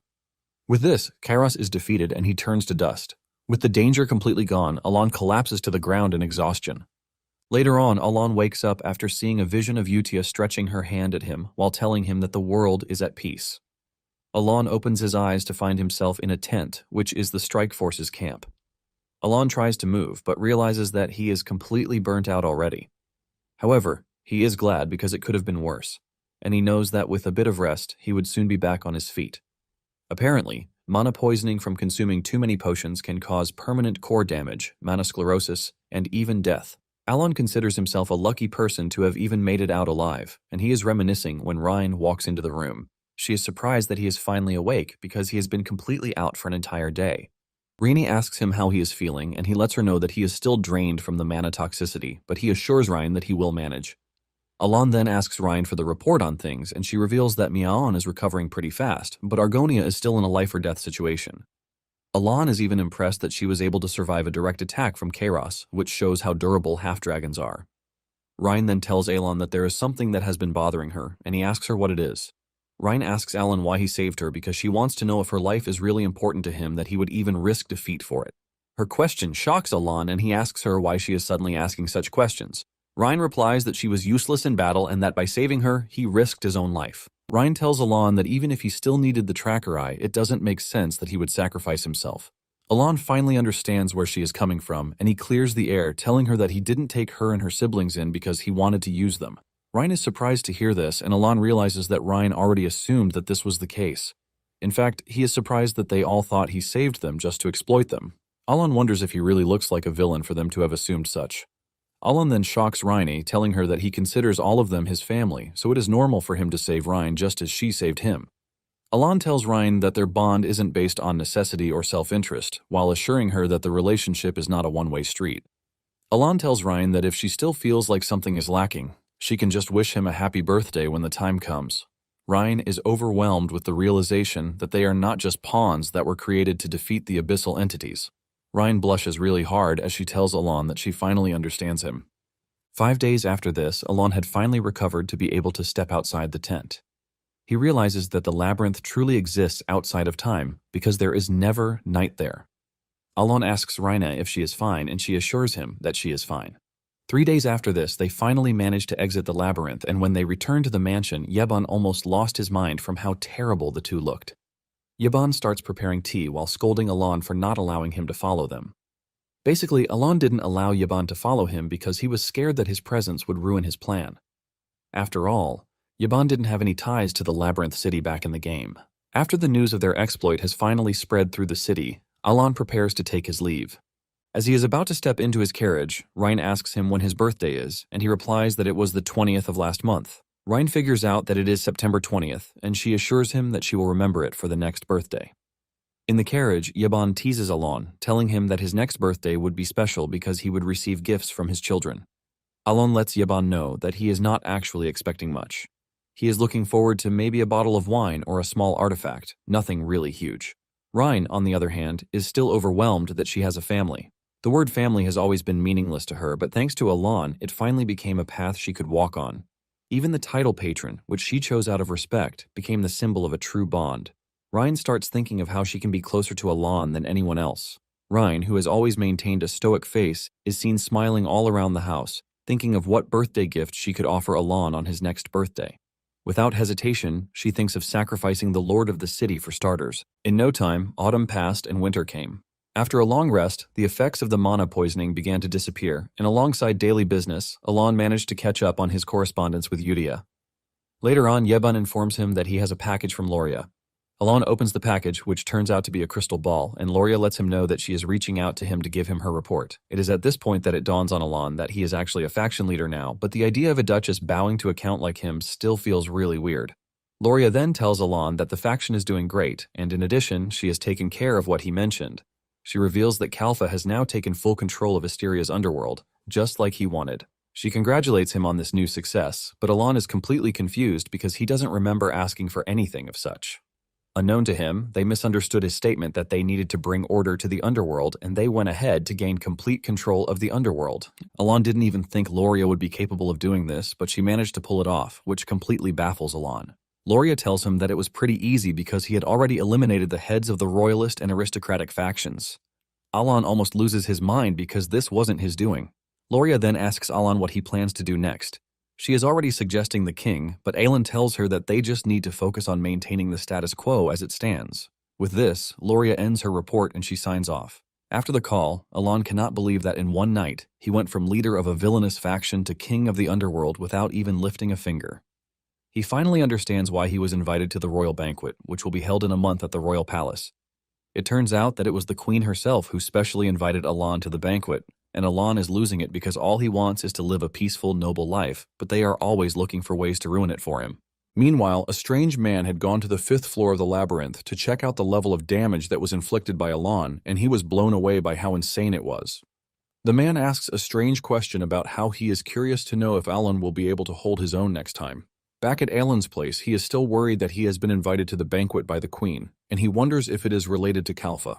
Sian Cretenia is the 8th monarch of the kingdom, and just like the other rulers before, she inherited the Eye of History. This is an ability that works like transferring game data. It helps power down exactly as it is to the next generation, symbolizing the strength of the royal line. In the game, when the 5 sins descended upon Asteria, Sian temporarily joined the player's party and proved to be extremely powerful. This leaves Alon wondering if she is about to take action because of what is happening in the underworld. In the game, Xian doesn't actually care about what happens in her own country, which is why players even nicknamed her the Sleeping Dragon. At the same time, Alon doesn't think it is an entirely bad idea because he can take the opportunity to weaken Kalfa just so the queen doesn't feel the need to be worried. Alon is glad because this will also give him a good excuse to take a more passive role within the faction, since he is not even challenging the royal authority. Meanwhile, one of the agency's agents has found the body of their agent who went after Aelin, but was killed by the protagonist. Carmine is extremely pissed that his commission has not been carried out, but the new agent in charge assures Carmine that he will look into it. After discovering the body, he realizes that it is still fresh thanks to an anti-decomposition spell that was placed on the body. The bald-headed dude realizes that the body was left to make an example.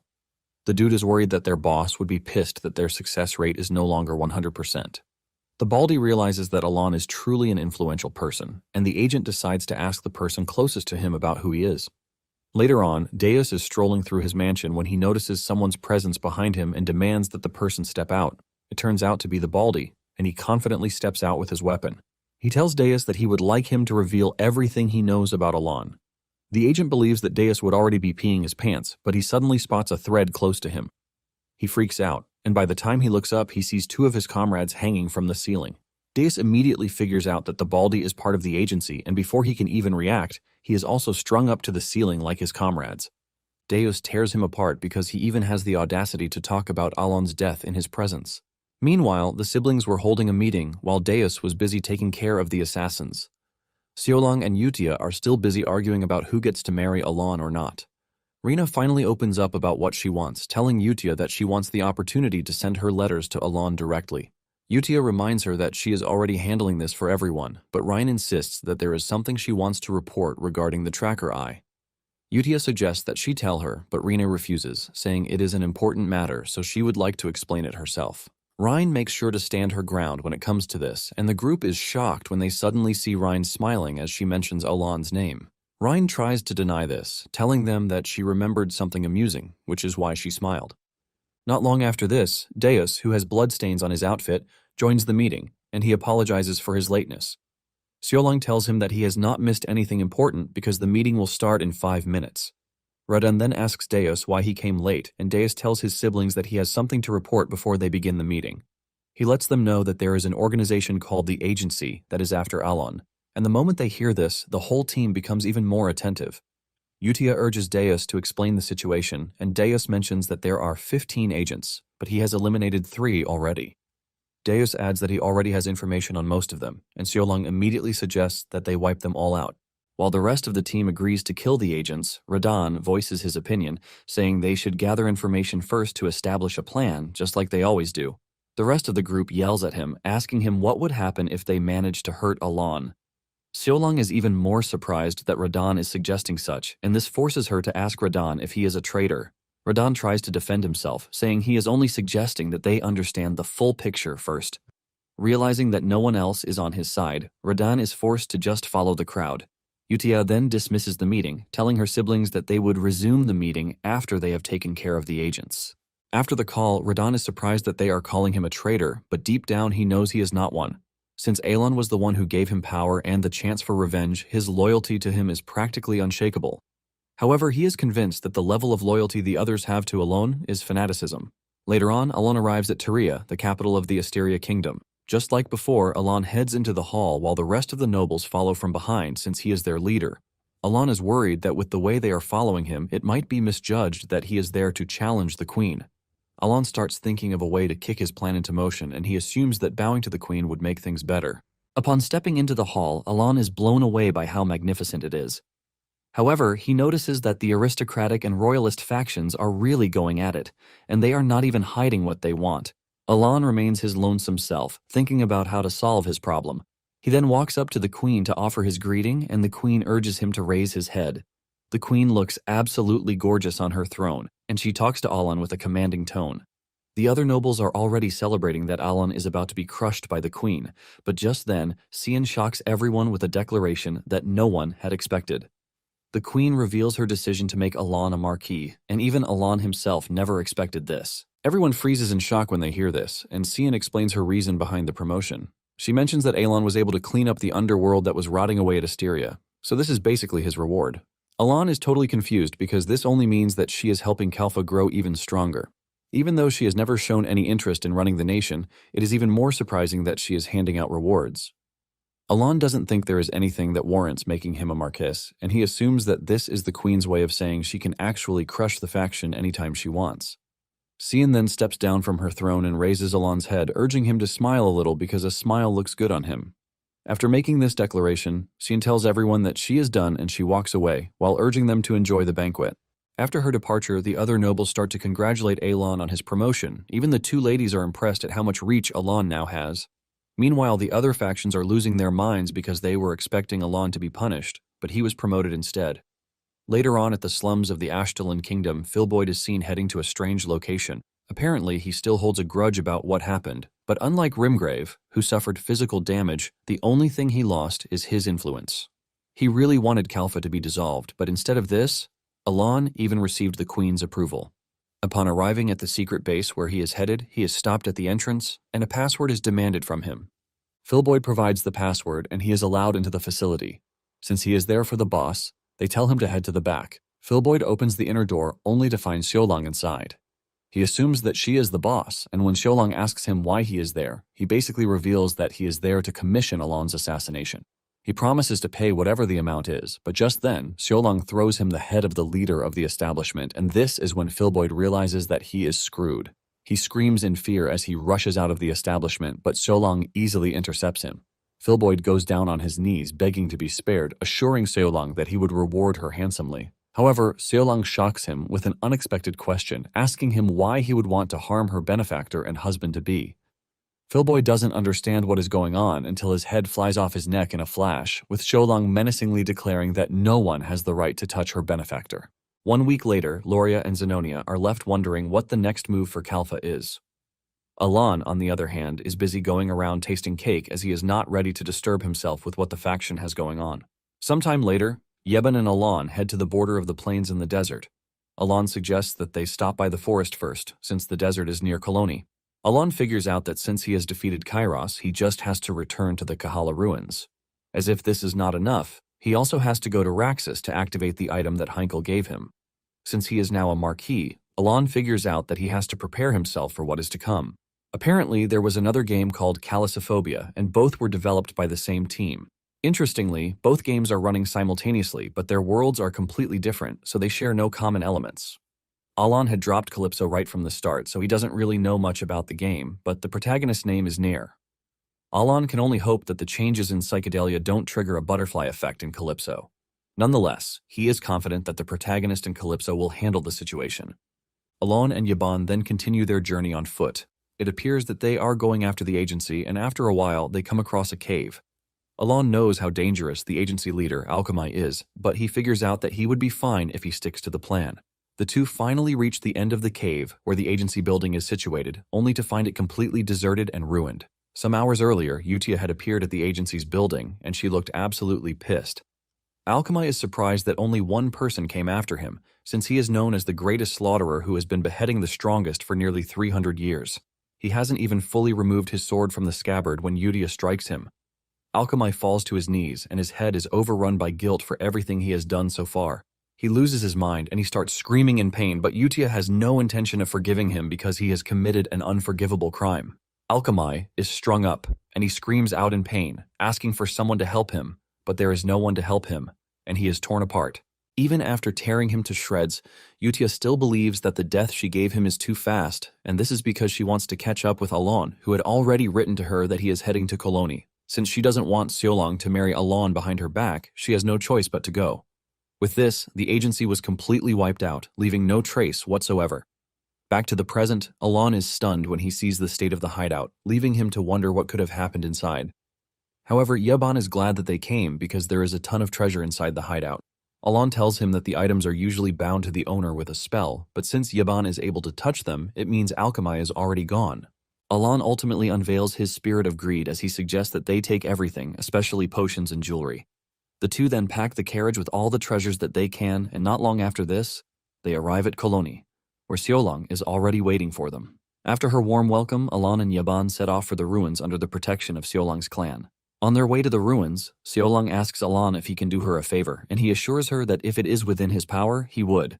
She wastes no time presenting him with a document to sign, and when Alan takes a closer look, he realizes that it is a freaking marriage certificate, and Xiaolong already has a pen for him so he can proceed to sign it. Meanwhile, in the Ashtalon kingdom, Kamalan has learned about the sudden disappearance of the agency. Kamalan then asks his assistant for a report on things in Asteria, and he lets him know that every organization worthy of receiving an abyssal body has vanished, which basically means that there is no one left for them to recruit. Kamalan cannot believe that they have lost all influence in Asteria, and the assistant apologizes, revealing that Kalfa expanded its power before they could react. Kamalan tells the dude that there is no reason for him to apologize, and he proceeds to shred him to take him out. After this, Kamalan calls on another servant who appears to be a demon, Ingela, telling him to clean up the mess. Ingela then tells Kamalan that, regarding the experiment, Carmine is in the isolation chamber. He mentions that absorbing the abyss, Jade only caused him excessive anxiety, but the body has also destroyed Carmine's ability to control his aggression. Kamalan mentions that he was just testing Carmine to see if he was worthy because they are all just guinea pigs for his experiments. Kamalan heads to his lab, where he has a tube that houses his prize jewel. It turns out that Kalman was also a part of his experiment, and he considers him a success. Some weeks earlier, he had given Kalman the Abyss Jade, so he could deal with Alan, since he had been a thorn in their flesh. However, Kalman still lost to Alan, and Kamalan admits that he made a mistake in underestimating Alan. Kamalan then tells Ingela to keep an eye on the Koloni underworld, and Ingela asks him about Asteria. Kamalan tells Ingela that they need to find a way to get control as soon as possible. He orders Ingela to go tell the corrupt trash to send their condolences to Alan because he believes that Alan will soften up if they shake his reputation. Kamalan decides that it is time to use the Asterian nobles who have been reaching out to him for help. Kamalan is prepared to achieve his aim no matter what it costs, claiming that it is for the good of everyone.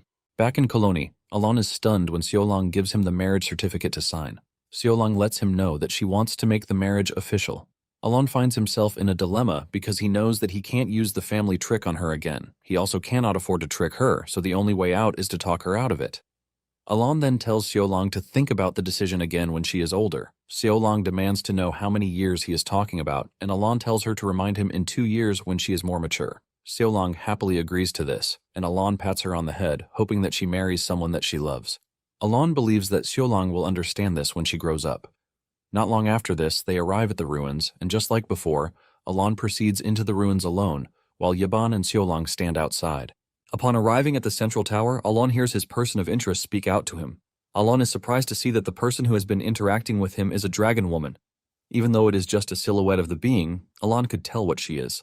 The dragon lady is surprised, and she figures out that defeating Kairos has helped Alon raise his caliber. However, she is not entirely impressed because the god Alon fought with hasn't fully incarnated. Nonetheless, she admits that she was expecting Alon to fail, and Alon lets her know that he almost did. The dragon lady tells him that this is not surprising because a mere human basically has no chance against a god, but she is interested in how Alon pulled it off. Alon then replies that he used essence manipulation, and this surprises the dragon lady. At the same time, she doesn't believe Alon, and she asks him if he knows spirit projection, but Alon appears to be completely oblivious to this. With this, the dragon lady assumes that Alon is lying. She tells Alon that she is going to call him master if he can prove his claim. Alon takes up the challenge, but he is worried if he even has enough mana for the challenge. Nonetheless, he knows that he has no choice but to give it a try, and he proceeds with the same incantation that he used inside the labyrinth. Alon is able to recreate the key, and the dragon lady is taken aback when she sees this. After Alon is done showcasing what she wanted, he reminds her of her promise, but the dragon lady accuses Alon of lying that he doesn't know what spirit projection is. The dragon lady tries to push it aside, telling Alon that it doesn't count, and Alon uses her integrity against her, asking her if she is about to break her own word. The dragon lady is forced to call Alon her master while asking him if he knows what spirit projection is, but Alon assures her that he doesn't. She then asks Alon how he was able to pull off the spell, and Alon replies that he structured his incantations according to the principles and memorized the names. He reminds her that this is what she told him the last time. The dragon lady lets Alon know that magic is not just some nonsense that applies principles. She mentions that it is about accessing and manifesting the laws engraved by the mage. She tells Alon that if he understands the incantations, the sentences, and the ritual gestures, he can use manifestation by twisting them the way he pleases. However, using sentences to manifest the essence would require that one call upon the spirit projection. She mentions that this projection corresponds to the memory of the first time when the mage used the sentence to engrave the said law. Upon hearing this, Alon points out his opinion, saying this only means that sentences have two distinct uses. The dragon lady then tells Alon that she can't trust him because there is no spirit projection or a mage to receive the legacy. Alon reminds her of what she said about sentences being the key to understanding the laws. It is at this point that she realizes that Alon picked up clues from what she said the last time. Nonetheless, she doesn't believe that it is possible without spirit projection, and Alon tells her that he only just recited the incantation while performing the ritual gesture as usual. Just then, Alon notices something, and this is the fact that their logic is not aligned. The dragon lady is focused on the question of comprehension, but contrary to what she said, Alon comprehended everything by using his magic. This leaves Alon wondering if it is impossible to become a mage by self-study alone. When the dragon lady learns that Alon learned all of this on his own, she is completely shocked. Alon casually tells her that this is how he has always done it. Just then, a bright light appears to transport Alon away, telling him that his time is up. The dragon lady tells him that they will get to continue the conversation in a couple of days. Before he leaves, she tells him to get his hands on Sparrow's staff to receive incantations and sentences. Alon asks her if it is a sentient weapon, but she reveals that the staff belonged to a lunatic who planted his own personality into a weapon.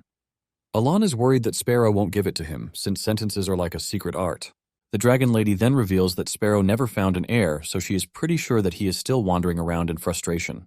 The lady tells Alon that he will be able to wield the magic of any mage, since what he said is the truth. After the meeting, Alon returned to his carriage, and on their way, he could not take his mind off everything that he had heard. Since he is looking for the staff, he is convinced that it is in the royal treasury of the Colosseum. Alon concludes that he would have to sign up as a fighter. He figures out that if he can achieve enough victories during a tournament, he will receive an artifact from the royal treasury. It is a more or less mandatory quest, which he has done a lot of times, but in all the times he has done it, he has never picked Sparrow's staff because it is a useless item. Moments later, the carriage comes to a halt because the road is blocked ahead, and Alon decides to step out to stretch his legs. Upon stepping out, he notices that the street is packed and there are paladins in the area. Xiaolong is curious, and she drags Alon along so that they can check out what people are so focused on. They get there only to meet a shocker. It turns out that the person everyone is gathering around to watch is Cardinal Yutia, and even though this is the first time Alon will be seeing Yutia in person, he immediately recognizes her from her beautiful red eyes. Alon is mesmerized to see her in person for the first time, which he admits is different from seeing her through a game screen. Alon is snapped back to reality when a little kid starts shouting, calling Yutia a pretty saintess. Yutia cheerfully tells him that she's a cardinal, so he should refer to her as Your Eminence instead of saintess. Alon is stunned when he realizes that Yutia really became a cardinal. Meanwhile, the little boy from earlier rushes over to Riz Yutia, making his father panic and flee with him before they lose their heads.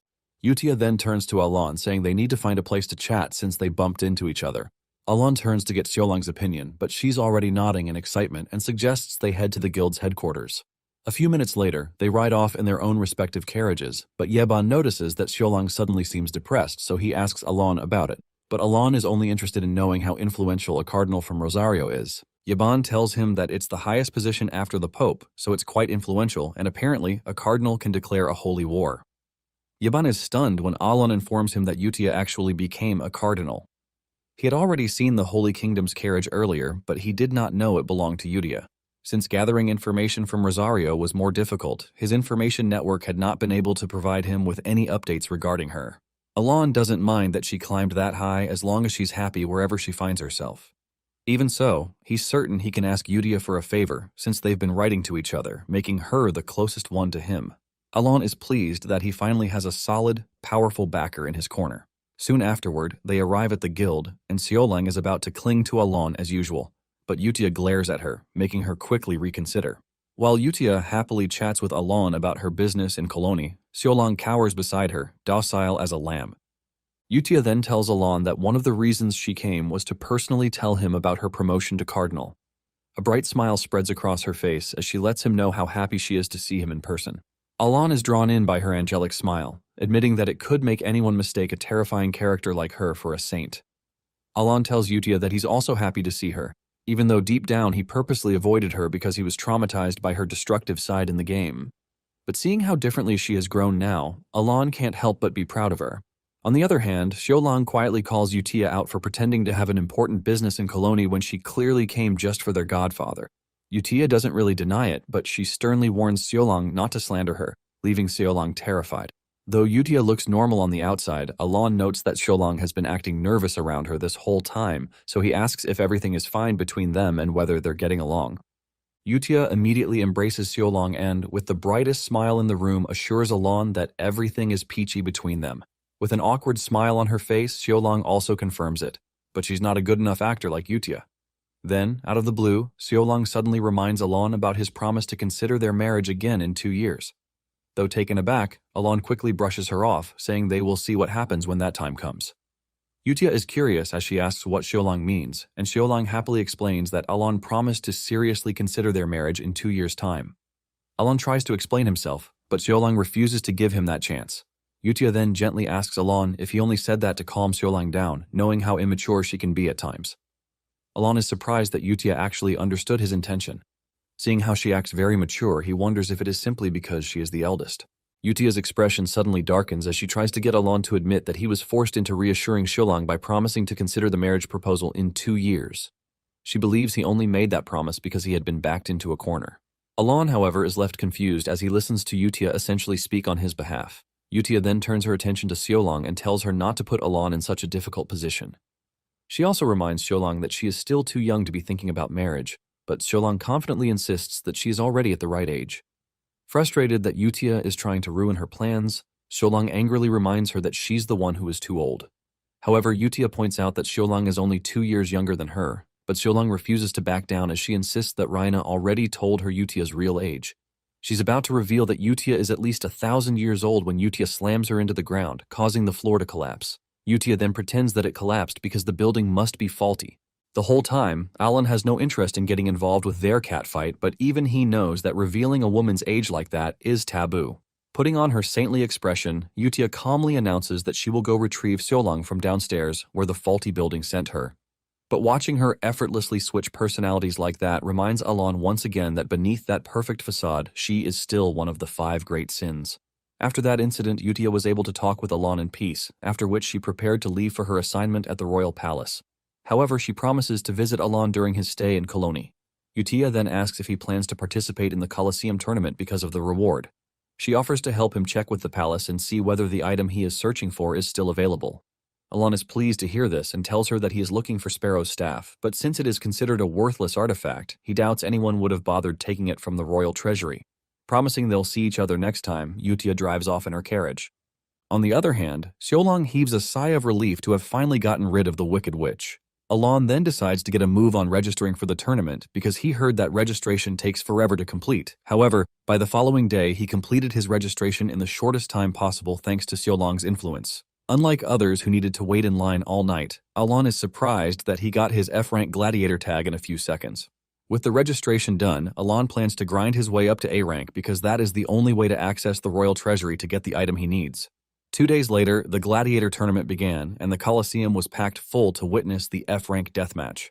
This match is considered the bloodiest battle of all, and unlike individual duels that require stacking up multiple wins, the winner gets to jump straight to D rank. Usually, the best strategy in this kind of fight is to band up together and take out the strongest contender first. Unfortunately, this time, Alon is the one with a giant red target on his back as the gladiators band together against him. Before the match begins, Alon tries to figure out a strategy because he's mostly experienced with using a single spell against overpowered opponents. But now, he would have to adapt his strategy to help him simultaneously fight against multiple opponents. The battle soon begins and all the gladiators charge toward Alon, determined to take him down. Realizing that fighting them individually would be inefficient, Alon decides the best approach is to create a wide area of effect and unleash enough power to defeat them all in a single strike. As his opponents close in, Alon combines the Snowy Lands and Ice Spear spells, using them to launch himself into the air and expand the range of his attack. The gladiators immediately stop in their tracks, frozen in confusion, as they try to understand the unbelievable sight before them. Meanwhile, Alon gathers a massive snowball from his ice tower and compresses it into a giant spiked sphere. He then sends it crashing down onto the arena below. As a storm of ice spikes rains down, every gladiator is instantly defeated, leaving Alon as the sole winner of the match and promoted to D-rank gladiator. Alon confidently struts out of the arena, but the moment he's alone in a corner, Alon almost collapses from anxiety. Alon is relieved that he managed to take them all down in a single strike, or he would surely be toast because expanding his range like that already drained his mana pool. This makes him realize that he must work hard to regulate his mana flow. Yaban soon finds him and commends him for his victory. He then presents a gift from Utia, which turns out to be the sparrow's staff he wanted. Alon is puzzled because he thought the only way to access the treasury was to prove his worth. Nevertheless, Alon is glad that he gets to pick the actual treasure he wants once he reaches A rank instead of wasting it on the staff. Yaban notices that Alon seems unusually happy to receive the gift. However, what he does not realize is that, for Alon, this is a proud father moment because of the joy of receiving a gift from his first daughter. By the following day, Alon's depleted mana has recovered, so he channels some of his mana into the staff. As Alon pours mana into it, the gem embedded in the staff begins to glow and a voice echoes from within it, asking who dares to wake it up. Alon then introduces himself to the Sparrow staff, explaining that a dragon woman told him to find the staff. Irritated, Sparrow reveals that there is indeed someone like that in his memory. Alon then begs Sparrow to teach him incantations and sentences, but Sparrow doubts if Alon can even understand them, let alone use them. Sparrow angrily tells Alon to leave him be and grumbles that he isn't interested in passing down his legacy to anyone. Just then, Yeban interrupts them to inform Alon that an A-rank gladiator named Persian sent a duel challenge. Alon is surprised as he wonders why an A-rank would suddenly challenge a D-rank gladiator. He figures that Persian must really have no sense of shame. Besides, the whole thing smells fishy because no A-ranker would risk losing their title for no reason. However, Alon does not care whether there is a hidden scheme behind it. Instead, he sees it as a free opportunity to reach A rank without having to go through the tedious process of grinding. Alon then decides to use this opportunity to make a deal with Sparrow. Since Sparrow doubts that Alon truly understands what he is doing, Alon challenges him to make a bet. This immediately catches Sparrow's interest, as he looks forward to making things a little more entertaining. The following day, Alon heads to the Colosseum after firing up his competitive spirit with the bet he made with Sparrow. Soon afterward, the host introduces Alon and Persian to the arena. Persian doesn't show it, but he's excited for the match, which is both a risk and an opportunity for him. Apparently, he took this risk to challenge Alon because of the rumor that a new Baba Yaga will be selected from among the A-rank fighters. He plans to use this stage to make a name for himself by defeating the one who is rumored to have defeated an outer god. Even though Persian looks strong, Alon believes he can take him down as long as he analyzes Persian correctly. The duel soon begins, and Persion's strategy is to swiftly take Alon down before he can finish his spell, since every spell takes time to cast. From the information he gathered, Persion learned that Alon's main strength is his ice magic, and his power drops when he's forced to use other types of magic. Persian is from the Fire Beast tribe, so manipulating flames is his speciality, which makes him certain that his fire is certainly Alon's ultimate weakness. For a brief moment, he even smugly considered attacking after Alon casts a spell, so that his victory doesn't seem too easy. However, he decides not to drag out the fight and immediately charges towards Alon to finish the match as soon as possible. Unfortunately for Persian, this time Alon uses lightning magic instead of his usual ice magic. Persian is a bit uneasy when he sees that Alon plans to use another element. Persian had been hoping Alon would stick to his preferred element, ice, and give the audience a spectacular fight. Now that Alon has switched to a secondary skill, Persian admits it will be much harder to predict his movements. Even so, he lunges forward, swinging his flame-covered blade in an attempt to finish Alon before he can complete the spell. But to his shock, Alon literally becomes one with the lightning itself, using an incantation known as the form of the lightning god. In a flash, Alon effortlessly evades Persion's attack, leaving him disappointed. As Alon prepares his counterattack, lightning begins to surge violently around his body, including his eyes. Across from him, Persian can only watch in confusion as the bizarre scene unfolds. Once the incantation is complete, Alon unleashes a devastating bolt of lightning, but Persian manages to block the attack with his twin swords. Unfortunately, the lightning force is too powerful for him to handle, so he's soon overwhelmed and completely knocked out. With Persian defeated, Alon is declared the winner. However, the lightning coursing through Alon's body soon begins to take its toll. Fortunately, he regains control of the spell before it can cause any lasting damage. Basically, Alon had twisted the laws of this world with the spell from earlier, using it to turn his body into pure magical power. The sentence he used during the spell, lightning alignment, was even more dangerous than mana exhaustion. This sentence actually replaces the physical body with a flow of pure magic infused with the lightning element, and the incantations that follow after the sentence acted as a fusion for the enchantment of lightning magic. By materializing this fused product through the form of the lightning god spell, Alon was able to transform his physical body into lightning, allowing him to temporarily harness its properties. It turns out Sparrow taught Alon this spell for their bet, and it's called the Manifestation of Essence. The spell is insanely difficult, but it allows a mage to turn into lightning. Fortunately, Alon understood how the spell worked when he cast it. Had he failed to grasp its meaning or lacked the skill to properly align his mana, his body would have exploded in the air like 4th of July fireworks. On his way out of the arena, Alon cannot help but feel grateful that a single mistake did not turn him into confetti. Even so, the lightning magic did a number on his party, and after taking Persian out, Alon had to pause to immediately fix his body's mana alignment because of the unstable lightning magic, remains an unstable field. Apparently, even the slightest movement can break the alignment, resulting in his body exploding. Even though he has fixed everything, Alon still feels pain all over his body, making him wonder if he messed something up. On the drive back home, Xiaolong weeps uncontrollably when she sees Alon bandaged from head to toe like a mummy. She hovers around him like a mother hen, asking if he needs more healing potions. But Alon assures her that he's fine, since he has already been treated with a potion. On the other hand, Sparrow struggles to understand how Alon survived using the Manifestation of Essence spell. Alon figures that Sparrow probably gave him that spell on purpose to trap him, but the most important thing is that he won the bet, and Sparrow lost woefully. The following day, Xiaolong escorts Alon to the royal castle to get his reward. Alon thanks her for making it possible so fast with her influence. He thought it would take him at least a week to visit the treasury, but thanks to Xiaolong's influence, everything moved up so fast. Sparrow then signals for Alon to speak with him in private. To avoid drawing attention, Alon uses his mana to establish a telepathic link between them. Once connected, Sparrow asks Alon what he thinks about becoming the heir to his legacy. However, Alon has no interest in the offer because it would require signing a contract, and to him, the whole arrangement sounds like Sparrow is trying to make him his personal servant. Sparrow insists that this opportunity is once in a lifetime, but Aelin lets him know that the loser has no say in making decisions for the winner, but Sparrow keeps begging him to reconsider, claiming that the laws he created are powerful, and with a little input from Alon, they can crush other mages. Alon considers it for a moment, and though he's interested in learning Sparrow's magic, he doesn't want to deal with any contracts. He then decides to visit the Dragon Lady again to see if she can help him find a way around it.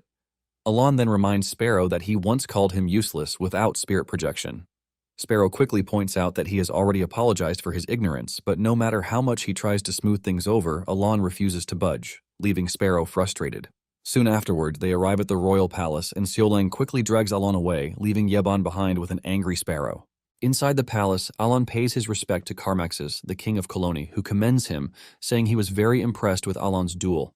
After confirming that Alon wants access to the treasury, Carmaxes lets him know that he has met the required condition. According to their ancient tradition, only a valiant warrior may access the treasure they covet from the treasury. Alon then thanks him, after which Carmaxes suddenly offers to give Alon an extra gift. As he mentions his daughter, Alon figures the old man must want to brag about his daughter, and as an already made father himself, Alon admits he knows how Carmaxes feels. However, Alon is clueless about the fact that Carmaxes is offering his daughter as an additional gift. Even so, Carmaxes tells the clueless Alon to think it over, after which he orders his aide, Maxime, to take Alon to the treasury. Alon quietly follows Maxime, still wondering what the king was talking about. When they finally enter the treasury, Maxime reminds Alon that he can only take one item and warns him not to try to pull anything foolish. Alon acknowledges the warning and figures it must be because others have tried using underhanded tricks to take more than one item. Alon then begins searching for the treasure he wants, and after 30 minutes of searching, he finally locates the item called the Oath of the Blindfolded One. Most people think this item is trash, but Alon knows it's a treasure. After making his choice, Alon heads out of the treasury to inform Maxime.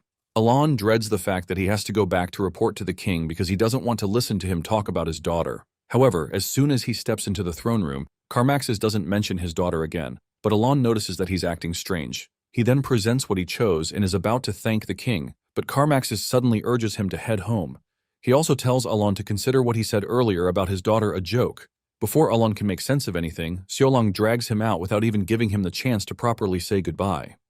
Outside, Alon asks why Siolang didn't even pay her respects to the king. Siolang explains that she's now the first Baba Yaga, so the king excused her from such formalities. Alon then asks Siolang what she was discussing with the king when he went to retrieve the treasure from the treasury. Siolang explains that they were just making small talk, but Alon suspects it's more than that, and besides, he noticed that Siolang is still acting weird. On the other hand, Carmaxes can't stop thinking about Alon's visit. He's a little taken aback because he has never seen Siolang smile as she did with Alon. And as soon as Alon left the room, she showed her true nature, but the expression on her face was unsettling. Carmaxes notes that Siolang is usually cold towards him, but this time she was radiating pure killing intent towards him because he wanted to give his daughter to Alon. This makes him conclude that her loyalty to Alon runs deeper than he expected. Just then, Maxime informs Carmaxes that Yutia has requested an audience. Carmaxes allows her to enter, but the moment Yutia steps into the throne room, her expression sends a chill down his spine. He remembers that Yutia is always smiling, but this time, there is something different about her. With that terrifyingly calm expression, Yutia tells him that she heard some rumors and came to ask him about them. After Yutia's visit, Carmaxes is left in disbelief as he wonders what kind of influence Alon has over the girls. First, he could not understand why Siolang, who normally kept her distance from him, had suddenly become openly hostile. Although her behavior was a clear act of disrespect toward him, Carmaxes could not bring himself to arrest her for treason. With only 2 Baba Yagas remaining out of the original 5, he cannot afford to lose their strength at a time when he desperately needs their power. He had also hoped to use Alon to his advantage by offering a marriage alliance with his daughter. Since it was merely a political calculation, Carmaxes believed that if Alon rejected the proposal, he could make him feel indebted through guilt. If Alon accepted, he could use their connection to control Siolang, whose unpredictable nature is difficult to handle. On top of that, Alon's prestigious reputation would only serve as an additional benefit. Beyond that, Alon's connection to Yutia, a cardinal, could have brought Carmaxes even more advantages. However, after witnessing how fiercely they defended Alon, Carmaxes begins to question whether continuing his plans is truly the right choice. When she approached him earlier to clarify the so-called rumor, Carmaxes was uneasy, but he couldn't refuse her because she's the cardinal, and he needed the Holy Kingdom's help, which is why he agreed to give the staff she asked for earlier, disregarding tradition. After giving her that item, Carmaxes was sure that their relationship was moving in the right direction until she came to see him shortly after Alon left his palace. With that eerily dark expression on her face, she calmly demanded to know why Carmaxes would offer such a troublesome gift to her godfather. Thinking back to it now still sends shivers down his spine, making him wonder who exactly Alon is to have such powerful individuals defending him. Elsewhere, Alon drags a reluctant sparrow to the Kahala ruins to meet the Dragon Lady, ignoring all of his protests along the way. Alon hopes he can talk with the Dragon Lady for longer than usual. Upon entering the tower, the Dragon Lady lets him know that she has been waiting for him. Alon then reminds her about her promise to call him Master, and the Dragon Lady reluctantly calls him Master. Afterwards, she commends him for getting the staff and asks if he has received Sparrow's magic. Alon tells her that he was only able to learn the manifestation of essence spell, but it almost cooked him when he used it. The dragon lady is puzzled that it actually worked, since it should have been impossible for someone like Alon who knows nothing about spirit projection. She then asks Sparrow whether Alon is telling the truth, and Sparrow confirms that he is. Alon is confused when he sees Sparrow trembling after speaking to the dragon lady. Meanwhile, the dragon lady decides to answer Alon's questions since he already met all her criteria the last time. Alon then decides to gradually ask the questions in order not to miss anything. His first question is what the dragon meant when she said caliber is the standard by which the world judges him. The dragon lady takes a moment to recall what she said to him back then, after which she explains that she was talking about divine caliber. Alon is taken aback to hear this because divine caliber is the only type of caliber he knows, so he didn't want to believe it when the dragon lady told him he had caliber. Alon can't understand why he has divine caliber because it isn't something he can just absorb by killing the outer gods. Alon then asks the dragon lady if he can increase his divine caliber by eliminating the outer gods, but she lets him know that it's impossible for an ordinary human to do so. She then asks him to guess why a human can't acquire divine caliber, but Alon is unable to think of any reason. The dragon lady explains to him that it is because humans lack the vessel to contain divine caliber, and that vessel can only be formed by faith or piety. Alon wonders if this means any human can acquire divine caliber through piety. The dragon lady confirms this as she reveals that there's no way Alon would have been able to see her if he didn't have any divine caliber. She then reveals that she wanted Alon to raise the little he had, which is why she urged him to fight the outer gods. After hearing all this, Alon is even more confused as he wonders who in the world has that much faith in him when he isn't even popular enough for anyone to know him. Even so, Alon feels excited when he remembers that the gods of this world can obtain special cheat skills because of their divine caliber. He can't help but wonder if he's going to get his own cheat skills soon. However, his excitement vanishes when the dragon lady lets him know that he is basically the poorest of the poor when it comes to gods with divine caliber. This makes Alon realize that even within divine caliber there are levels to it, and he's nothing but a bottom feeder with no special cheat skills in sight. Nonetheless, Alon reminds the dragon lady that he has defeated 2 outer gods, so that should count towards something. But the dragon lady explains that defeating them doesn't mean that Alon absorbed all their divine caliber. She then explains that Alon only eliminated them temporarily, but that alone is an impressive feat. Without his little divine caliber, there was no way he could have achieved such a result. Hearing this, Alon finally understands what Ultultus meant when he said that he already possessed caliber. On the other hand, the dragon lady is surprised that Alon has achieved so much even without knowing what he was doing in the first place. Since he's now a little knowledgeable, she tells him to ask her about his other questions. So Alon continued asking her his questions in the order he had prepared, but the dragon lady's answers were too simple to satisfy his curiosity. For example, when he asked about the mysteries and ritual gestures of the great forgotten gods, she simply replied that it was how mages were once described. For his final question, Alon asks her if there's a special reason for him to obtain this divine caliber. The dragon lady assures him that there is, and he will find his answers in the deepest depths. However, this only leaves Alon even more confused, and he figures that she's deliberately being vague. The dragon lady explains that she cannot talk about the past loudly because those things are listening, and from the very depths of darkness they can gnaw away at the world's history to swallow the past into the abyss. Finally, the dragon lady tells Alon that the beings who once brought an end to the age of gods are beginning to return to the surface. She then hands him a pendant and instructs him to offer it to the last mermaid at the eastern edge of the coast. In exchange, the mermaid will guide him to the deep depths. Alon accepts the pendant and promises to do as she says. Besides, this works out since he was planning to head to Raxus to release the artifact he got. According to what the last outer god told him, Alon asks the dragon lady if it's true that the blue things and black things are watching him. The dragon lady reluctantly confirms that it is true, but explains that he should consider it as receiving the recognition of a great god. She then tells Alon to leave Sparrow behind before departing, promising that she will return the staff in 2 years. Sparrow begins to tremble when he hears this, while Alon wonders why he should leave it behind. The dragon lady tells him that she wants to train it so that it can make itself useful. She also adds that she needs to gather her strength so that they can talk for longer periods. Sparrow immediately begins to protest, begging Alon not to leave him behind. But Alon ignores his protests and hands the staff to the dragon lady before leaving. However, she suddenly stops him in his tracks to tell him a bit about his magic, since she has no idea when they'll meet again. After the meeting, Alon leaves the ruins to join Yeban and Seolang, who have been waiting for him outside. Alon apologizes for keeping them waiting, only to find them having an absolute feast roasting sweet potato rings. Afterwards, they return to Seolang's guild to prepare for the journey to Raxus. While Alon enjoys his own sweet potato rings, Yeban does the packing. The following day, at the gates of Koloni, Seolang finally bids farewell to Alon, but not before reminding him about signing the marriage contract. On the other hand, Alon and Yeban are surprised to run into Yutia outside the gate as she expresses how happy she is to see him before he leaves. Alon figured she was busy, so he only sent a message to inform her of his departure. Even so, he thanks her for coming, but asks why she came with the king of Colony. Carmaxes explains that he wanted to wish Alon a safe trip, but Yutia reminds him that he supposedly had a gift for Alon. As if being forced, Carmaxes reveals that he indeed wanted to give Alon a gift. Even Alon can clearly see the awkward tension between Yutia and Carmaxes, making him wonder if another misunderstanding involving him is brewing. Carmaxes then goes ahead to offer Alon several boxes of gold and treasures. Alon can't help thinking that it seems like a little too much for a simple gift. He fears that accepting the gifts might drag him into some political game since they came from the king. Normally, Aelin would never say no to free money, but this time, he decides to politely reject the gifts. However, Carmaxes tells him not to read into it, explaining that he's simply offering the gifts because he likes Alon. As if someone would behead him if Alon doesn't accept the gifts, Carmaxes practically begs Alon to accept them. Alon has no choice but to agree, after which he sets out on his journey to Raxus. After Alon leaves, Yutia calmly remarks that she's glad that her deal with Carmaxes went smoothly. The whole time, Carmaxes is sweating buckets as he makes up his mind never to have anything to do with Alon again.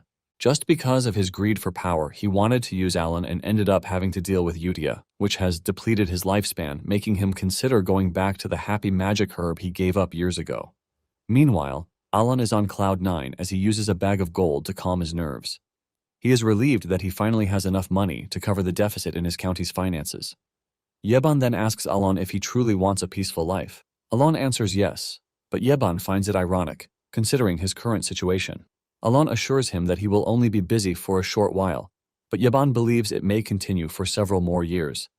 Unhappy with that response, Alon decides to punish him by declaring that he wants sweet potatoes for dinner. Yeban immediately tries to protest, but Alon reminds him that, based on what he saw the previous day, Yeban has apparently become quite the sweet potato expert. Hearing this, Yeban concludes that truly petty people have such a good memory.